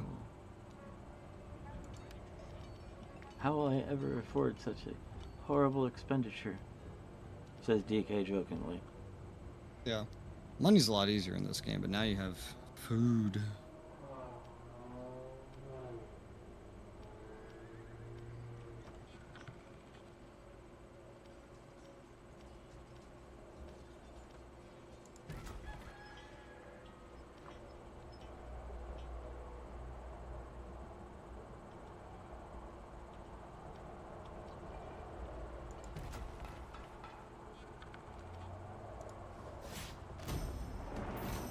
Yeah, a lot of my cities were set up like really industrial heavy.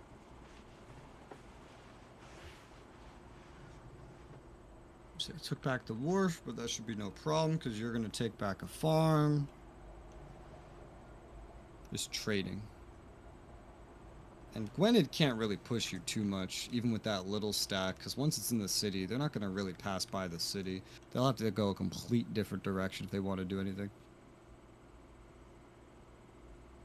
Now, what comes into question here is, how do you want me to contribute from this point? Because this is the weird Total War thing where we can't trade territories, so...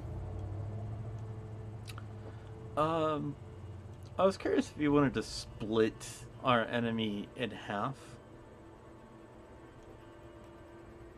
Well, so the funny thing to remember is, technically speaking, I'm only at war with one of these. Who are you at war with? The guy we're fighting right now, the guy we just teamed up on. Oh, okay. So technically, I could go after this guy's like main province over to the west, the city and like a couple villages there. Yeah. And then you can just send everything over to Gwynedd after you reclaim your stuff here if you want me to take that stuff, and that's really just up to you. I feel like that's a proper payment for your assistance. In that case, I'll head in that direction. Okay, so yeah, so I can't recruit up here. Only when I have my own territory. But if I just go claim one of his things, then that'll be fine. Okay.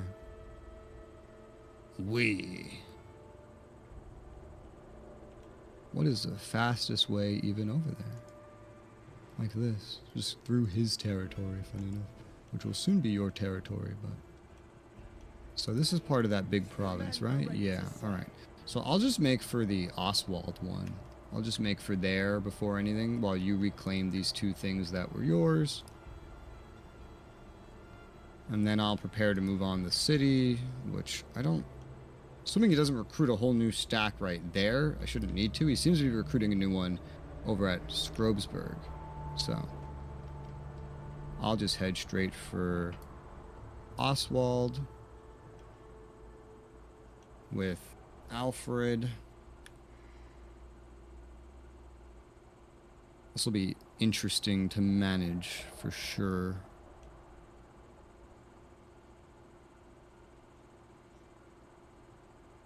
I like how I came out of that battle in a better situation than when I was in it before that battle.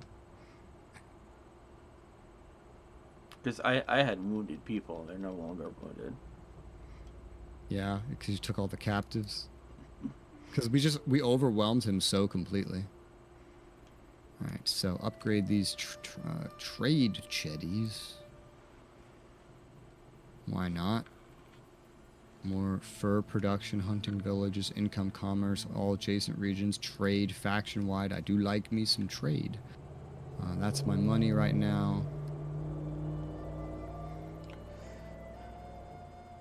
And at some point, somehow, you'll need to go reclaim that rebel thing to the south.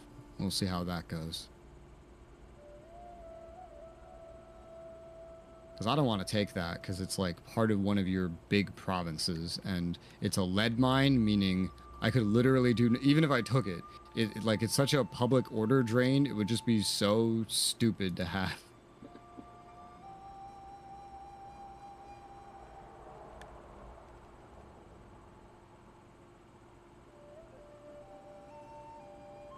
Skills available. Wiglaff, my boy, you need another priest because I didn't give you the thing you wanted. Alfred, my man, we're definitely going to give you more quartermaster. Max that shit out. 30% campaign movement range. Ooh, less recruitment cost for all units. That's really good. And less upkeep. Max out that quartermaster. Okay. Cool. Cool. 1% chance of rebellion. Well, that can't be avoided. Well, the good news is it's time to fight back. Spent my money. Kind of gotta like keep this guy here, right? Characters are keeping this afloat a little bit. It's mostly just waiting on the allegiance to flip, which is going pretty quick. It's gone from like 20-25% allegiance to us to like 45%. So that is moving. This is gonna need to be a fully functional stack. It's gonna need to be that. Can I say that we have not crashed again? So I wonder if that compatibility thing was actually the problem. Oh, we'll see. I'm gonna have to feel it out. Feel it out. I want to recruit just one more Sax warrior for this guy. That's total. That's like 10 melee units. The archers, he's got like 2 more slots.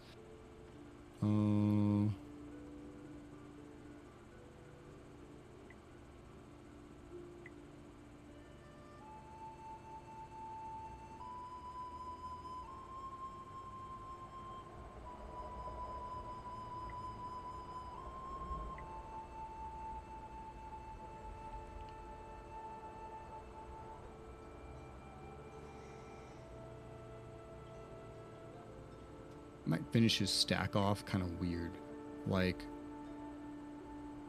give him like a levy archer just because if I get one more then I unlock the tech tree, and then like a scout levy cav just because it works. This is not my ideal setup for sure, but for right now when I can have so many levies, I think it just works. Let me just get that archer, let's unlock that and wait the next turn. Maybe I'll give him the cav and then he'll be maxed out, what that's worth.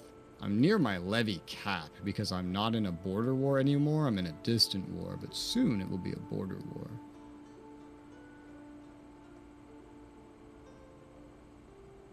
End turn.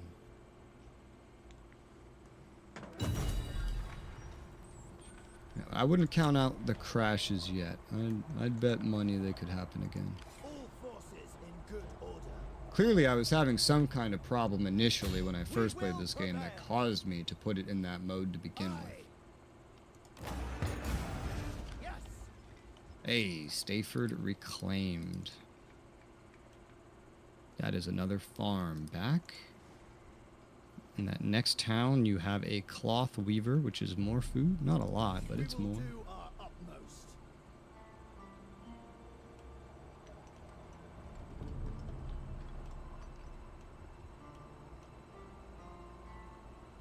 I wonder if those guys to your north will sail and take anything from Gwynedd.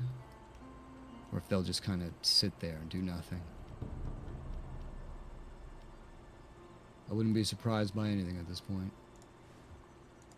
But theoretically, if they don't attack and we can get you all of Gwynedd, I think we can have you in just like a much better situation in general.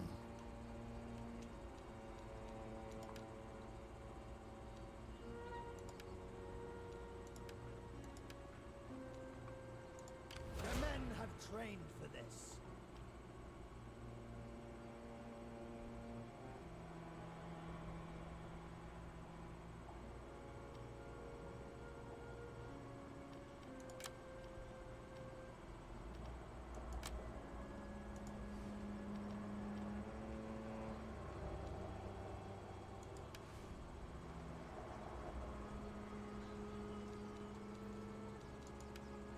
Never expected I'd be expanding over here. I thought I would go like northeast towards East Engel. I mean, that might still happen, but you know. Just never thought I would have this random enclave, exclave, whichever one this is. Yeah, I was not What? I was Sometimes not be what you- expecting this sudden war on our east and west at the same time. I mean, I kind of was, because this kind of shit happened in Narfi too, just with different nations. And don't count it out just yet, because I mean, technically speaking, the ones that attacked Narfi like haven't attacked you yet, and they still could. What is he doing? Are you? Oh my!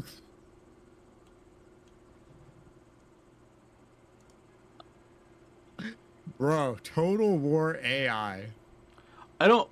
In Warhammer, they would not have been able to do that.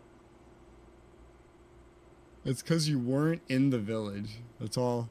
It's just because you weren't in the village. And in every game I've played, the way it does work is it doesn't matter The men are about ready like to serve. unit zones of control, which yours was blocked by the village anyway. Like if you just can target, go right into something. So he just didn't care about your army. And because the villages in this game have no garrisons whatsoever, he could just snipe it without a fight. That is ridiculous. Kind of hilarious. I'm sure it's less hilarious to you. To me, it is hilarious. It is hilarious because he's about to die horrifically. Yep. And he's It just upset goes- me because he's put me back into negative food production again. Yep. Also, there's like rebellions everywhere. So where he just came from just had a rebellion. Also, like oh my god, there's rebellions everywhere. There's rebellions to the east of your capital. There's rebellions near me too, and now East Angle's coming in like I'm gonna take that. Oh my god, but wait. Oh, is East Angle at war with that faction? Like, what did he like? Oh yeah. That's a terrible move that he did, just to like give me a flip off because he's destroyed that army. He has thrown that army away for the privilege of upsetting me. The AI in video games, what they do is they find out how to deal the maximum amount of short-term damage to the player that they possibly can. That is what they do.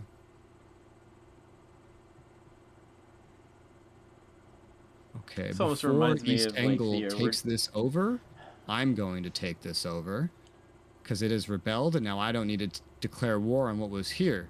And so East Angle's conquering all your potential enemies to the east. I know we're going to have to fight them eventually. But I'm going to go take this from the rebels because this goes into the Northampton one.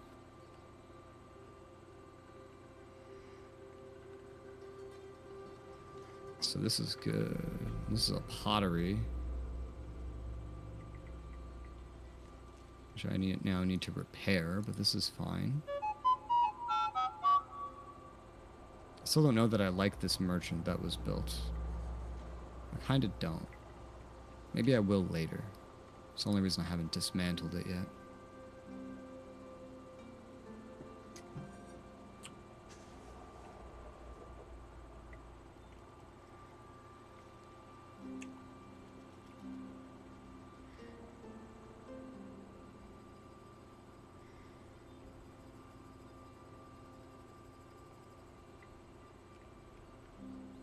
Okay, so this place does not have a granary. Let's build the granary in Wareham.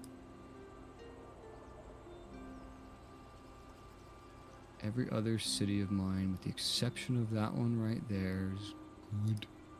Good, good, very good.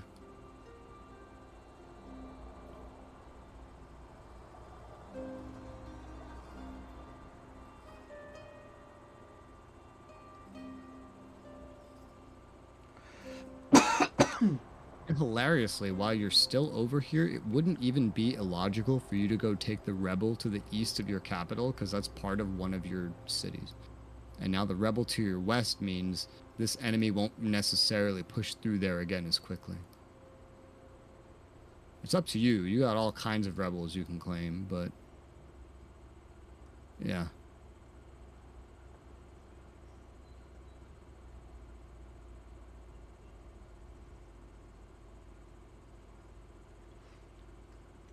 Let's upgrade this small farm. My armies, I think they've all moved now. They've all done something. I've taken something new, which is grand. Next turn, I'll finish the first melee unit technology. I will end my turn. Dude literally crapped out every levy he probably could the moment he took that too, which is hilarious.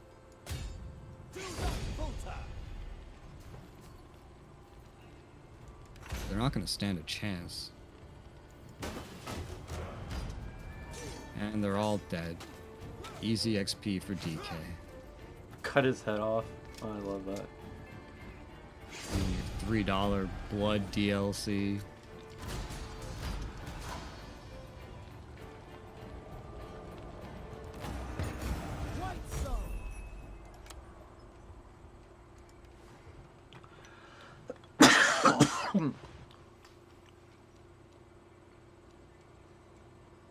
Oh, he damaged all my buildings.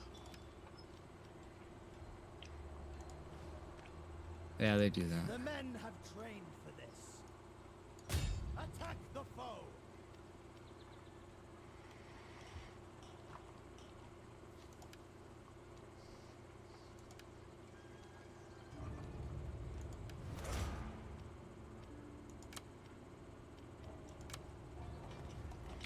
What I think is kind of funny,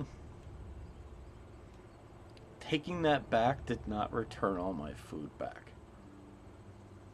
I think the farm went down a level, Yeah. so that would be why. Regardless, you have 2 farms bordering you that you can take. One to the east, one to the west. Is this guy actually going to go for that city? There's Guess no so. way he's actually going for that. I mean, I doubt you built any garrisons up, so to be fair, if you only have 8 defending and then, like, no garrisons built up, a stack of 19 could threaten it.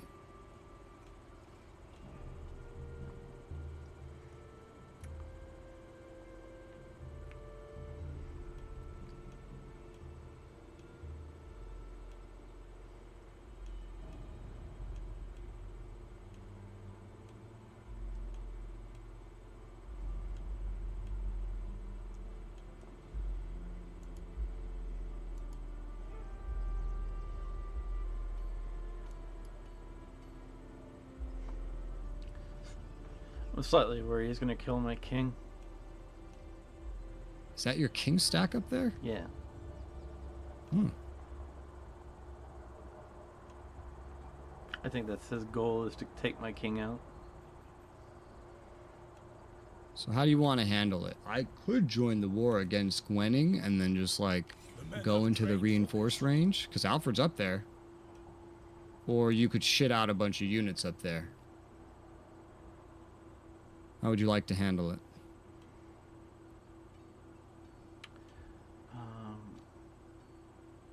So with the garrison, that's, I think, 16 troops, right? Missiles. Let's see, with the garrison... Oh, yeah, you just have a trading post here. There's no actual garrison building. You got 1, 2, 3, 4, 5, 6, 7, 8. 8 units, so 16 with what's on top. We Yeah. await your commands. So if I shut out a couple of units, that would hopefully tip it back into my favor. Theoretically. I mean, his might all be full health, and then, like, yours might be levies. One that of might be his is slightly half injured. health. Yeah, okay, so he probably I don't shit know out what the some rest of levies. his army is at. The men So, are ready to yeah. serve. It's the $1 million question is, what do you want Alfred to do? I'm just gonna shut out a bunch of units. Okay. Hope it works out for you. The men are ready. Just handing out priests left and right now. Well, if that's what you're going to do there, then Alfred will continue on his path to destroy your other enemies. I've occupied a farm from one of your enemies, and he's got copper here too. By no means. And now that I've done that, I can recruit something, because this is technically my territory.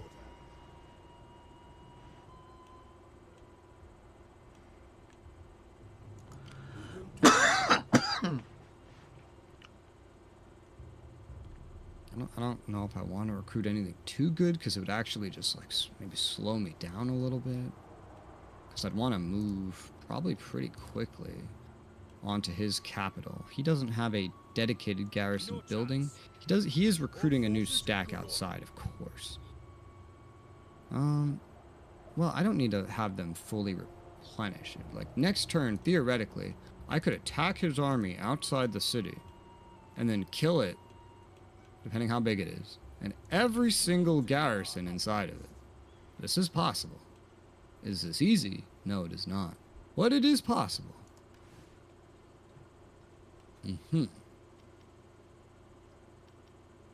Let's see. I will recruit. We want some big boys. We want some boys that are big. I'm gonna get royal thanes and a retinue melee cavalry. Let's recruit that into the stack. Oh, actually, we have space for one more thing. What do I want to do with that? We're just not going to replace anything. That's what we're not going to do. Guess I'll recruit another Royal Thane, because it's just probably like the most elite unit that I can actually recruit here. Yeah, let's just recruit that, just to make this as big and good as possible. And we'll see what I can do with that next turn. A risk of rebellion in palace, you don't say. Gee, I wonder why. We await your commands.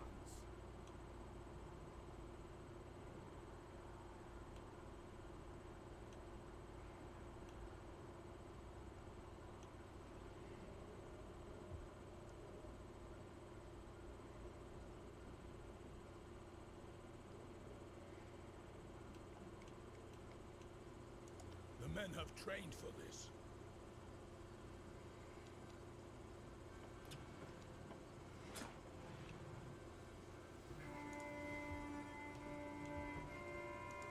Could min-max this other guy a little more.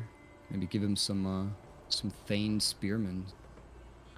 Some retinue spears, get rid of some of the non-retinues.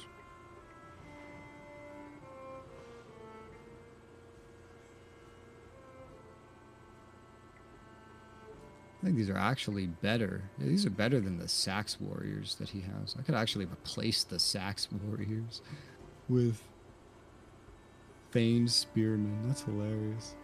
That's an option. He could be a little more spear focused. Alpha could be a little more sword focused for right now. That's an option.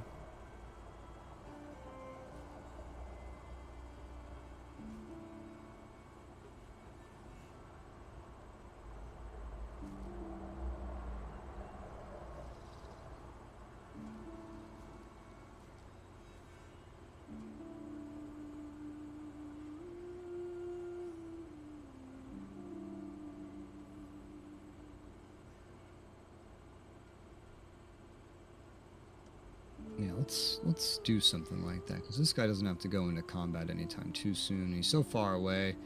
I need someone defending the south, so let's get rid of his Sax swordsman, and let's start replacing them. Yeah, with Thane spearmen. That's 9 spearmen total. I'll just throw another levy in there. So he's got 10 spearmen. He's got a Thane swordsman too. Might get rid of that too. I don't know. Just focus this guy on spears for right now. Might leave that there for now.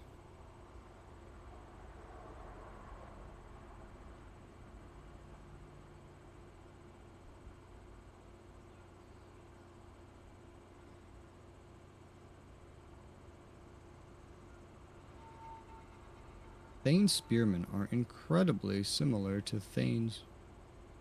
They just have spears. Pretty much the only difference. What are you at? You're at 20. Tell you what, we'll go a little thematic with this, right? We'll get rid of your Thane, and we'll replace him with another scout cav. So you got like these 5 archers surrounded by 10 spearmen, the general, And then a bunch of maneuverable levy cav. That's nice and thematic for you right now. Is that usually how I would build an army? No. But it's what we have. So it's what'll do. And that's my money for this turn. And end turn.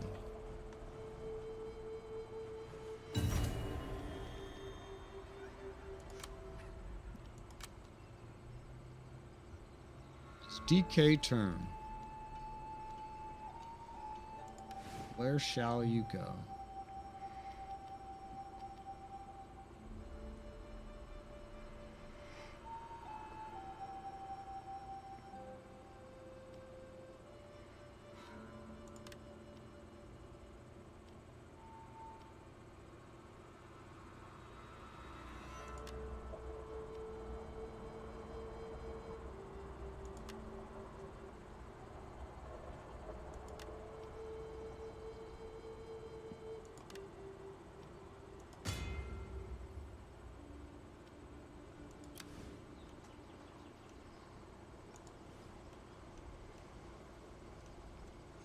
The men have trained. Well, I guess I should take my city back.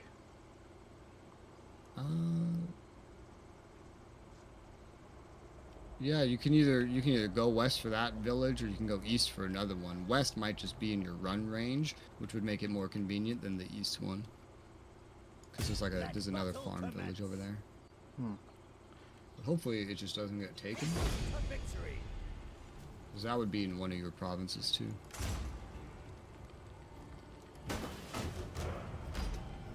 Goodbye, rebels. No one wants Yes, you. dab them. Kill the rebels. Dead rebels. And then you get this is a farm place, right? It's a cloth place, which is still food.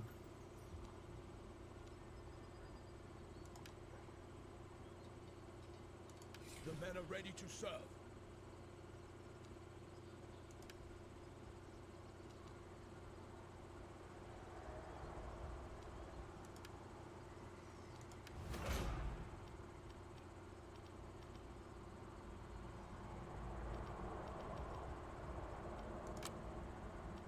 I was planning to thematically just leave Alfred down south, but you know, that didn't end up working out. Because he was just the one that was the most available to just run up here. But it works. It's working.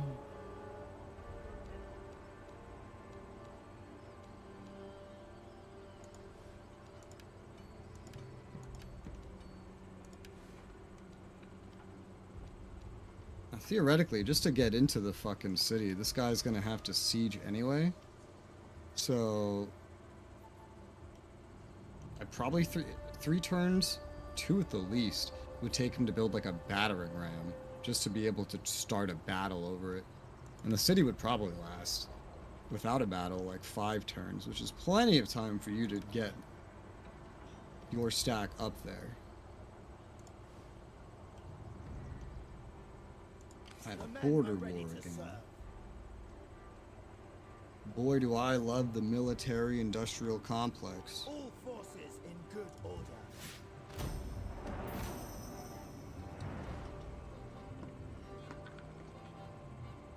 Alright, he's going in. He's going for it.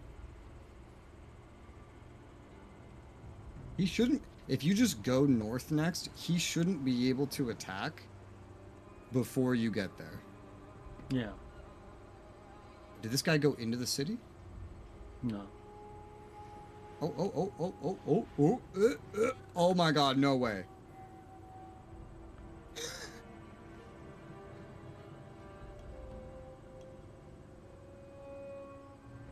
How utterly annoying. Does it, when you occupy these villages, is it putting you outside of them? It doesn't do that for me. I exited the village to get an extra distance. Okay, you have to stop doing that. Twice this has really not gone in your favor. That's causing you lots of problems. I'm sorry, I'm used to an army having a zone of control. And I have not learned my lesson on this. We will do Yeah. Well, you'll learn now.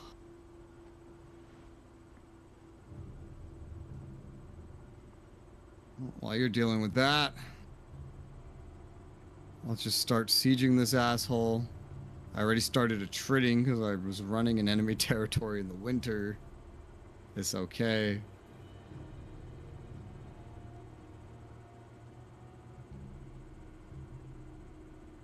This place isn't advanced enough to stop me, I don't think, like this.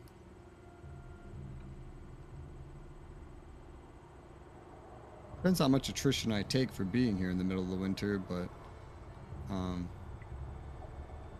there is no better time.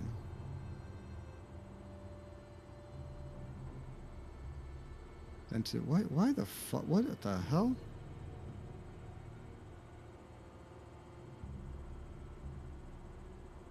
Why does Alfred have a 20%? Oh, minus. Oh, okay. Oh, okay. Never mind. Never mind. Never mind. False alarm.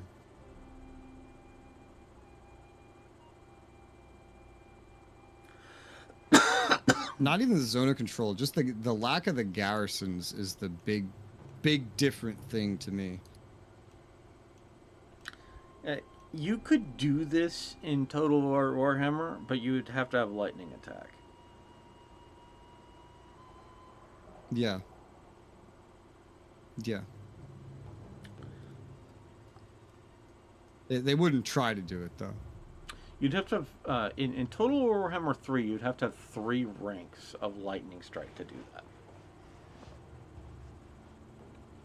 Because in Warhammer 3, they took the lightning strike ability and they stretched it.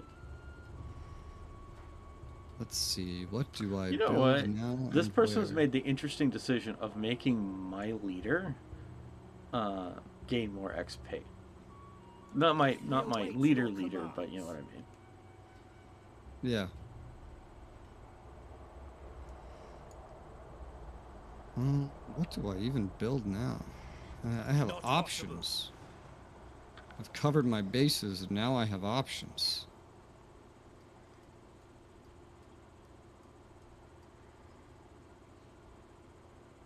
Well, I guess we could go upgrade this grain silo. And what does that leave me with? Could upgrade the salt building. Yeah. And that's money. So earn some money, spend some money, earn some food and supplies. Salt means more money.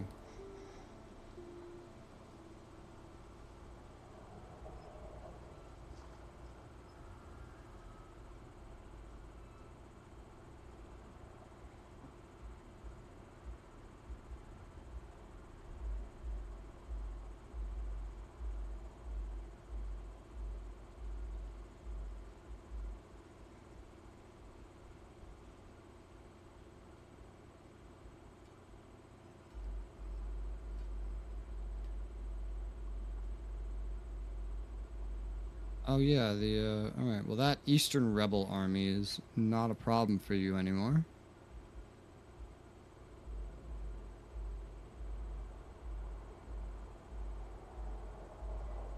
Are these guys making a comeback? Because they're at war with East Angel. Now they have 2 provinces. Oh no, there's just 2 dudes with very similar portraits. That's right! Oh yeah, I forgot about that. These 2 fucking horse portrait nations to your east. Those are the guys that attacked Narfi. It was really confusing then, too.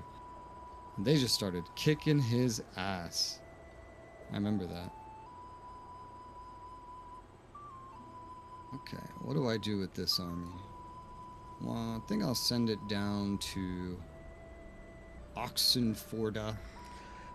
Just be a little bit closer to those rebels. This is like the one undefended place that they'd probably go for. And be closer to the coast in case any more Vikings show up. I am getting a better unit cap as I take more places, though, and as I'm in a border war. So technically, My could unit look at, cap like, is going down. another stack. Apparently the war has de-escalated on my side. Yeah. I went from being all the way on the far right to now being one more to the left of that. And I say that because in Total Warhammer, those pieces of bars would have different names. This game does not give them different names. This game is, the way it displays this is really weird. No. None of this stuff is normal in any game before this, so this is just a bunch of fucking nonsense to me.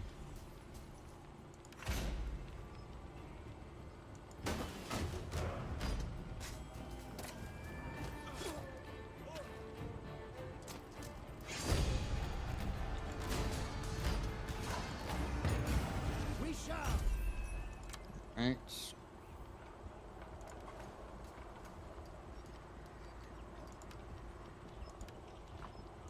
The men are ready to serve. We are ready.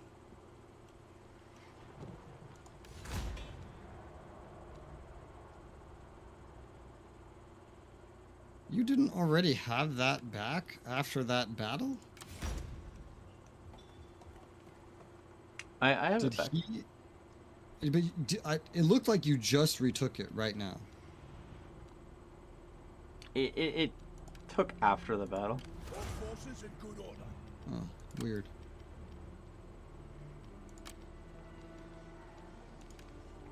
I don't know, whatever. All forces in good order. To glorious combat.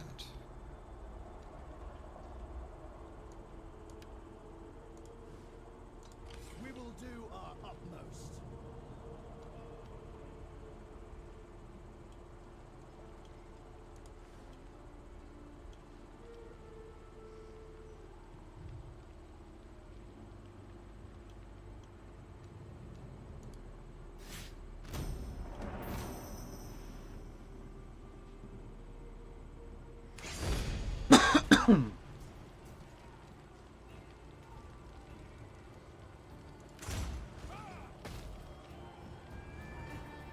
All that figured out. You're I'm gonna definitely lose not my saying- king. Oh. Oh?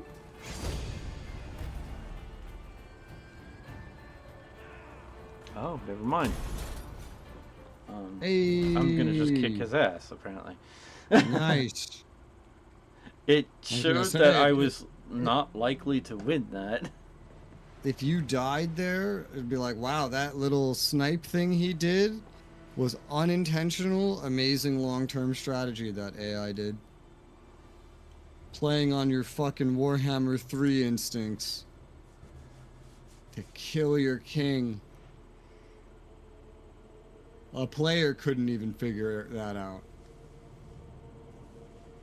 I mean, a player probably could, but the player probably wouldn't think that far ahead. The AI didn't either, but just No. could have turned out that way.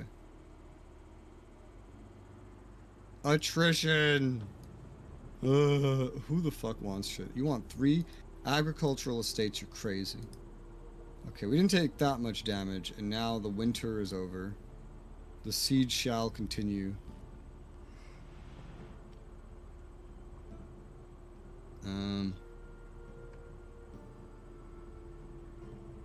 Oh, wait, what? Oh, I was reading this wrong. I thought these were turns, not labor force costs. These are the amount? What? Oh, shit. So that was all one turn. Oh, oh wow. Sieges are way faster than I thought they were then. Usually it shows like, oh, it'll take this many turns to make this, which I guess it does after you add them. Oh, so you could just get ready to siege in one turn. That's cool. That means I can attack this right now. Die, bitch! Bitch died. He died good. I've taken his main city. Aefwald. What? Random ass governor. Governance command. No, my general back here leveled up. Give him some quartermaster. Max out his quartermaster. Why did you level up? Powis governance is available. Who would like to govern Powis? We got a merchant. It's better than a warrior or a spearman. Here you go, sir, Mr. 25-year-old. Take this random exclave enclave, whatever this counts as. Repair the Great Hall. Repair the Tithe Hall. What the fuck is a Tithe Hall? Oh, it's unique. It's its own damn thing. This is the food production bonus to the region. Oh, okay. Gotcha, gotcha.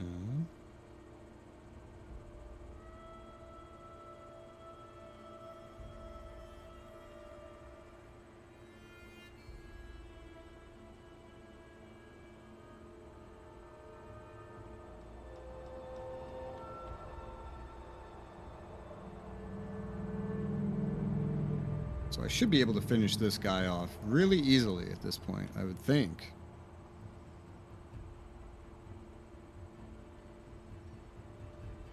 This just needs money, huh?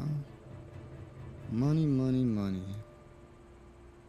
I haven't upgraded this. This will increase public order and church income. Well, it costs money, but will increase income from the church. At this level, I don't think that would actually be too worth it. Well, maybe. I don't know. What does this place need? I opened up a slot. It could use a granary. Let's build a granary there. I see the slot.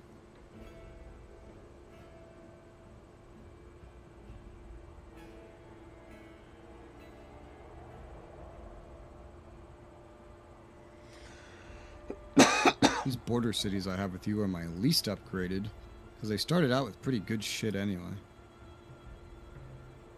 One of them I can upgrade to level 3. I think I'll go ahead and do that. Open up another slot there for something.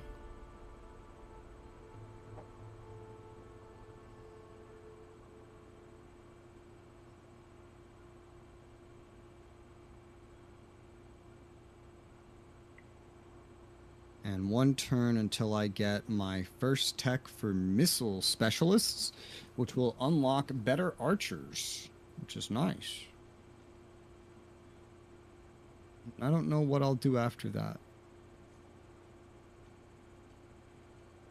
That technically was my first one siege battle, because the other battle I did wasn't a siege battle, because the whole fucking garrison marched out to a field battle.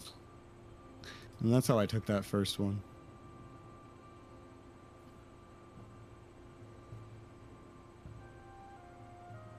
Well, in that case, I'll end my turn.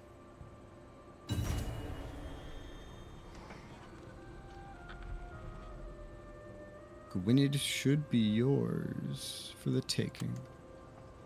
Theoretically.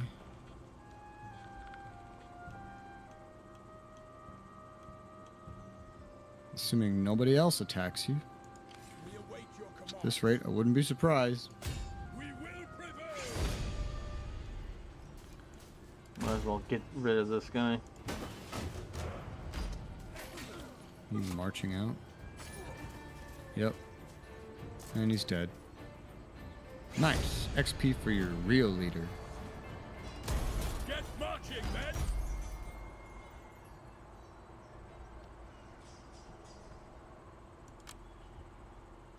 Gwynedd has a pretty nice capital. Like, it's just over there on a fucking island.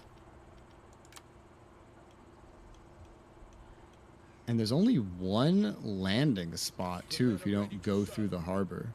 That is a really nice starting place. If this is one of the Welsh nations that you can pick, I kind of want to play that one, just because I love the way that capital's set up. Well, I guess you could run across by land, too. But, like, you could guard right there with something. It's so cool. So cool looking.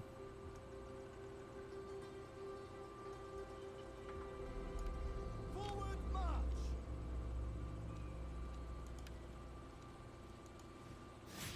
You really had to go through some trials and tribulations, but you're like getting to be better off than you ever have been.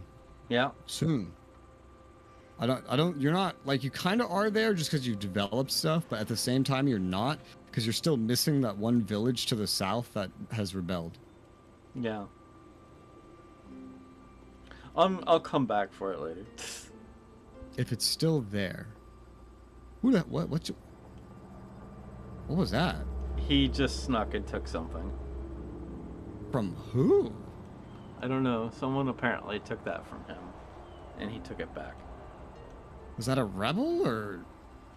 Yeah, that was a rebel. I remember that. That rebelled a long ass time ago. That rebelled from Gwynedd. I'm pretty sure that rebelled from Gwynedd. But actually, I don't know. Maybe that it was just near Gwynedd and it rebelled from that other nation to the south. I don't know. Kind of weird. Regardless, I can go claim. I could just go take the thing he stepped off of now. There you go, because there's literally nothing protecting it. Alright, now what do I research next? There's so many things that I would like.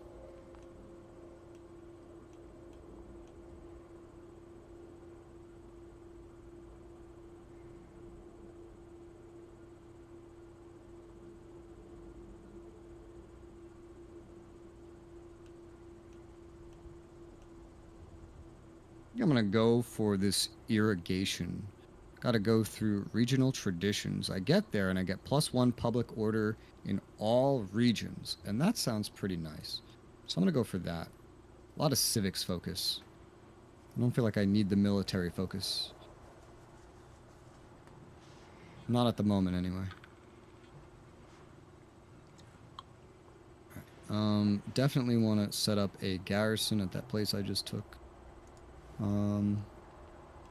I guess you can also go upgrade the Royal Hall while you're at it. I took over a building that I can't even use, I'm pretty sure. Yeah, this is not a building I can use here. Don't upgrade that. Convert this to something that I can use. But build the garrison, nonetheless.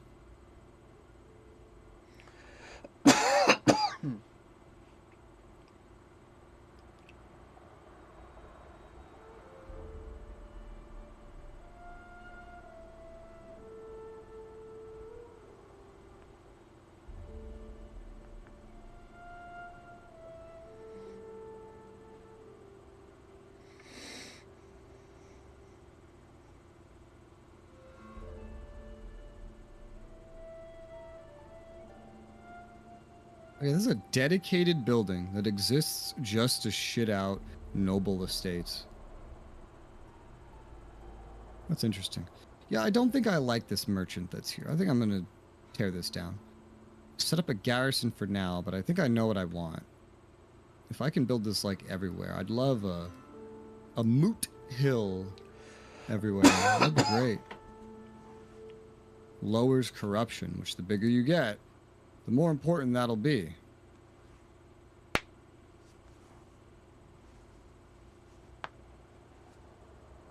I don't know if that's like a one province thing. Regardless. What do I build? I have a little more money.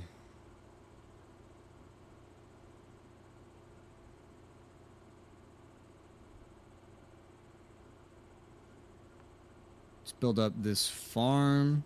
To be also level 3, just like this other one. Get a little bit more money, get a little bit more supplies, a little bit more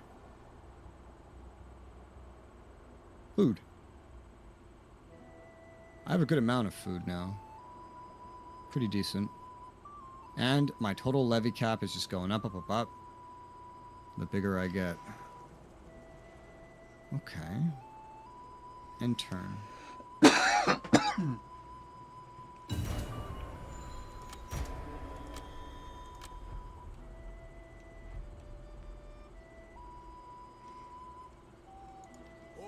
The building chains in this game are different from other Total Wars too. Like in other Total Wars, I would build like military hubs alongside like economic hubs. Feels like you can kind of do that here, but I feel like it's not as necessary. Because if a unit's unlocked, it's unlocked in the whole fucking nation. Even if all you do is take an undefended village across the map.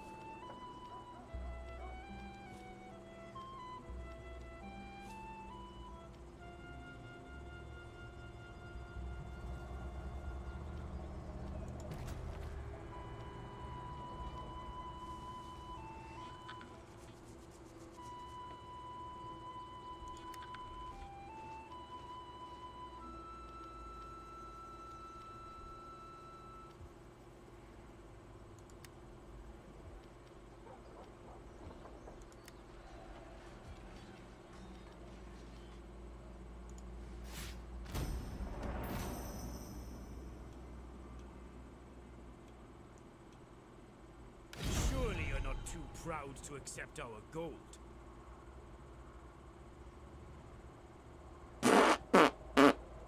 What's we need doing? Are they asking for peace? For $300. Yeah, that's not happening.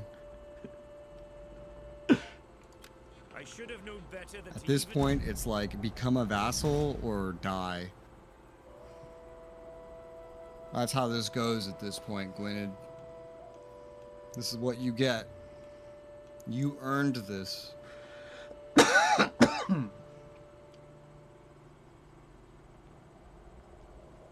Dude, when it stopped on that horse face, I was like, oh god, don't tell me they're attacking you.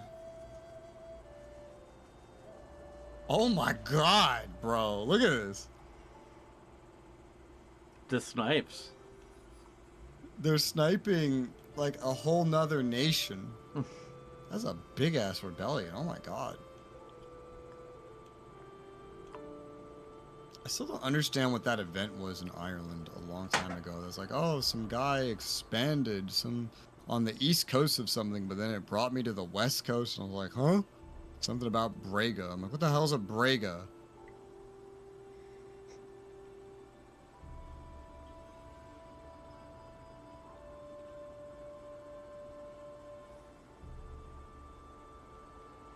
He's trying so desperately to survive. I'm just gonna keep conquering this fucking province over here. Occupy. Well, I mean, I've taken this whole province now. This guy has low loyalty again? Jesus.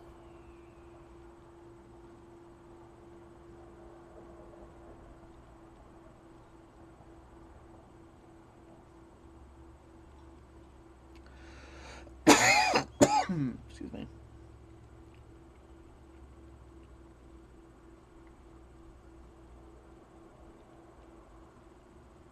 Alright, I'll try to secure his loyalty again. 2 less influence for faction leader for a couple turns. 1 permanent loyalty. The hell is this? 10. No, fuck that shit. Oh, give up 10% of income for 2 turns and get 2 loyalty with them. No, I'll just take the lower influence. Because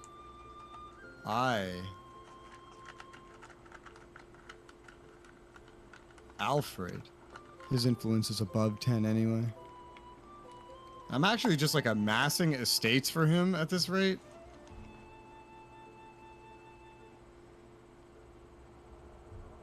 Just by taking shit over.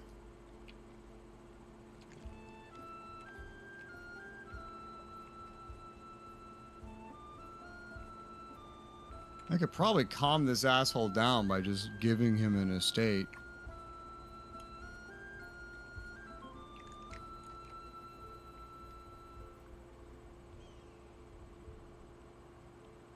Some of my governors have no estates at all.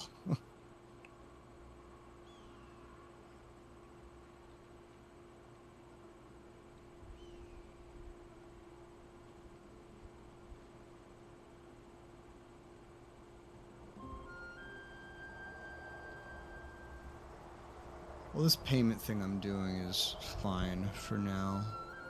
There's a whole ass another farm I got. Jesus Christ. We still do want to upgrade this, so we'll do that now.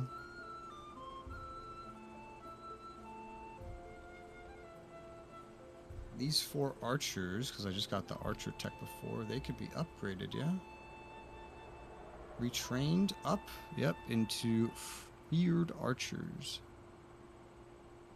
And probably for the other guy, too. This is just a flat-out replacement. So it's just a direct upgrade. Oh, no, there was a limit. It was probably like the recruitable limit. So you gotta wait to retrain more of them. That's fine. Another reason to unlock, like, the feared, like, spearmen and shit like that.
Oh, I see. Yeah, there just are no trade treaties. You just have trade with fucking everybody that has a port. I see.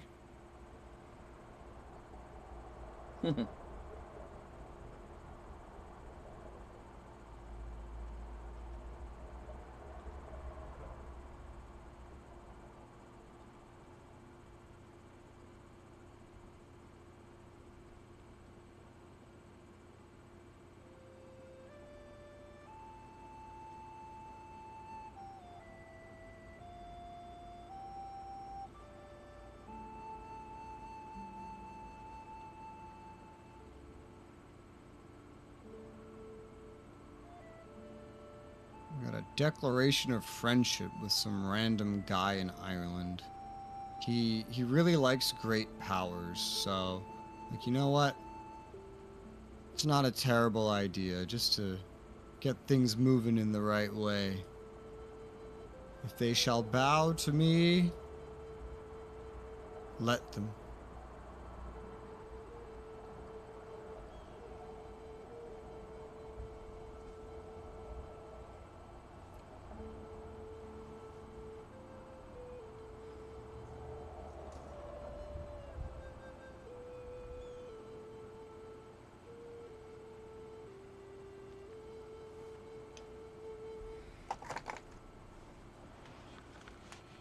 Get another declaration of friendship with the faction next to that.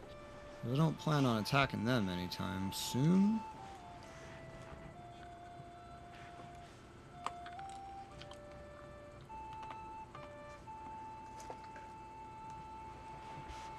Oh yeah, and they're also at war with Gwynedd and Powys.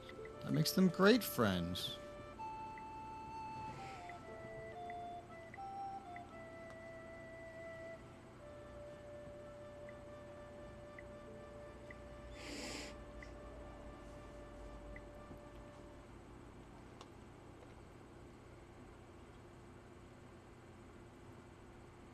And there's a nation that's friends with one of the friends I'm making. I could get a treaty with them. It's like just these two right here.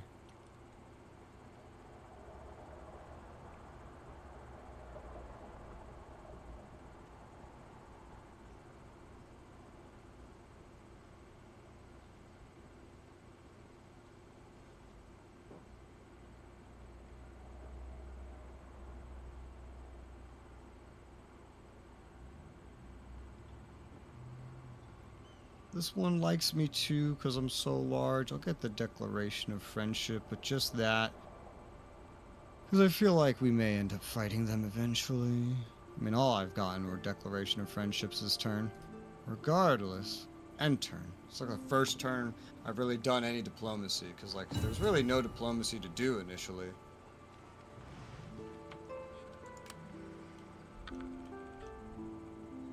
But it is DK turn. Yay.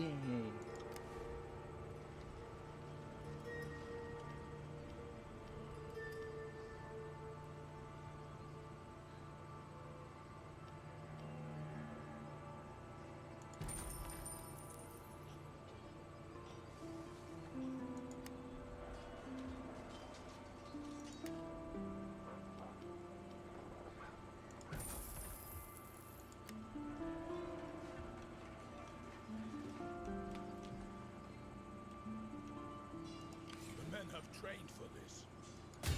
To glorious combat it will be. Time!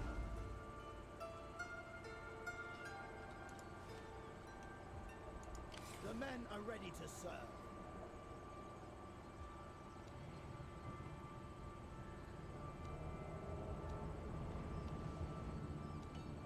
Now I'm getting more impressed by the lack of crashing, by the way. Like, did I play this and then I needed to turn on, like, Windows 8 mode to not crash, and then, like, time passes, and then driver updates, I don't know, Windows updates, and now it's, like, the exact opposite? I don't know. That's weird, but, whatever.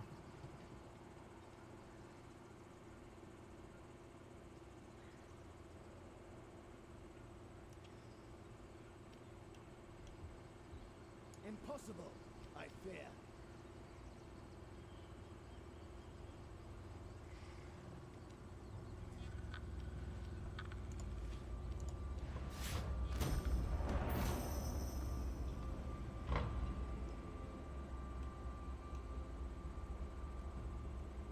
Oh my god, bro. What? That nation, the dude I'm attacking is taking land from the nation that is now up there by you, also fighting Gwynedd, and just took something in your path. Fun. The fuck is going on? Oh, and they just moved on and took another thing. This is so weird. This weird war that's going on. It's just like the west coast of this place now. With a stack like this, they're never going to take the capital of Gwynedd.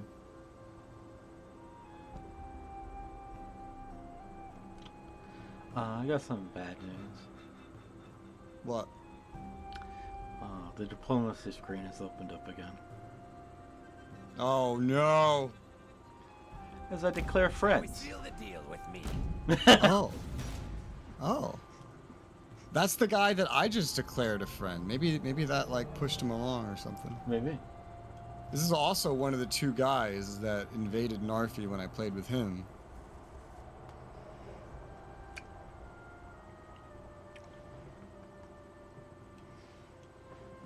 Oh fuck. Nordman Raiders, south of Britannia. Okay, that's not exactly in my area. It's in my vassal's area, but that vassal has a full stack now. This is also the area that had gone north. Holy shit, is that other fucking horse-faced nation actually taking land from East Angle? How is East Angle struggling against that? That's crazy. So you took that. You took that friendship. Okay, Yeah. I didn't know if you'd even want that, because like they're just kind of, it's like a wall blocking your path to go anywhere north, but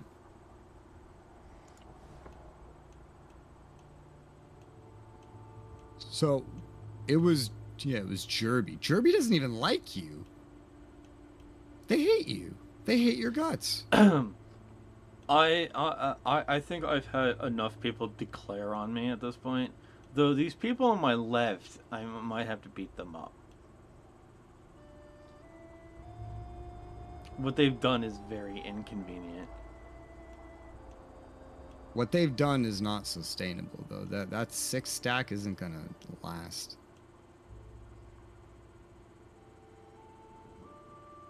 It's like, this was mine? How dare you? The men are ready to serve. Well, be careful, because I mean that's like a whole nother war you have to fight. They own more land. They have a whole nation down here. I wasn't actually going to declare on them at this moment. I'm just saying it's like, I find what they did very annoying. They're at war with your enemies, so for now, use them.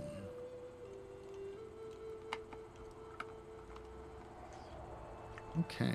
Yeah, it's Which funny. means The that two I'm not horse-face- probably going to get anything from this giant war I've had. I doubt it. Except this Like- village. That's nonsense. Because that would be implying that this fucking 6 stack is gonna go capture the capital of Gwynedd. Meanwhile, this nation is failing to even deal with that 5 stack of Powys that went down south, which is now going back up north towards their 6 stack. I find the idea that somehow this 6 stack defeats Powys and takes the capital of Gwynedd to be extremely unlikely.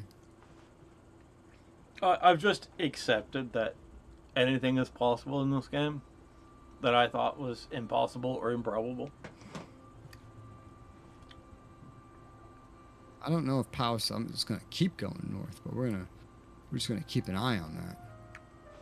It's okay. I need to rebuild my supplies.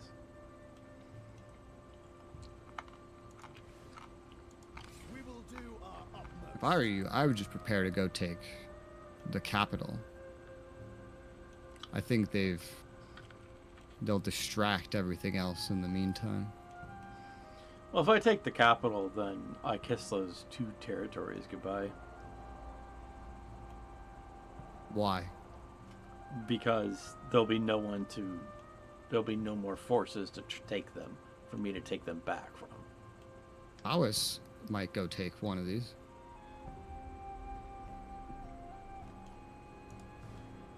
You're forgetting Powys. These guys are at war with both nations. We await your commands.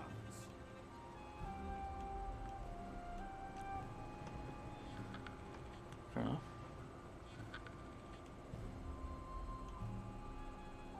Alright, I have a lot of money. Let's upgrade my capital. 10 fucking turns to open up a new building slot. My goodness.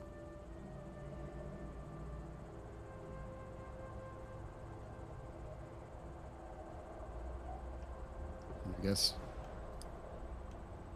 That is so interesting how the 2 horse-faced nations, though, are not, like, allies this time. Last time, they became allies. One thing about Jerby, the one that is now our friends, is that... So, words mean nothing, much less likely to join his allies in a war. Aggressive armies. Janus-faced. Agreements mean nothing to this man. Unlikely to keep treaties. Longer fall-off for diplomatic events and treaties. The biggest thing is he's a consummate imperialist, meaning he really likes large empires. So the bigger you get, the more he likes you. At least I am also just way stronger than him, so that's good.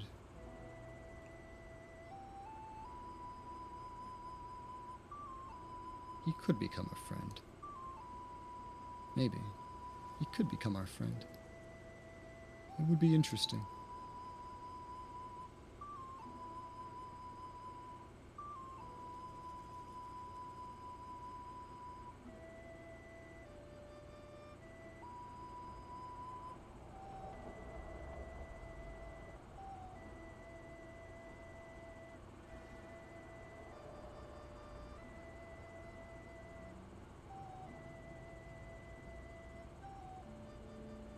That I think, unless there's a very similar name. I think that nation might just be a similar name. No, that's got to be different. It can't be the same.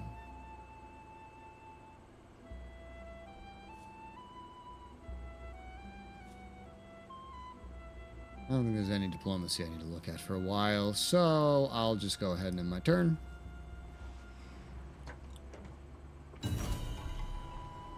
I have like 300 food. Jesus.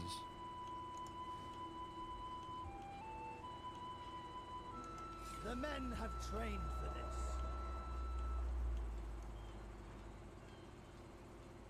I could easily summon like a whole nother stack of almost entirely levies right now if I wanted to. The men are ready to serve. All hail the expansion.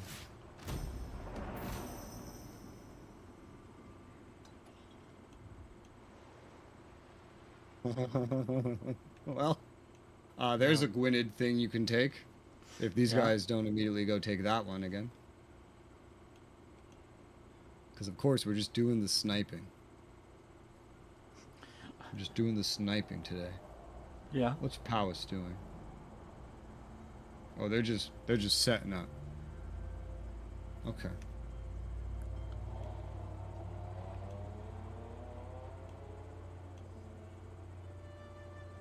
Oh, interesting. They went up to the village. Oh, Alfred had a kid. Nice. They went up to the village. And like, besieged it, maybe? They haven't taken it. Oh, God, what's happening? It's your turn. Oh, yeah. So those Vikings are attacking my friend. My vassal.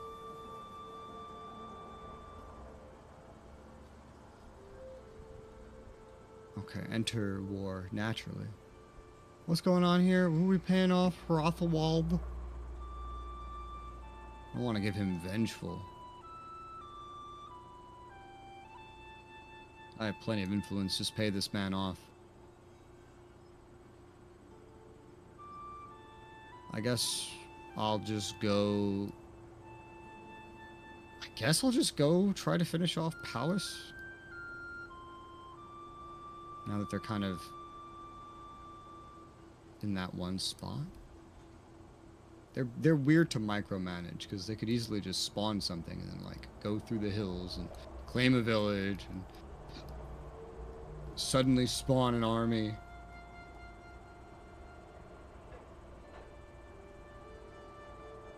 Yeah, alright, I'll go fight Powis. Might as well. It's spring. Perfect time to kill Powis. Oh, they ran over here. Are they in the village? No, they ran past it. That's hilarious.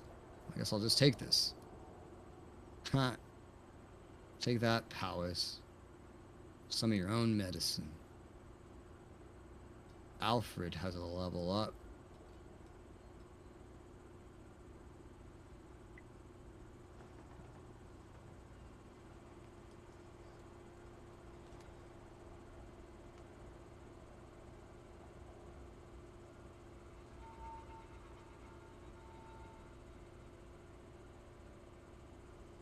I'm going to give you a level of champion to get your command up. The higher the command level, the higher the bodyguard size. Interesting. That's even different from the previous games.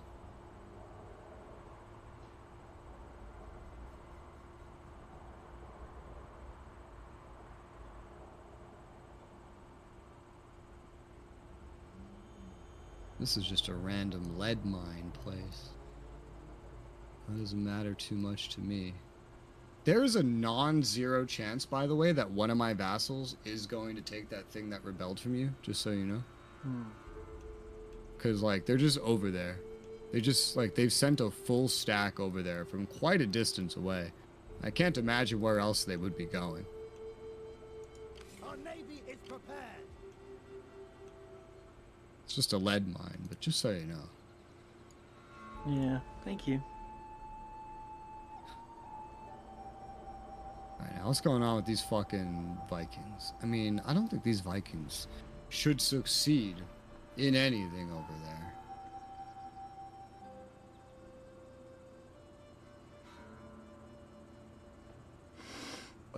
you never know.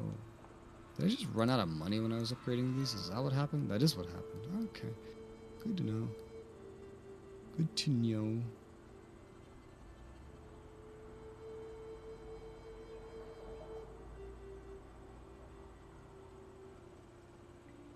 I'll head this guy a bit south.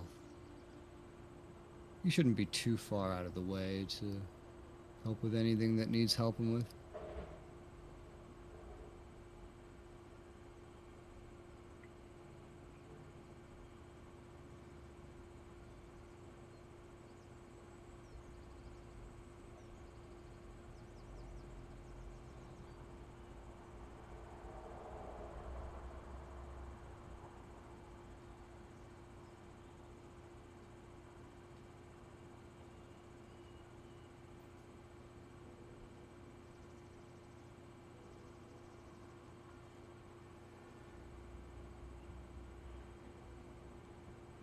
I'll upgrade a farm in the capital area. I haven't, funny enough, I just didn't upgrade those because I was dealing with Vikings and I was like, oh, let me just go upgrade stuff literally anywhere else.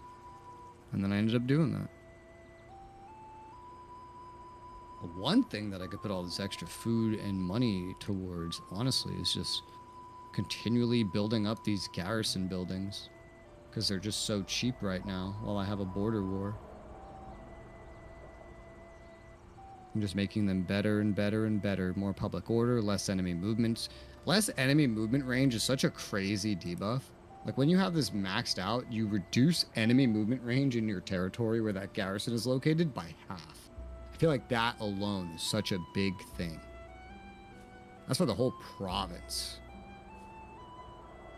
That's huge. Okay, I'll upgrade this one. We'll start moving towards level 3 with some things. Because I have food. I have money. And Endoturno.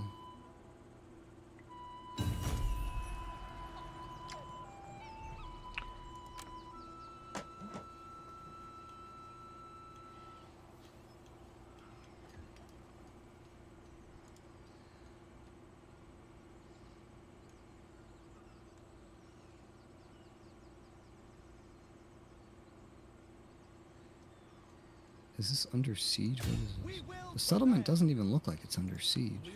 No. Oh, they sacked it. You can take that settlement, dude. They sacked it. They didn't besiege it. Easy, bro. Oh my god. You can retrain some of your units. Did you notice that? Like, all of your coral spearmen, even that Thane spearman. I think that's what I'm seeing. Yeah, that's the retrain. You've probably like researched the better version of them. I don't know how retraining works. So like, click on the dude that's in the village, and then like click on one of the coral spearmen, for example, and then there's like a retrain button. Oh.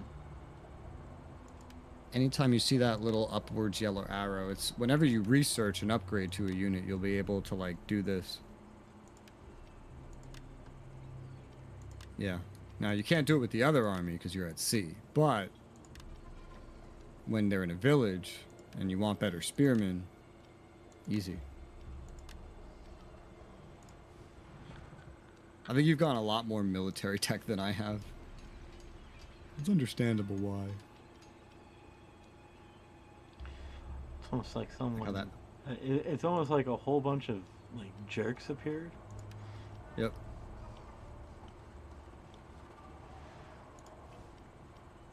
I've had 2 Vikings so far. You've had 3 land invasions.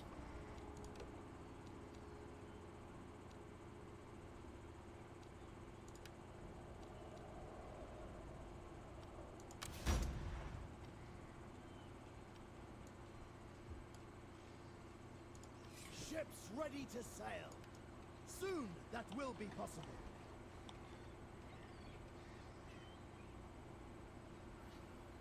That's the fishing wharf too. That's a good one. Copper's a We lot of must wait, money, too. then try again. Although you'll definitely need the city to keep the public order there in check, because mines reduce public order a lot if you go for, like, the top route where you actually extract more resources Yeah. instead of just going for pure money.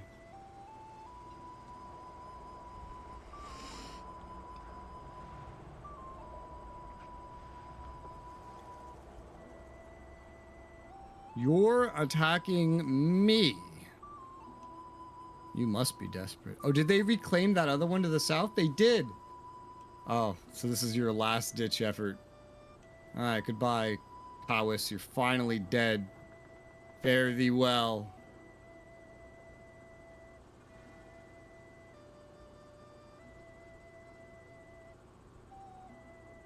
Fare thee well, Powis.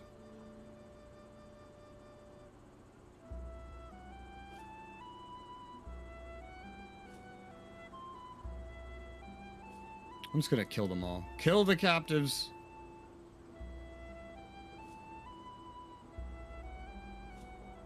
They could have surrendered to me. I never checked if they wanted to surrender to me, but they could have come to me begging and pleading, but they didn't. This is a really weird village to own now, because this is like just one village out of a bigger whole thing. Oh my god!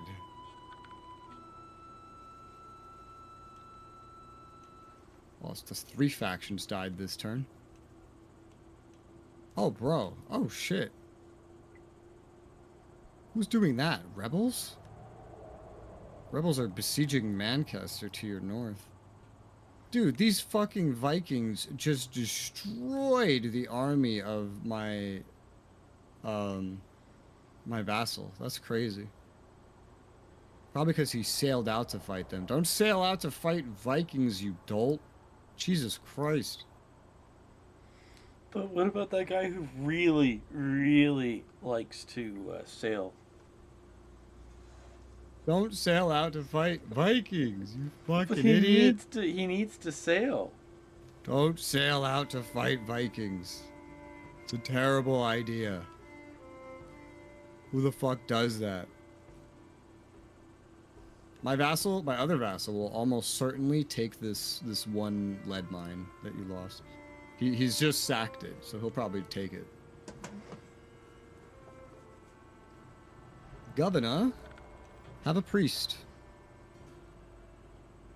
Everybody needs some priests. Okay, so this place is what? A lead mine? Like, literally, I could not build this up, the extraction route, if I wanted to, because it would destroy the public order for this place. Even now, the public order for this place is not going to be, like, good.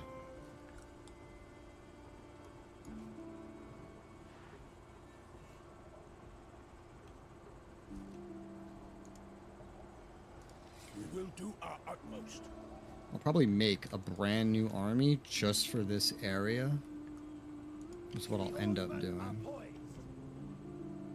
But, I mean, for me, the war is done. You still have to finish off Gwynedd.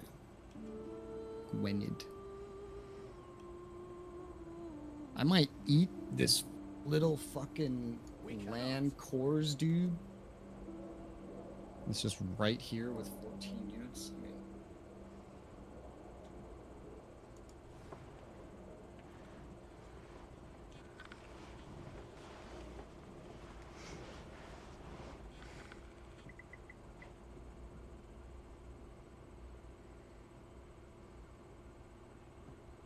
he despises the English. Oh, shit.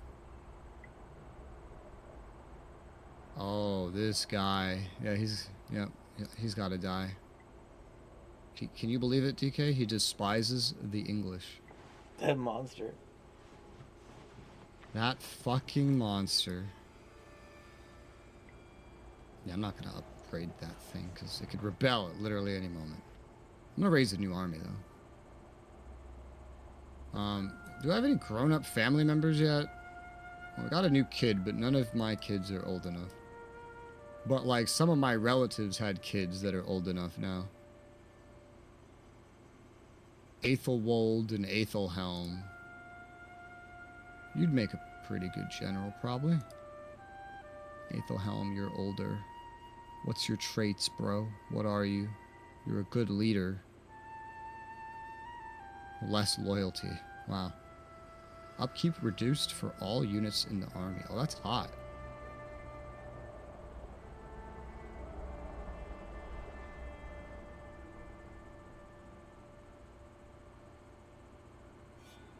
Alright, Aethelhelm. Here's an army. What do I give you, though? That's the real question.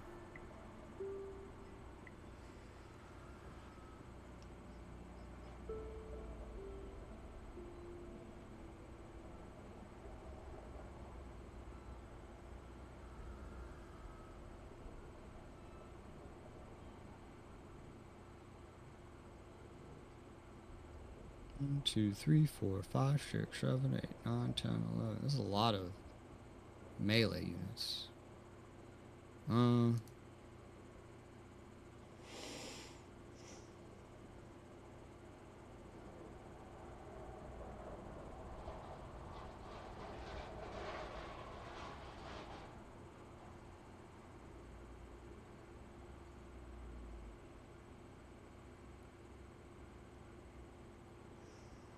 Some archers would obviously be smart. I'm not really near getting non-levy bows, so we could just have all the bows that I can recruit.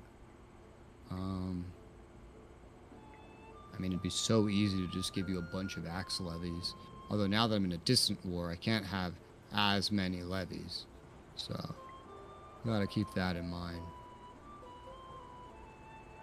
Let's just do these bowmen for now. Because they're, like, inevitable.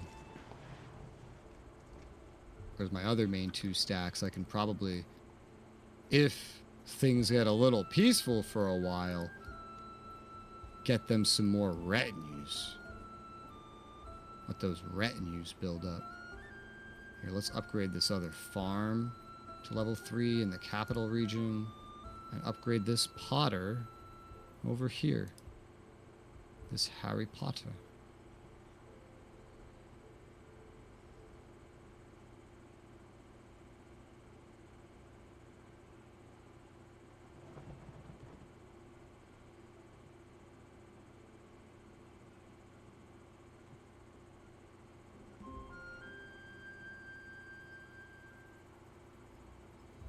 And turn.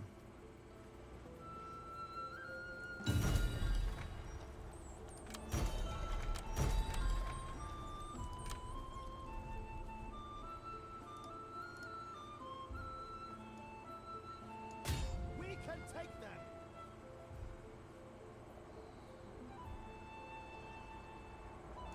All forces in good order.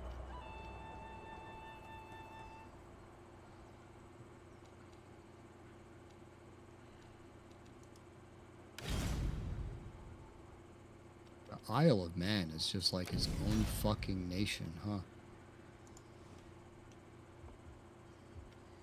Its own Viking nation. Of course it's Vikings. Oh no, they own a lot of stuff in Ireland. I'm guessing they conquered that, because holy shit, that's a lot.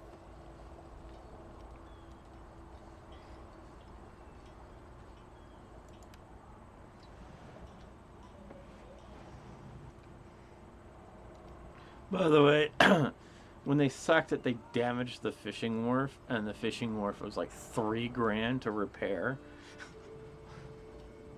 Yeah. For glorious combat. Good thing we have money. Indeed.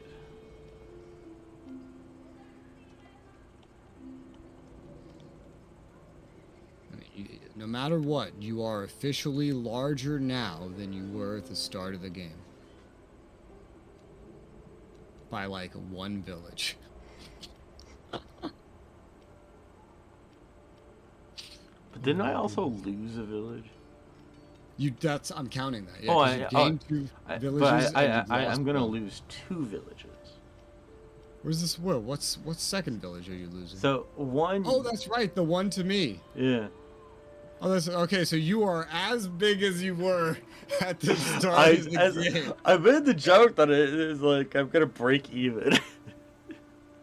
If you get this capital, you will come out ahead by one city. Just perpetual war and sacrifice You have everyone. traded a lead mine for a lead mine and an orchard for a fishing wharf and copper vein. And then maybe the capital here if you go ahead and get that, which I feel like you should be able to get. I can't. That's hilarious, though. But the good news is the alternative was certain death. Yeah. Yeah.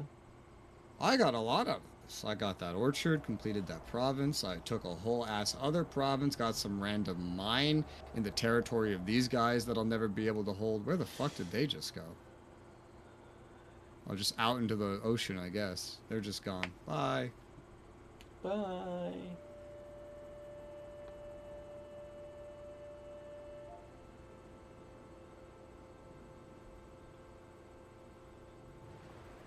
You never know. That thing they took in that province, that might just rebel. It might rebel one day.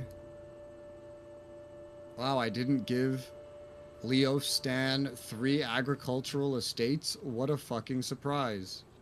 How could you, you Whoever monster? would have thought that I would have done that. Well, actually, my vassal just sacked that village. They have not taken it, and they're leaving.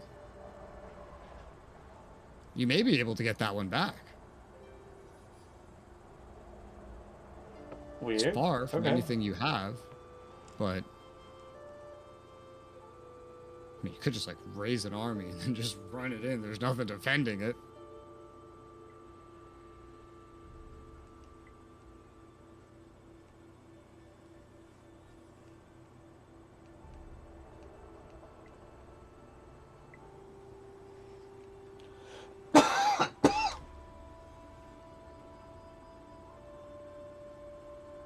Or all Anglican.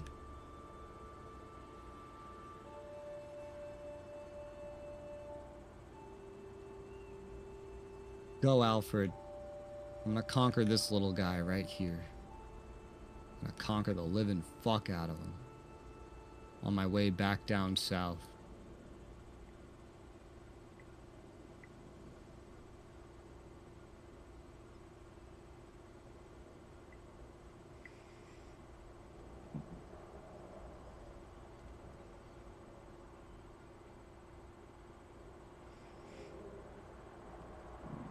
Leoth Siege, the governor that I just pissed off, has leveled up, which means I can give him another priest level, which means he can be more loyal. Yay!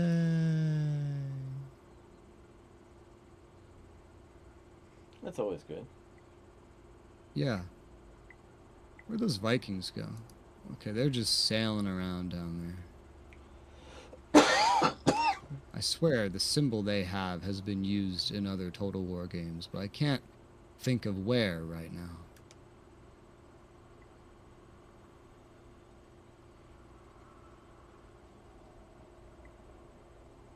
I'm just gonna keep moving my other general just kind of in that direction, because you never know. My vassals may need my help.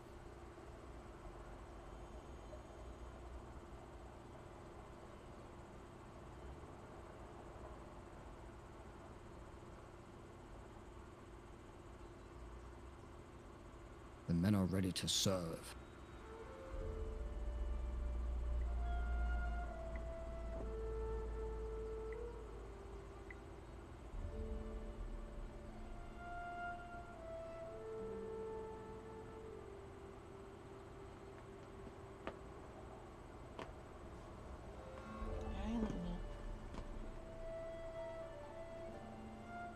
The Nunnaminster. What the hell? Whoa, come here, Did you just say Wog? Luna. I said, come here, Luna. You're not Luna yet. I don't know, man. I'm pretty sure I heard you say Wog. No. No, I said, come here, Luna. and then I picked her I'm up. pretty sure I literally heard you go wog. Well, I was like, ugh, you know, I was lifting her because she was doing this Okay. whole thing of, well, I'm not Garrison. sure I can be up there, you know.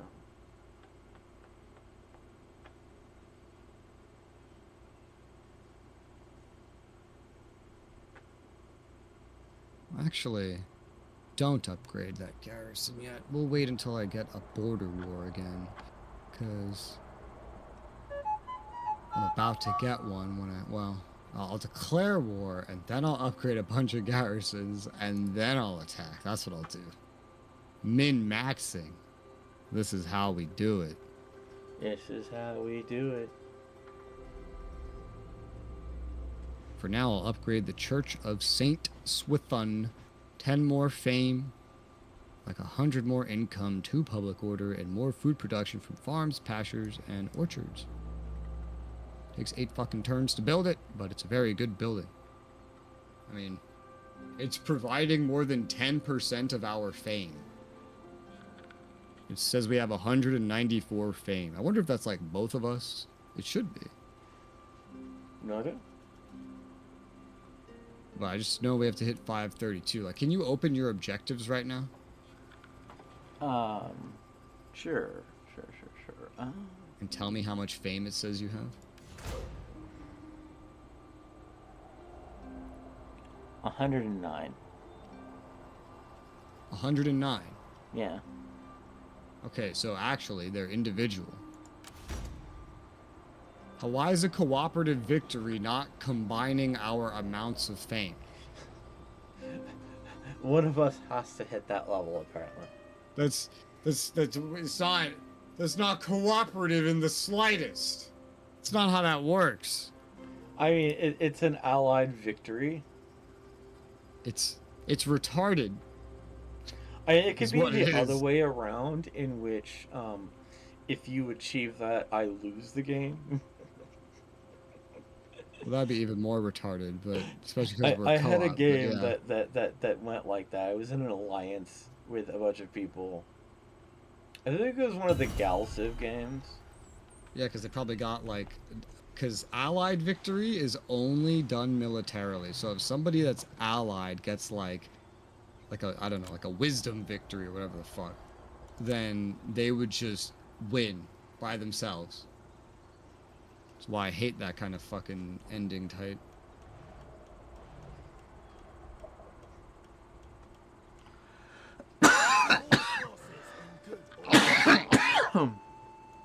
Attack man!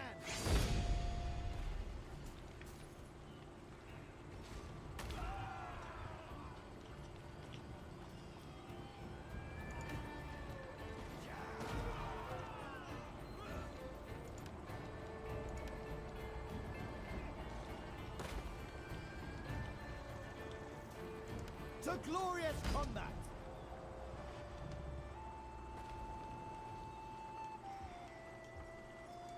The men have trained for this.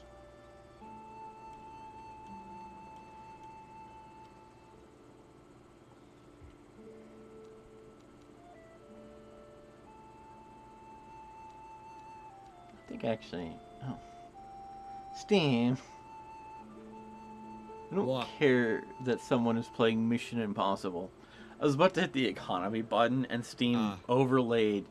Apparently they moved the overlay from the bottom right to the top right. I turned that shit over. I turned that shit off so many years ago.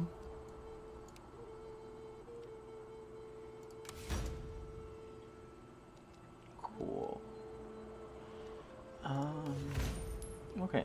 That should start making everyone really happy. Yeah, it will. Okay.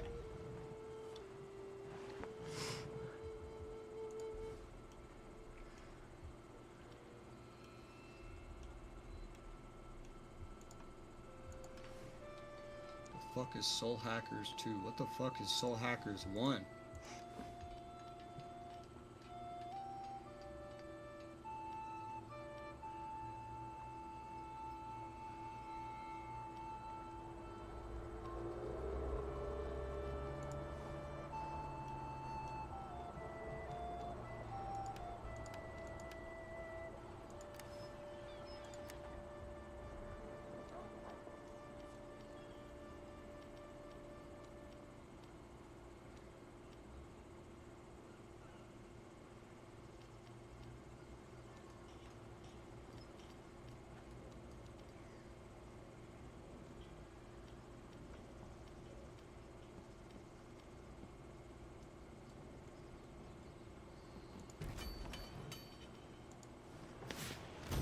you got your siege going. Yep. You should be able to just auto-resolve next turn. Yeah, it If you says have the it's siege- gonna. I'm not gonna be able to siege them for I think 2 more turns.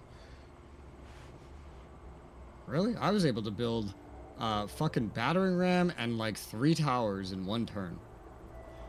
Okay. It suggested to me it was gonna take 3 turns to build a single battering ram, and That's how I read that too. oh, Right? is it gotcha. That's the labor force requirement. No, Okay. that's it. Doesn't it seem like that's what that means? That's how I would interpret it, but I think I Yeah. base that on that's usually what Total War Warhammer would suggest there. That's I feel like that's what every Total War would display that as. What the fuck is this? You're demanding some ugly woman from me? No, that's my ugly woman. Fuck off. But Rez, Look, if you want your own ugly woman, you gotta buy your own. Alright? I don't just give my property away.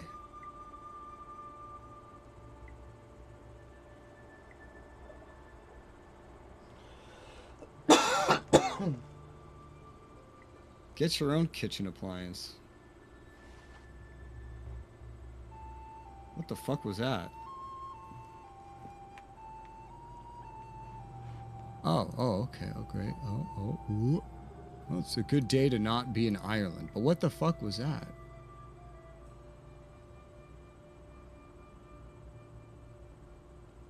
That looked almost relevant. I guess not. Okay, there's no way those Vikings live past this next turn, right? Like this vassal, they've moved on to another vassal now that has a stack of 20 and they've landed. There's no way you fail to defeat these Vikings online. There's no way. There's no way. Oh, I think I found what that was. Oh yeah. Hey, right next to your capital, a rebel army moved in. well, I wish them luck. Because all of your units are over in the northwest.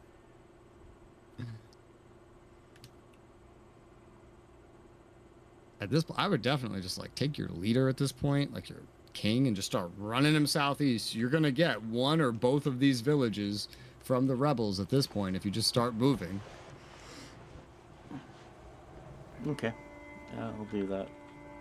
I mean, you want to grow his more perfect opportunities.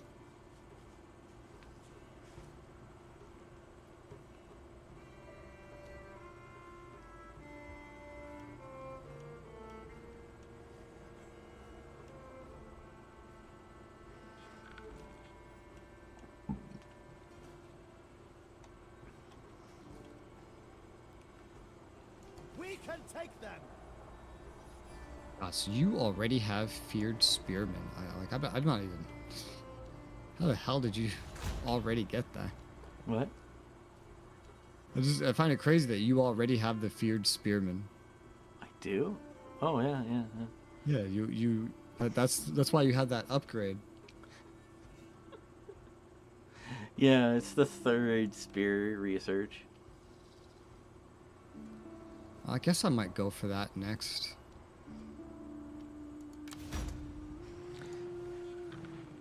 It kind of helps that like my particular nation has strengthened spearmen, so I like push spearmen. All swordsmen are like I don't get all my swordman units appear to be retinue only. Yeah, that's generally swords. But I mean that's not a terrible thing. Yeah, no, it's not terrible. But so like when I needed to poop out a lot of units, it kind of turned into lots of spearmen. Quartermaster. Yeah, that's how that goes. I'm gonna be able to turn all those Cyril spearmen into scary things. All right, I'm gonna declare war on this guy.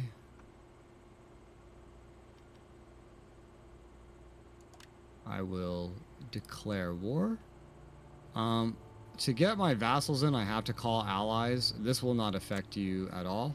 Okay. Let me make sure of that before I actually. This will not affect you at all, no. Because I'm gonna just kill him this turn anyway. I'm just doing it like this so I can build cheaper garrisons.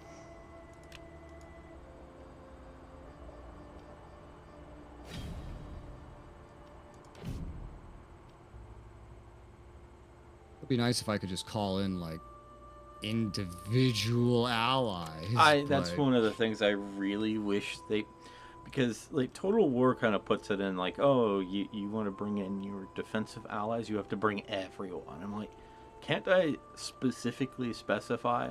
They've never put too much effort into this part of the game comparatively. I mean, it's where like at least Three Kingdoms lets you trade food. It probably also works much differently there. Particularly because like there's Three Kingdoms actually just has a much more robust multiplayer system anyway, I think. the way the multiplayer system works is it's not co-op until you Yeah. physically make a particular diplomatic thing saying we're going to share the mandate of heaven, which then turns it into a co-op. These bonuses don't kick in till the next turn anyway, so it's like I just build my garrisons now. It's whatever. But I think what's interesting is there is an option in Three Kingdoms that is missing from so many Total War games. The ability to continue to trade something for 10 turns. So I could say, I'm going to give you 5 food every 10 turns. And every 10 turns, you're going to give me like $50.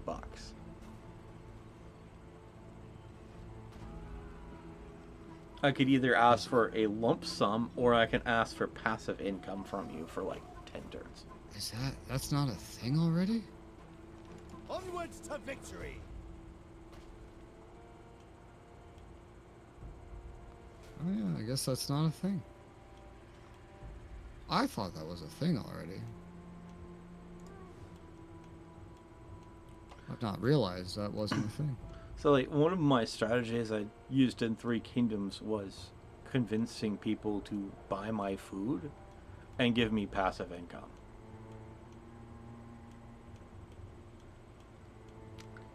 So I could offset Death to the English haters! That'll teach you for despising the English. yeah, those monsters. I will need to repair this before I can convert it. Repair this. This should end up with a good amount of public order. Even if this is the only thing. See, I wish, honestly, that I could just give this to one of my 2 vassals that otherwise own the rest of this fucking province. Because I don't need this. It would be better in their hands. Can't do that.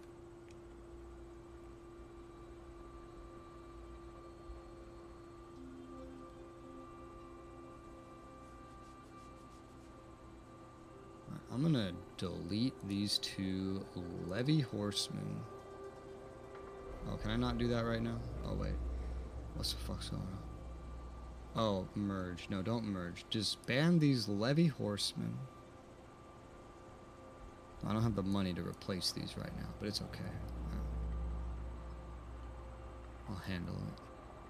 I'll handle it. I'm just gonna replace... I'm gonna add like a... I don't know all of what I'm gonna do, but 1, 2, 3, 4, 5, 6... I'm not sure what I want to do with Alfred's army. Not sure.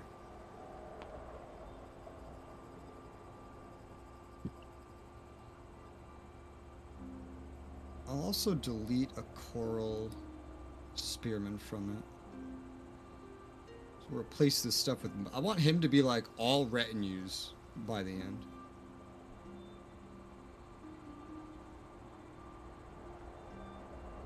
This game kind of forces you to like diversify what you put in an army due to the replenishment timer for the different units.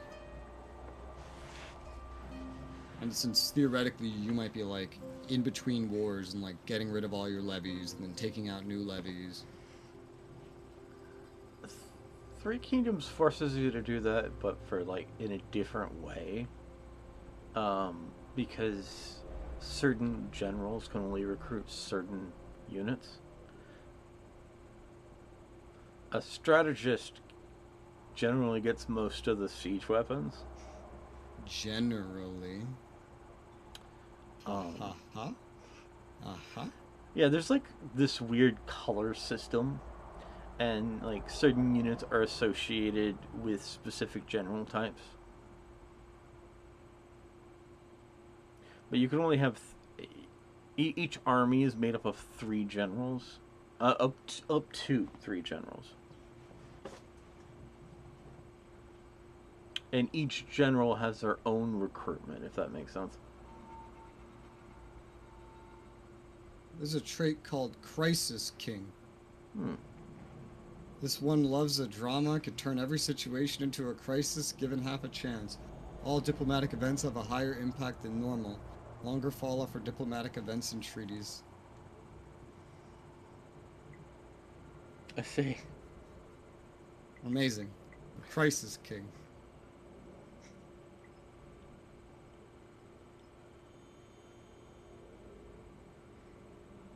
That's kind of funny.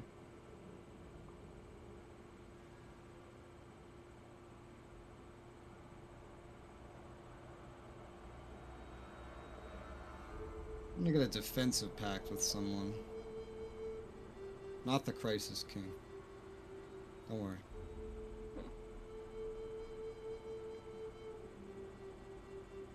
There's some guy over in Ireland, which is like extra like, huh? But don't worry about it.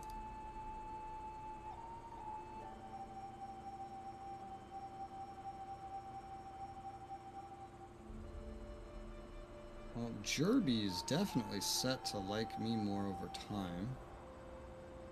They still hate your guts, so it's so funny that they decided to become friends with you. It's like, I figured taking that would just ensure that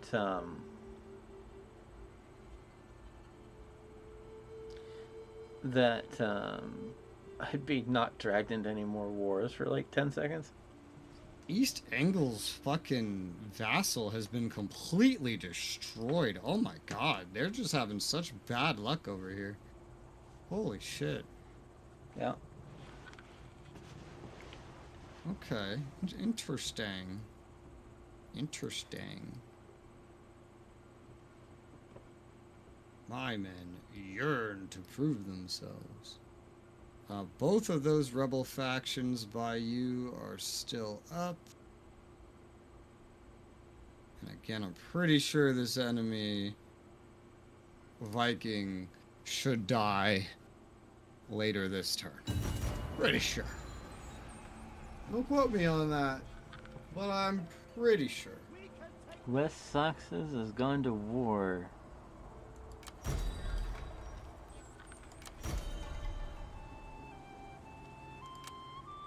What? Oh, it's for me killing the guy I killed. They're already dead. We can take them. Onward to victory. It's like, hold on. What?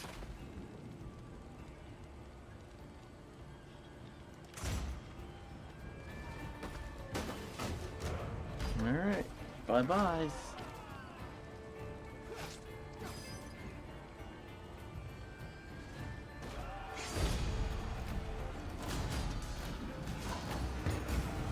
Agreed.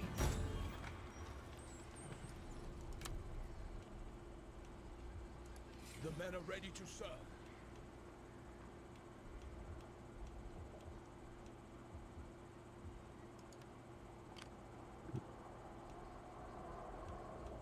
Oh, you took the capital. Look at that. You're ahead now.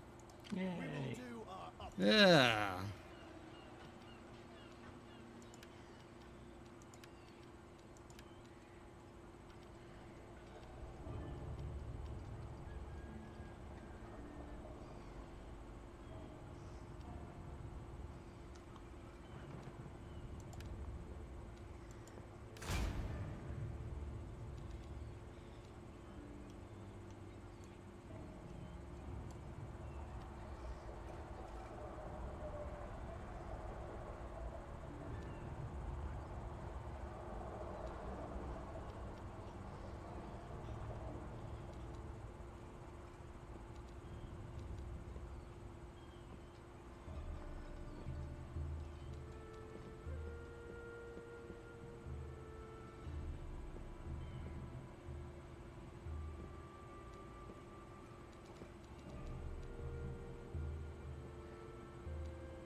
Um, is there any disadvantage of handing over something to a governor? Like in a state? Yeah. No, Or like a what do you call it? oh no. So the governor is Yeah. so like for one you're gonna need to like hire a new character or something. But the governor is basically like the bonus you get for unifying a province. Okay. Like it'll come from the governor, whatever governor you assign there. Then they'll level up, then you got to keep them happy, and then you can, etc. So it's like you don't want to leave a place with no governor.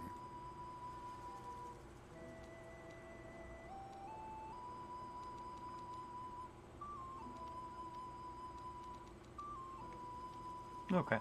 I have like a free governor already that doesn't have anything, so I'm gonna give this to him. Cool. Oh, I crashed. Me appointing a governor crashed your game. That's unfortunate. Although I noticed it happened very shortly after the first time I've alt-tabbed in hours. I It have wasn't not related earlier. I but, have like, not alt tabbed at all, but I have clicked out of my window. Are you playing this in a window? Oh yeah. It basically alt tabs, I guess, but It does, yeah. It basically alt tabs. That wasn't like the cause earlier because I also didn't alt tab at all, and then that shit happened. But well, I guess I'll be redoing my turn again.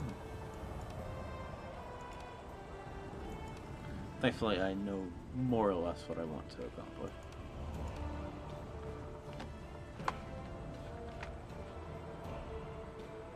I guess I was technically in full screen this whole time. All right. So I got borderless window mode up. Maybe that'll help. I can't believe we're 36 turns in. That's crazy. So we've definitely beaten. Me and Narfi got 16 turns in. Look, I'm gonna take a screenshot for you. If I can, if that's how this works.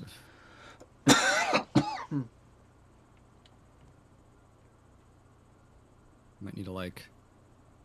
That's F9. No, I want print screen. Okay, I'm gonna show you.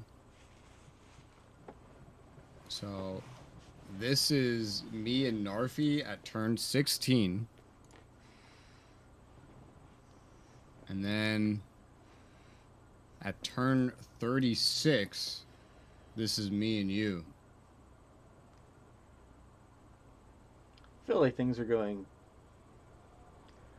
I guess technically, he possessed a lot more land than I did, but No, he didn't. You were bigger. No.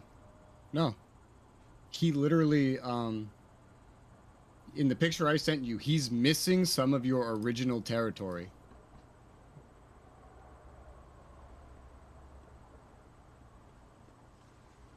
But you're in a much better position in our game.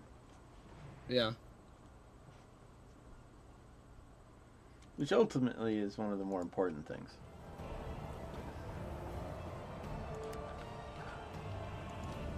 Because Risola's the only person that matters. Of course.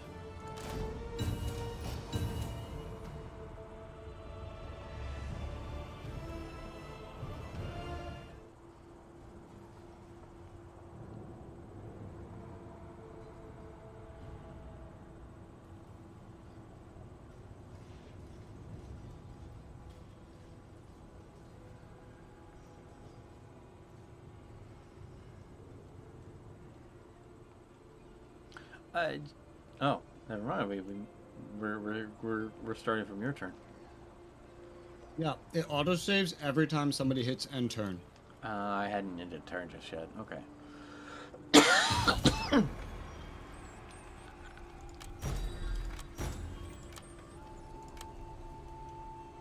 We will prevail. Attack the foe.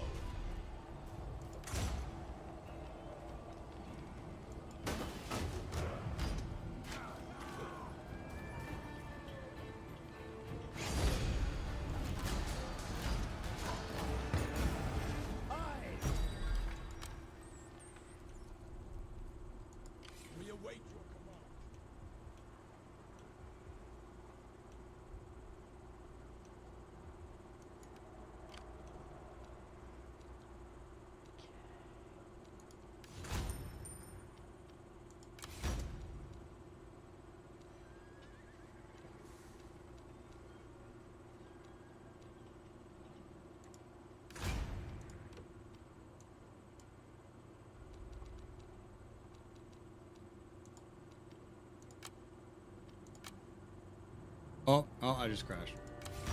It is me appointing a governor then. Well, maybe it's because I alt-tab to send you the picture. I don't know. Who knows? Let's try it again. Okay. First thing you do, appoint a governor after you take the thing. Okay. It'll be hilarious if we just get into an infinite crash loop because of you appointing a governor.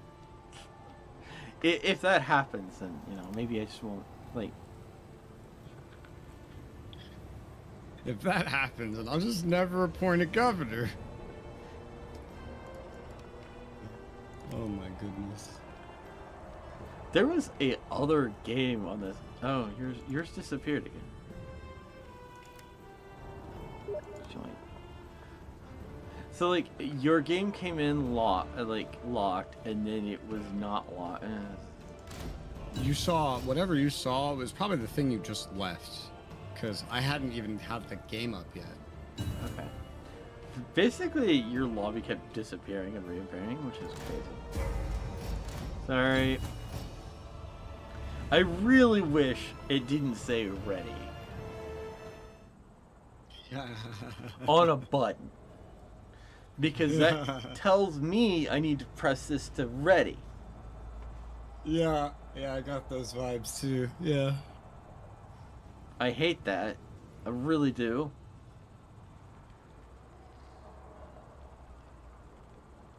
Swear to God, if you appoint this governor and it crashes, I'm gonna throw a fit. We will prevail. It's so sudden too, like it's not like the game freezes up, you know, or like the bar of like spinning circle of doom. None of that. It's just like 1 second the game's in front of me and the next second I'm staring at Steve. It's so instant. I've never seen such a smooth crash. Okay, I'm gonna go appoint the governor.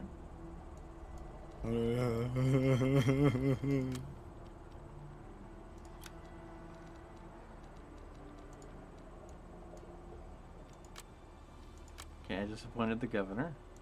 I'm still in. I feel, well, we'll see what happens, but I'll just try to never alt-tab ever. I mean, you once really I launch should. the game. Like, what is this fucking, like, DX9 shit? This isn't even DX9. Why are we crashing on alt-tabs? And it's like a delayed crash, too. It's weird.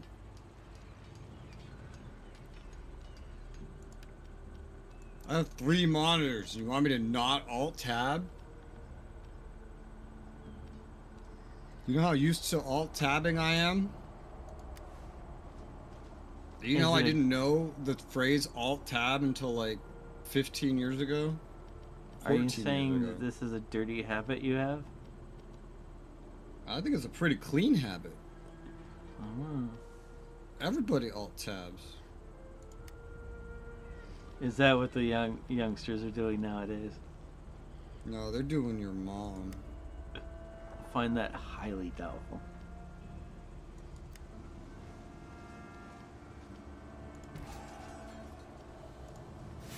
Okay, I'm ending my turn. Good news, Rez. It's gonna be your turn this time. Yay.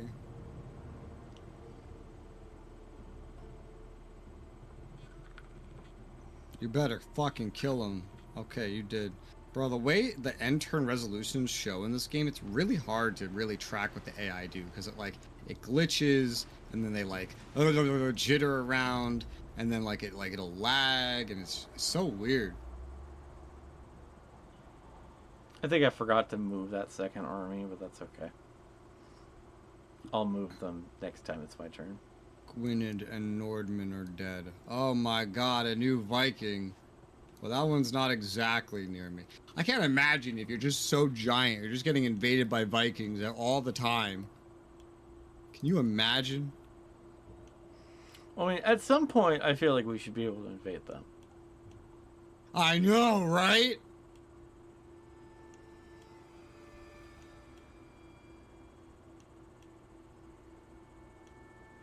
Put those dirty Vikings in their place.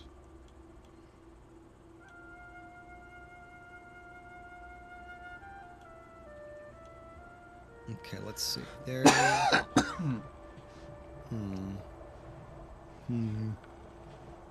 So now I'm at peace. I am at peace. I am also at peace. Wow, it's been so long.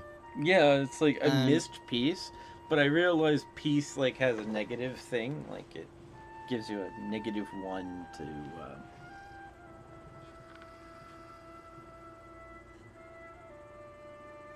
Well, my peace isn't giving me any negative anything. When I looked at this before, there was like this -1 influence, but not anymore. This game's weird. I don't know. When I was at the border war, like there was an influence cost at being at peace, but not now. Okay. Now it's if I apparently become more aggressive. I really hate that the modifiers move on this bar. I feel like the bar is broken, but I don't know. It's like a dynamic bar, which is very difficult to read because then that means you don't know what happens when things escalate. Also, the other bar, like, cause like it should work just like the food bar works. Yeah. Why would you make two of basically the same fucking UI element right next to each other and then have them work differently? I don't know.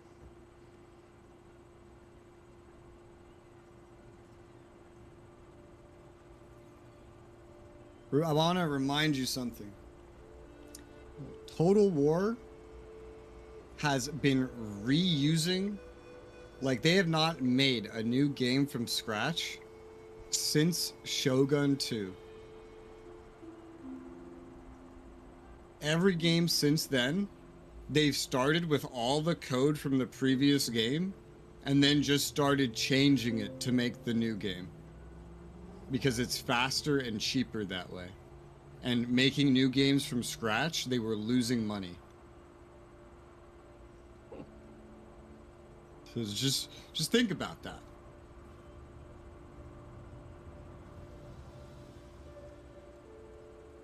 They have two different forks now. At one point, they took their reuse and forked it in two different directions. I think they went like one way is like Warhammer, and then the other way.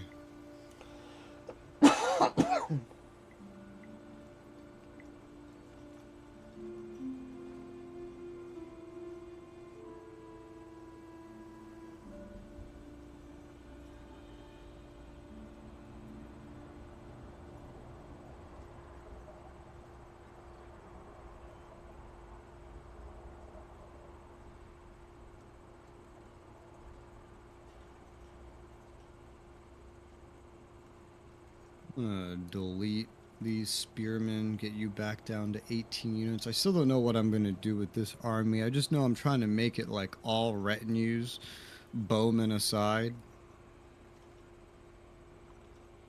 I'm going like super heavy on swordsmen for Alfred's stack.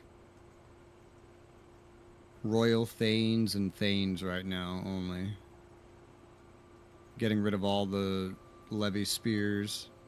I'm giving him all the Thane horsemen and all the king's men.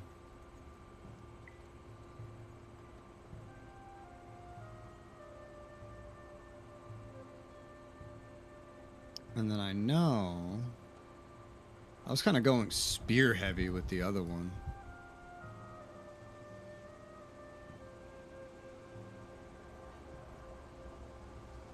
And there is available a new Thane Spearman, so let's just get rid of a Coral Spearman and then push in a Thane Spearman.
right now, I have 5 available slots for garrison, not garrisons, for levies.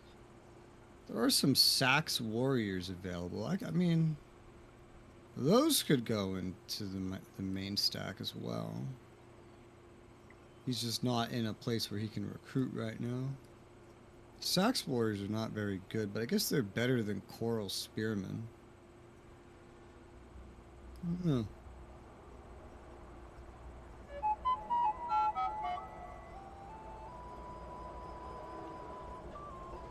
But this new army will probably be more levy heavy.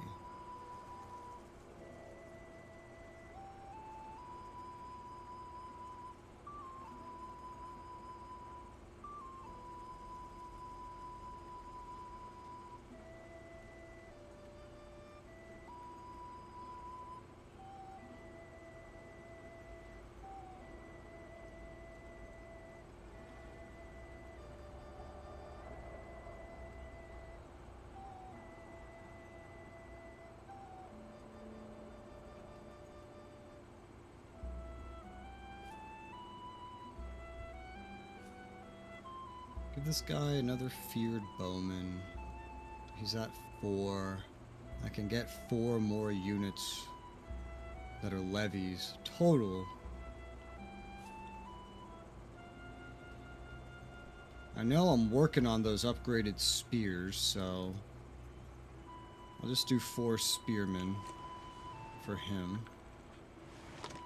And now I'm at 30 of 30.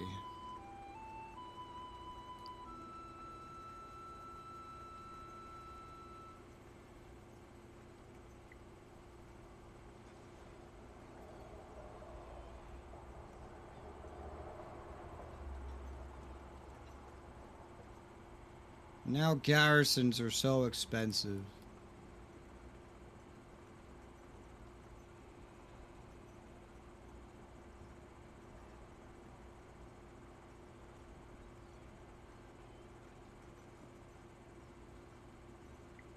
Well, I'll just upgrade this cloth weaver and this weird detached part area thing.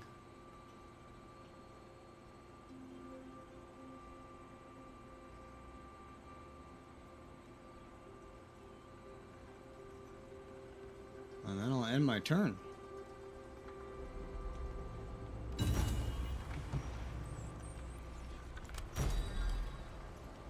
Make sure to head down with that other stack and try and claim 1 or 2 of these villages that are available.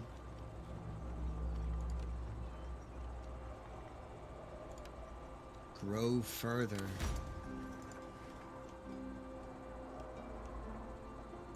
All forces in Coop.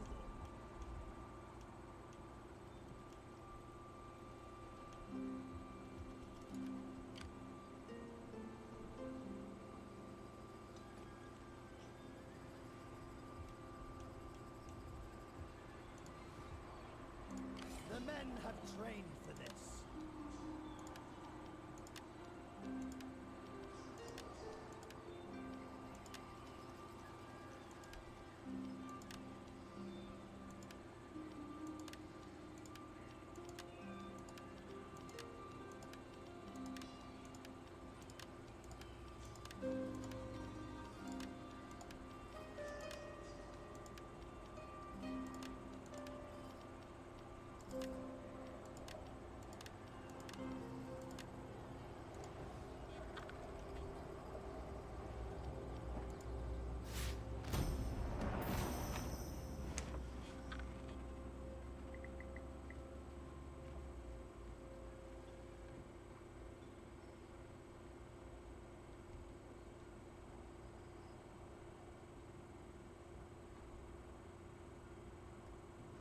How does it feel to have grown stronger?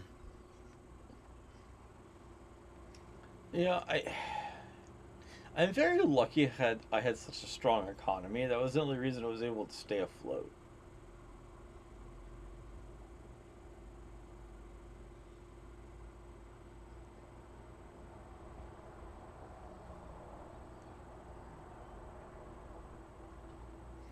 But now I've become a very strong military.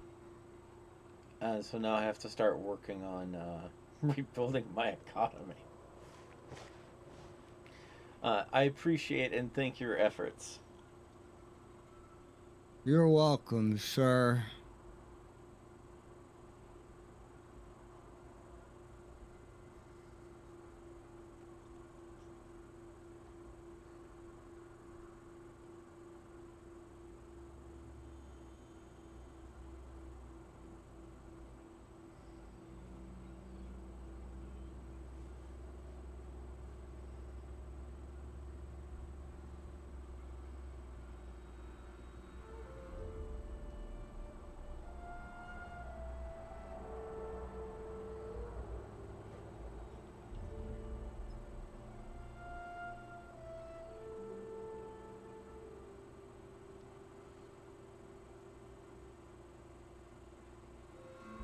Oh, a church is something you can build like fucking anywhere.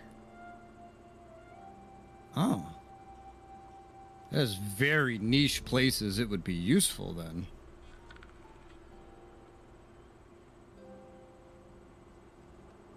Oh, but it is one of the buildings that can lead to fame, I see.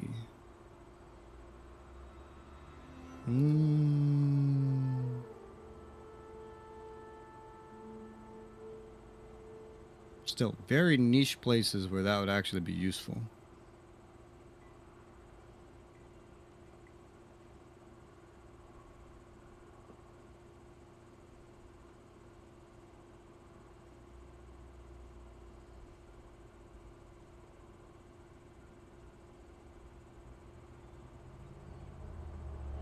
Okay, I feel like everywhere should effectively get a moot hill. Because it's the only building I see that fights corruption. I'm gonna build that up. I have plenty of food right now, so that's not really what I need. I don't need food, per se. Since I finally have a stockpile of food, I've been like upgrading my cities. Let's build up this salt some more for some more money. At this point, I have enough food. I'll need money to make more stuff that I want or need. I have money. It's just I'll need more money as the money demands get bigger and bigger.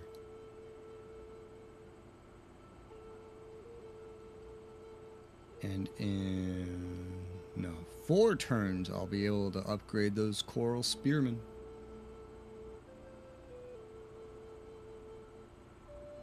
And replace the Thane spearmen with the Earl's spearmen.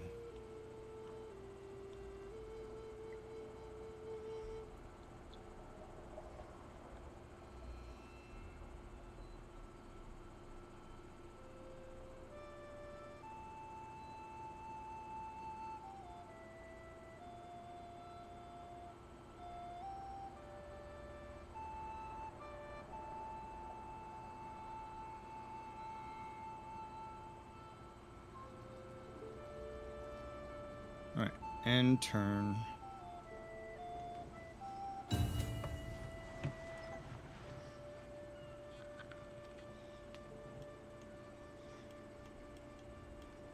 I can finally just build up in peace. Oh my gosh. Shit. Until more Vikings spawn.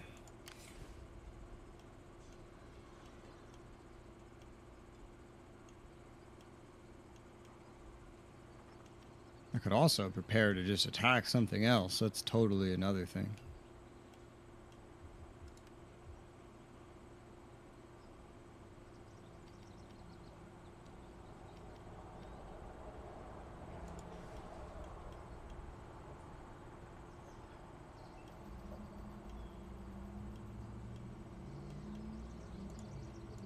We will do our utmost.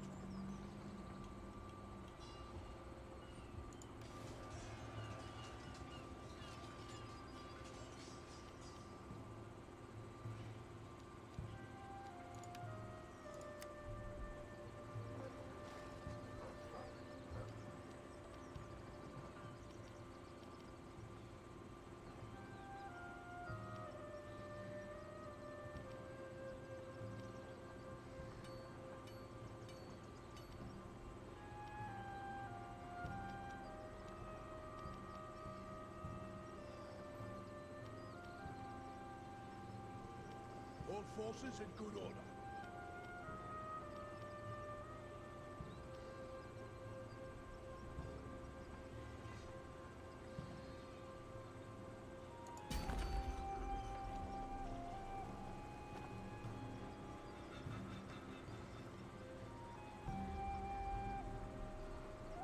Looking, I'm thinking like, there's these weak nations that have been fighting East Angle that I thought East Angle would wipe the floor with, but they haven't, and it's kind of back and forth.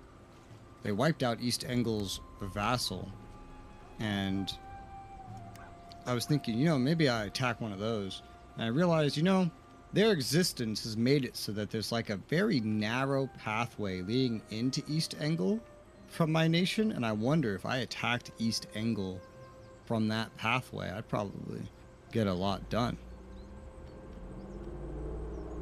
I could take London.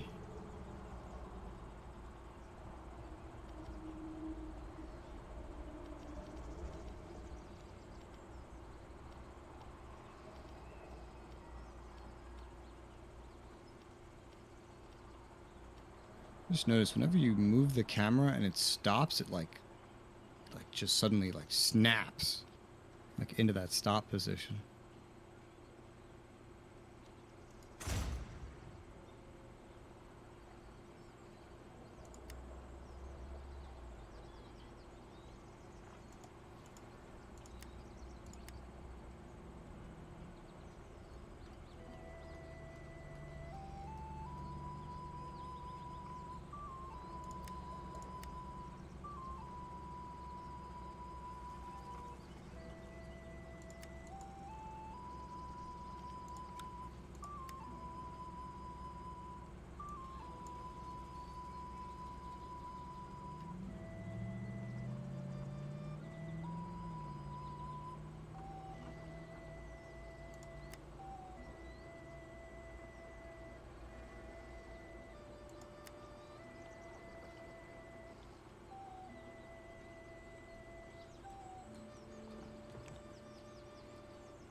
What is water wheel under on the building browser?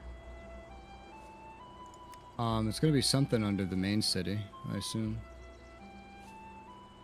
And it may not be in every city. I mean, I was just trying to find it in the building browser to learn about it. Oh, I don't know. You're doing more research than I am. Tell you that much.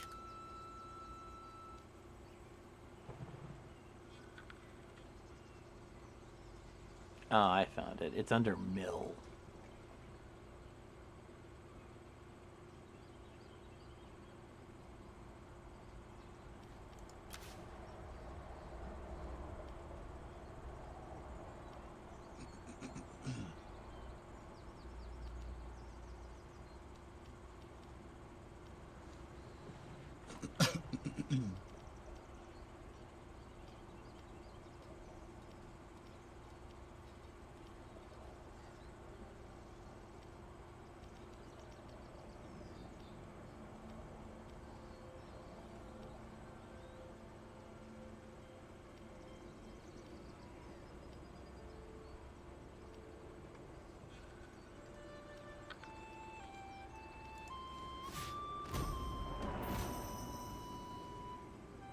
Relationship may be of mutual benefit.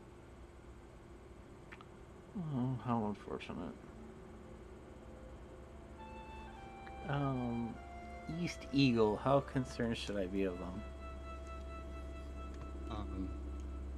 They don't border you. So going to war with them would be okay? Are they attacking you? No, I'm just kidding.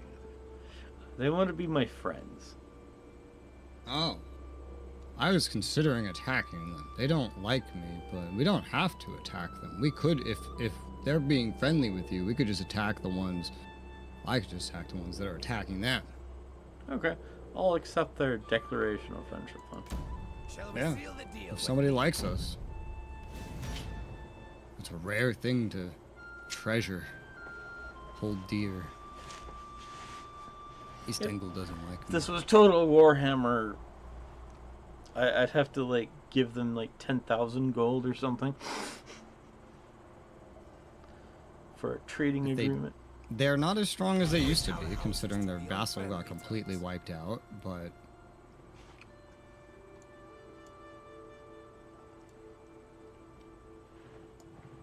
Well, that simplifies who I should attack. Orkanyar?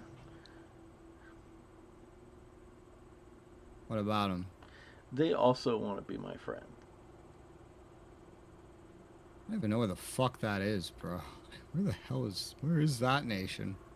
They're up north. I don't know why they want to be my friend.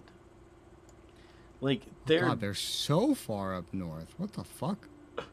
they want me to pay them 100 gold to be my friend. Oh, fuck that shit. They're so far away, they'll probably be dead by the time we get up there. It seems we Yeah. could not. I If we apologize. get there. I was like, I apologize, guys. I love your spirit, but there's no reason for us to be allied. To be on friendly terms. You're on the other side of the world from me. I'm friends with this one. That's why they're asking you. Okay. Well, if you're their friends, then me being their friends is also not that I big am of a glad deal. we made progress So we'll today. both be friends. They're like a gateway into Iberia, so I was just like, you know what? Then they're like, there's just these two of them, and they're friends with each other. I was like, I'd befriend them a little bit.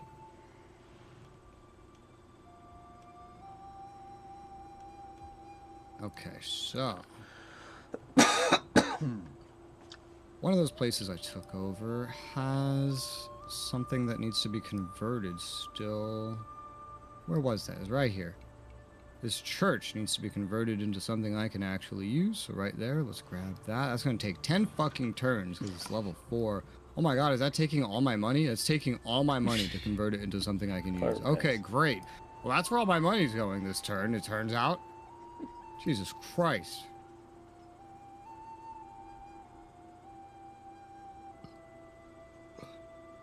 Skills available. Aethelhelm. I'll just give you quartermaster again. Don't do that.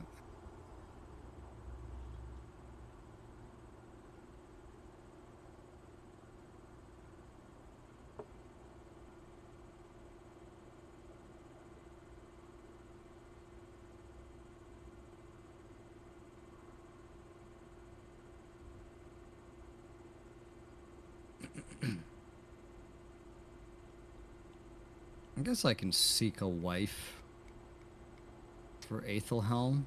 It's not my kid, it's my relative. A general. If you have kids, I can just turn them into stuff. Who's this bitch? +2 loyalty to husband, +2 faction allegiance. Loyal. Oh, nice. Yeah, you definitely take her. That's like probably the best wife spawn ever. Have a little more money. Aethelwold could use a wife too. Let's see what we can find for you, Aethelwold.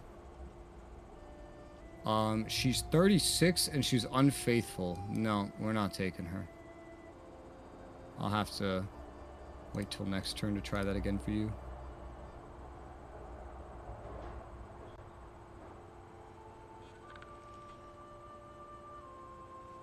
Well, I'm thinking, like 5 more turns, and I think that might be a good stopping point. Okay. So these two are allied with each other. Yeah, I could fight. Only one of them is fighting East Angle anymore. That's interesting. But East Angle's fighting 2 factions? Who's the other one? One that I don't even know who it is. Oh, it's probably the new Viking.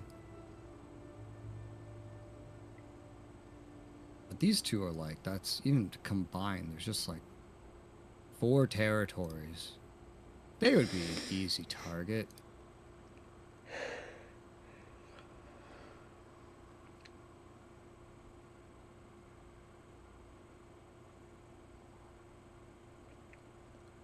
East Angle doesn't want to be my friend, but they are improving relationship.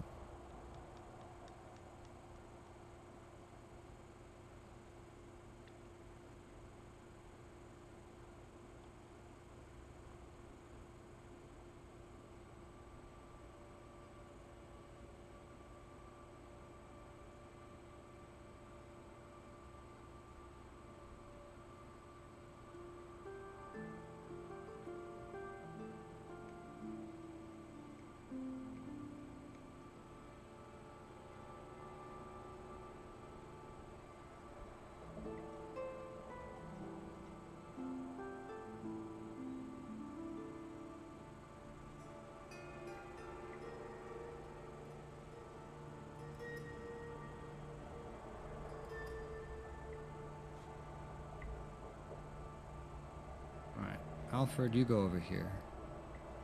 I'm already preparing for my next war. My next conquest will be of the enemies of East Angle.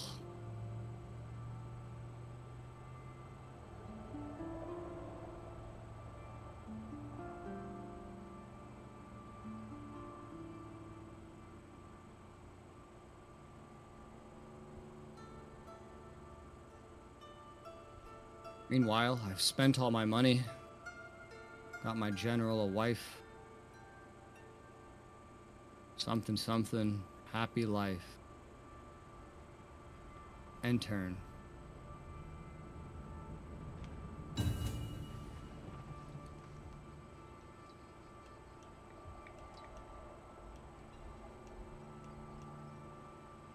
By no means.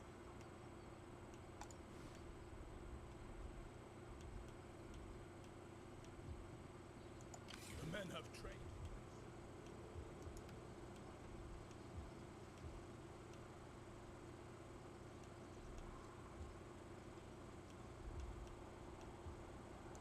We await your commands.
Oh, I encountered those Vikings.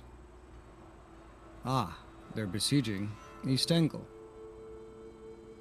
Man, East Angle's not doing great.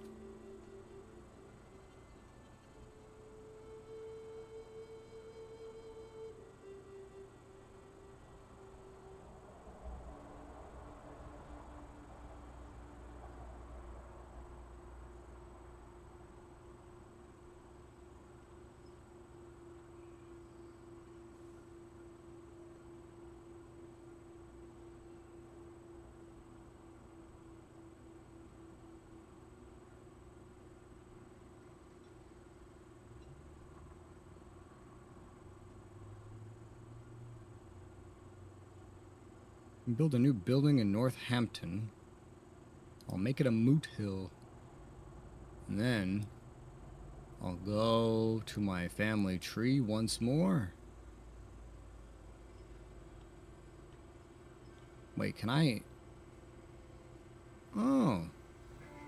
One of my daughters is 17. And marriage in Total War starts at 16. I could marry her to someone like a governor to get them into the family. Like the new governor of House. He's 28. 9-year difference, totally fine. Here you go. They've gotten married. Oh yeah, she's ugly. Less chance of having children. More chance of the husband having illegitimate children. Are they saying that she's bad at mating? No, she's just that ugly that he's actually just encouraged to go find other women. But he's in the family now, so. Alright, you, Aethelwold, we will seek a wife for again. She's brutal. I don't know about this one. She's good for a general, bad for a governor. I don't really. With the loyalty,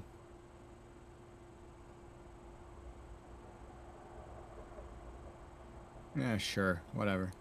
To make brutality is the spice of life, as they say. This woman is every bit the savage, with a taste for blood that's difficult to sate. People obey her husband for fear of what her influence might mean for them. Nice.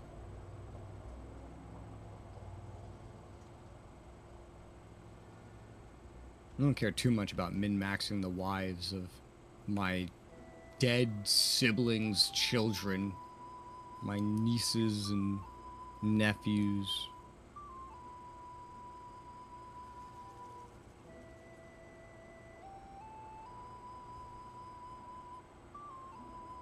Leofstan. I heard you should get another priest. Well, the priest also lowers enemy campaign movement range. Well, isn't that just funny? Isn't that just fantastic?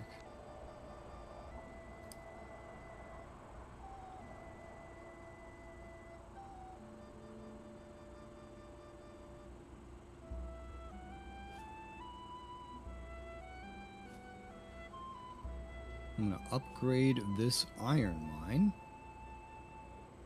Oh, cool. That makes garrison buildings cheaper to build and maintain. More iron to trade, more money from industry. Less public order, but that's fine because this is the place with numerous churches. And at this point, I actually don't need food. I need money. I've now spent my money. Everybody that needs to move is moving. And I end my turn.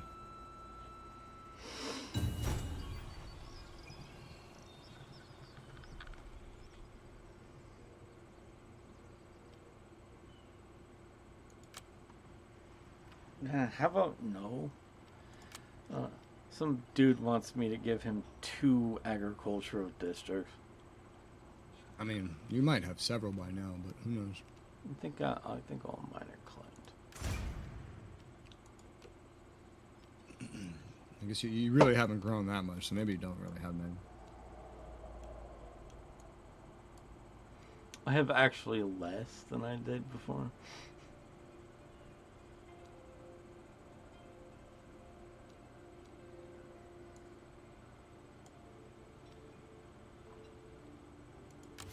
Yeah, I can't help him with that. I only have 2 agricultural districts now. I used to have like 5.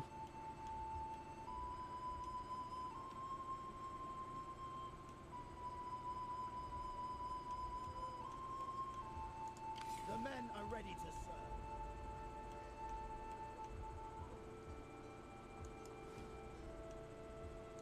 The men are ready to serve. earning 1,000 gold a turn from my vassal kingdoms. That's nice. And like 1,600 per turn from my exports. I like how they're just like, well, people are just gonna trade with everybody anyway, so you might as well just make it so you trade with everybody you see.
What the fuck?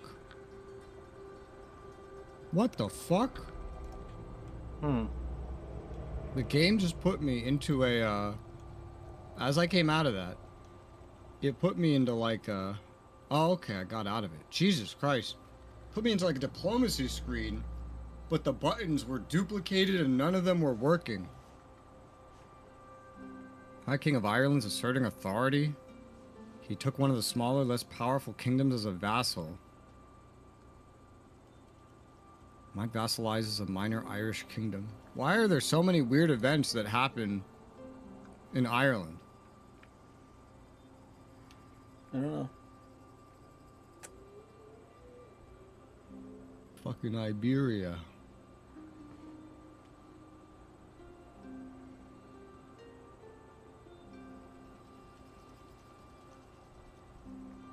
Aifwald, my buddy, my boy, my man, my general, my bro. We're gonna give you a champion, because your command kinda sucks.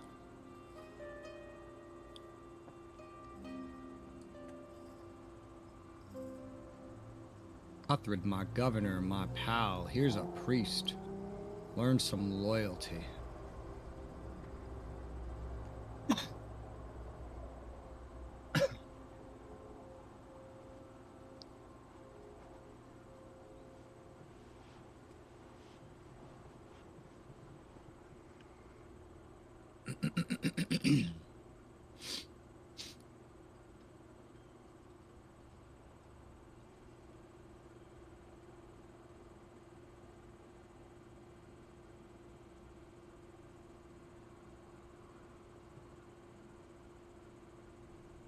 Let's see what we can do here.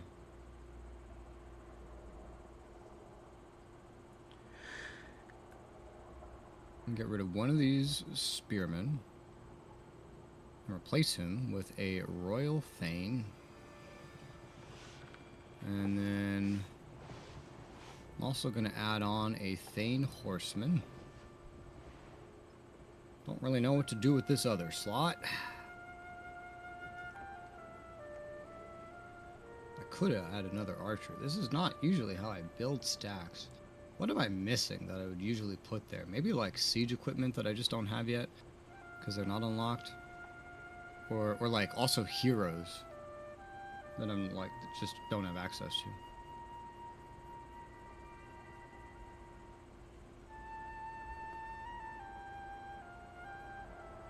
to. Yeah, given this selection for now, I think I'll just put in another archer. It's a little weird. It's a little strange. But it'll do.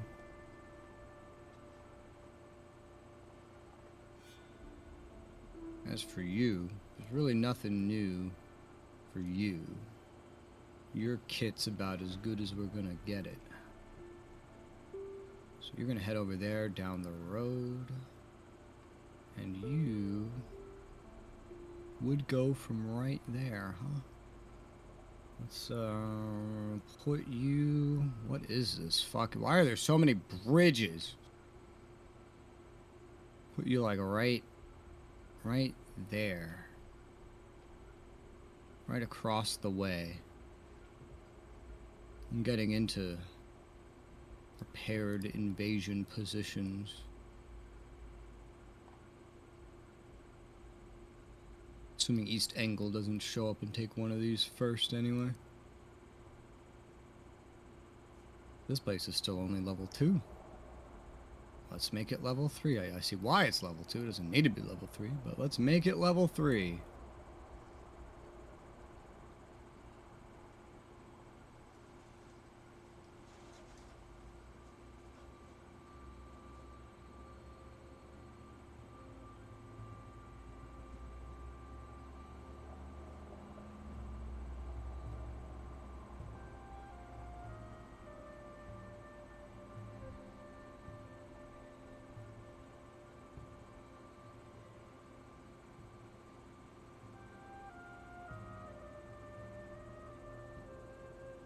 I think that's everything I need to do this turn.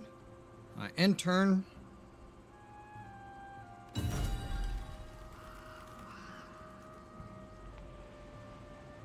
Ooh, let's see.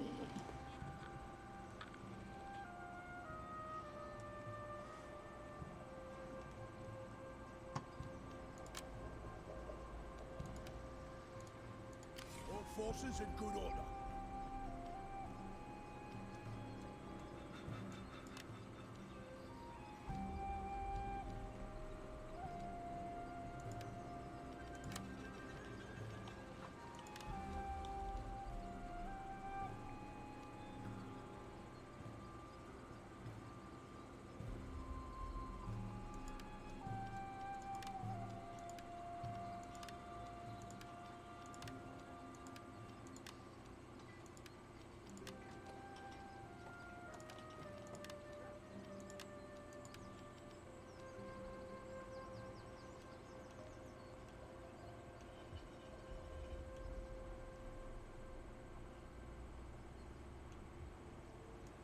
Glory awaits us.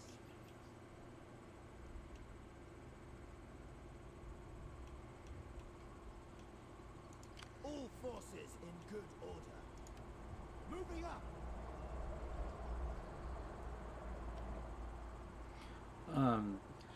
I think I can only go one more turn after this.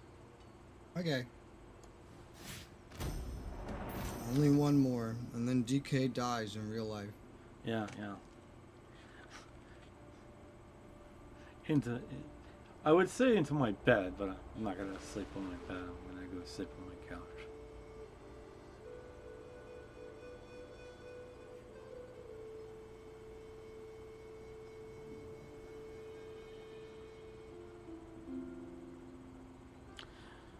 I call myself kind of starting to kind of block out a little bit, so I'm like, I thought I could last a little bit longer, but I was wrong.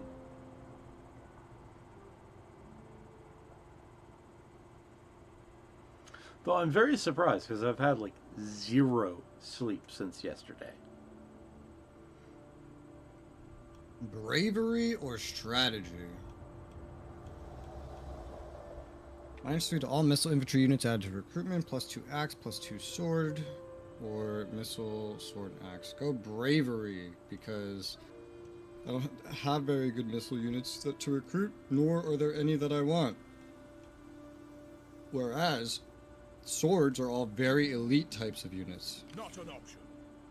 So bravery. That's what we want. We await your commands. I guess me and the other guy are racing to take out those rebels. I think he'll beat you there. Hopefully, he just wants to sack it. There's still that one to the south that you lost. That's just my vassal sacked. Regardless. Oh, I unlocked the better spears. I just got that tech.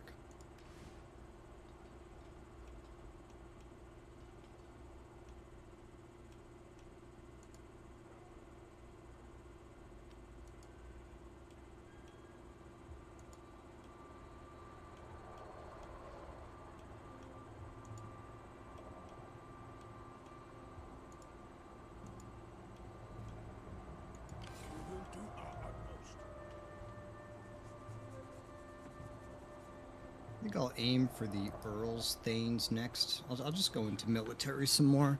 Maybe try to get everything to like the Earl version. Just everything Earl. That would be logical, I guess. Beric, the problem child. The problem 61-year-old. Here, have another priest. Wiglaf, the other problem. Have another priest. Everybody gets priests. This is the priest meta. That's actually when I started the game. I gave everyone that. Well, I just priest meta, let's go. I'm like, everyone is now an ordained priest. It's probably why I had such negative public order. Earl Spearman, feared Spearman. This is now a much more dangerous stack than it was like 10 seconds ago. Get him over to the border.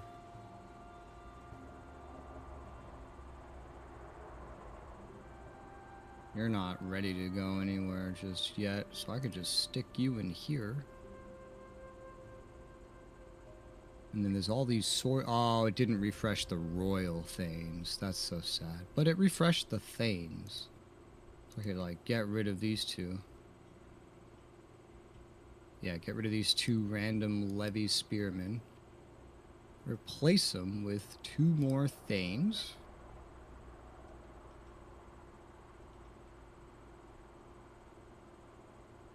Got 10 swordsmen, 5 bowmen, 4 cavalry, and only the bowmen are actually levies.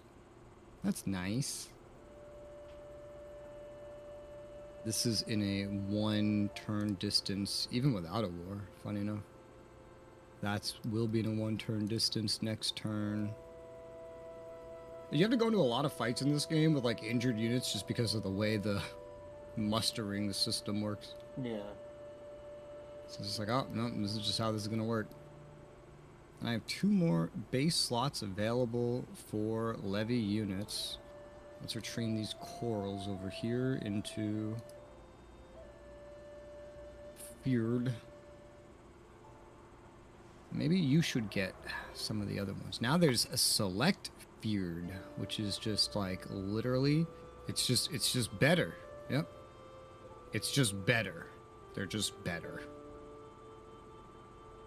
They have more armor and they cost twice the money. It's better with a price. It's better if you put a price tag on it. Let's give you 2 levy cavalry. That's what I'll give you. The Saints Bless. That's a fancy name for a throwaway levy army. It's a really fancy name.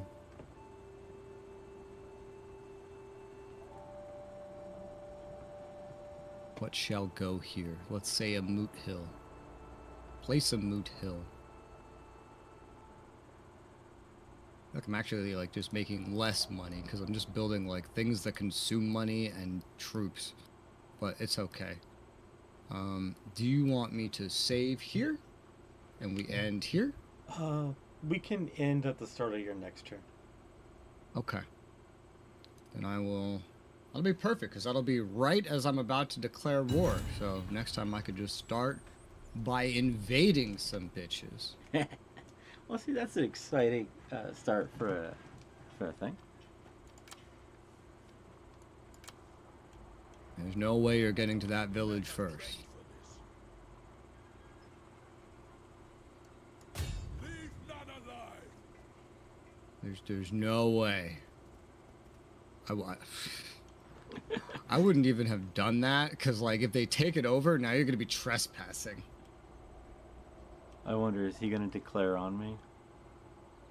I hope not, but I mean, he borders you, and at this point, you could solo him. He's at war with somebody else, but he also likes you. Oh, by the way, hey, you're 20 stack. You see that? You see that other rebel? Yeah, you see that? Yeah. You're going in its direction. Yeah. I see that. They've been besieging that for like 15 fucking turns. I swear to God. I know that's not possible, but it felt like it. I understand. Easy fucking city like capture right there. Look. And then you got that other village to the south. You're growing. You're growing. Things are looking good. All right. How the hell I'm gonna hit 500 fucking fame?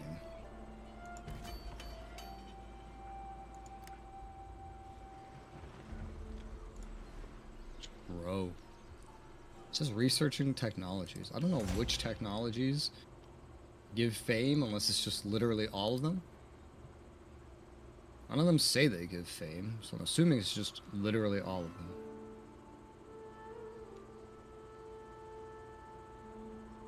Oh, one of them. There is actually one that says plus 25 fame. Oh, and another one, plus 30. It's all under leadership. Is that it? Is it just leadership to get fame? The hell? I have that unlocked now. I didn't used to have that unlocked. And this could give less corruption. Do I have corruption yet?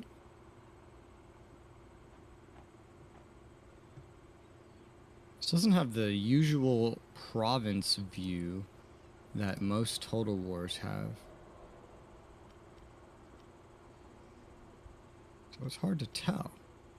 Oh, there it is. So it's just under money right now. There's a moot hill there. Where do I not have a moot hill? Yeah, there is corruption. It is something the moot hill can fight, though. Okay, so the moot hill is just totally worth it, because this is just going to get worse. Looks like I have a base 8% corruption right now. Yours would be lower, maybe like 5% or less. Is it? I'm assuming. I haven't looked.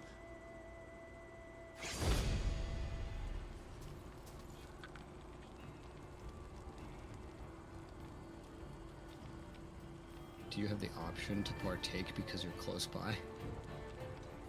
Yes. Yeah, that's the thing against rebels or shared enemies. You don't need to help them. Ugh.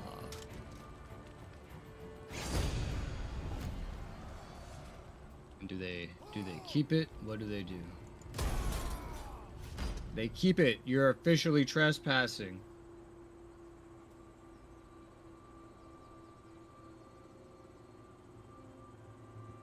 Well, you can still reclaim the other one to the south. My vassal only sacked it. Decided not to take it.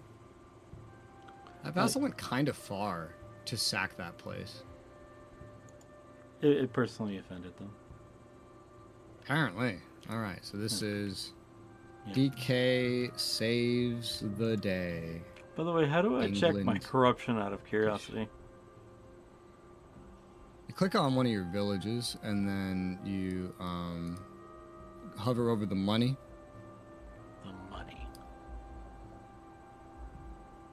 Hover over the money income. You'll see corruption minus whatever percent.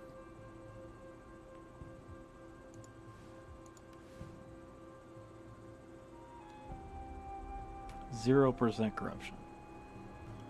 And that might be a location where it's being modified out by something, so you might want to check a couple others. That one's also 0%. This one's 7%.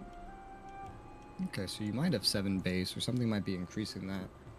I can tell mine's a base of 8, just because, like, I look around and, like, so many provinces have, like, they have 0% where I build the Moot Hill, and they have 8% typically otherwise. Well, I have like this one is 0 because there's the governor has a wife that reduces corruption by 10%. I wish it would show me the modifiers for those. You know what's so funny?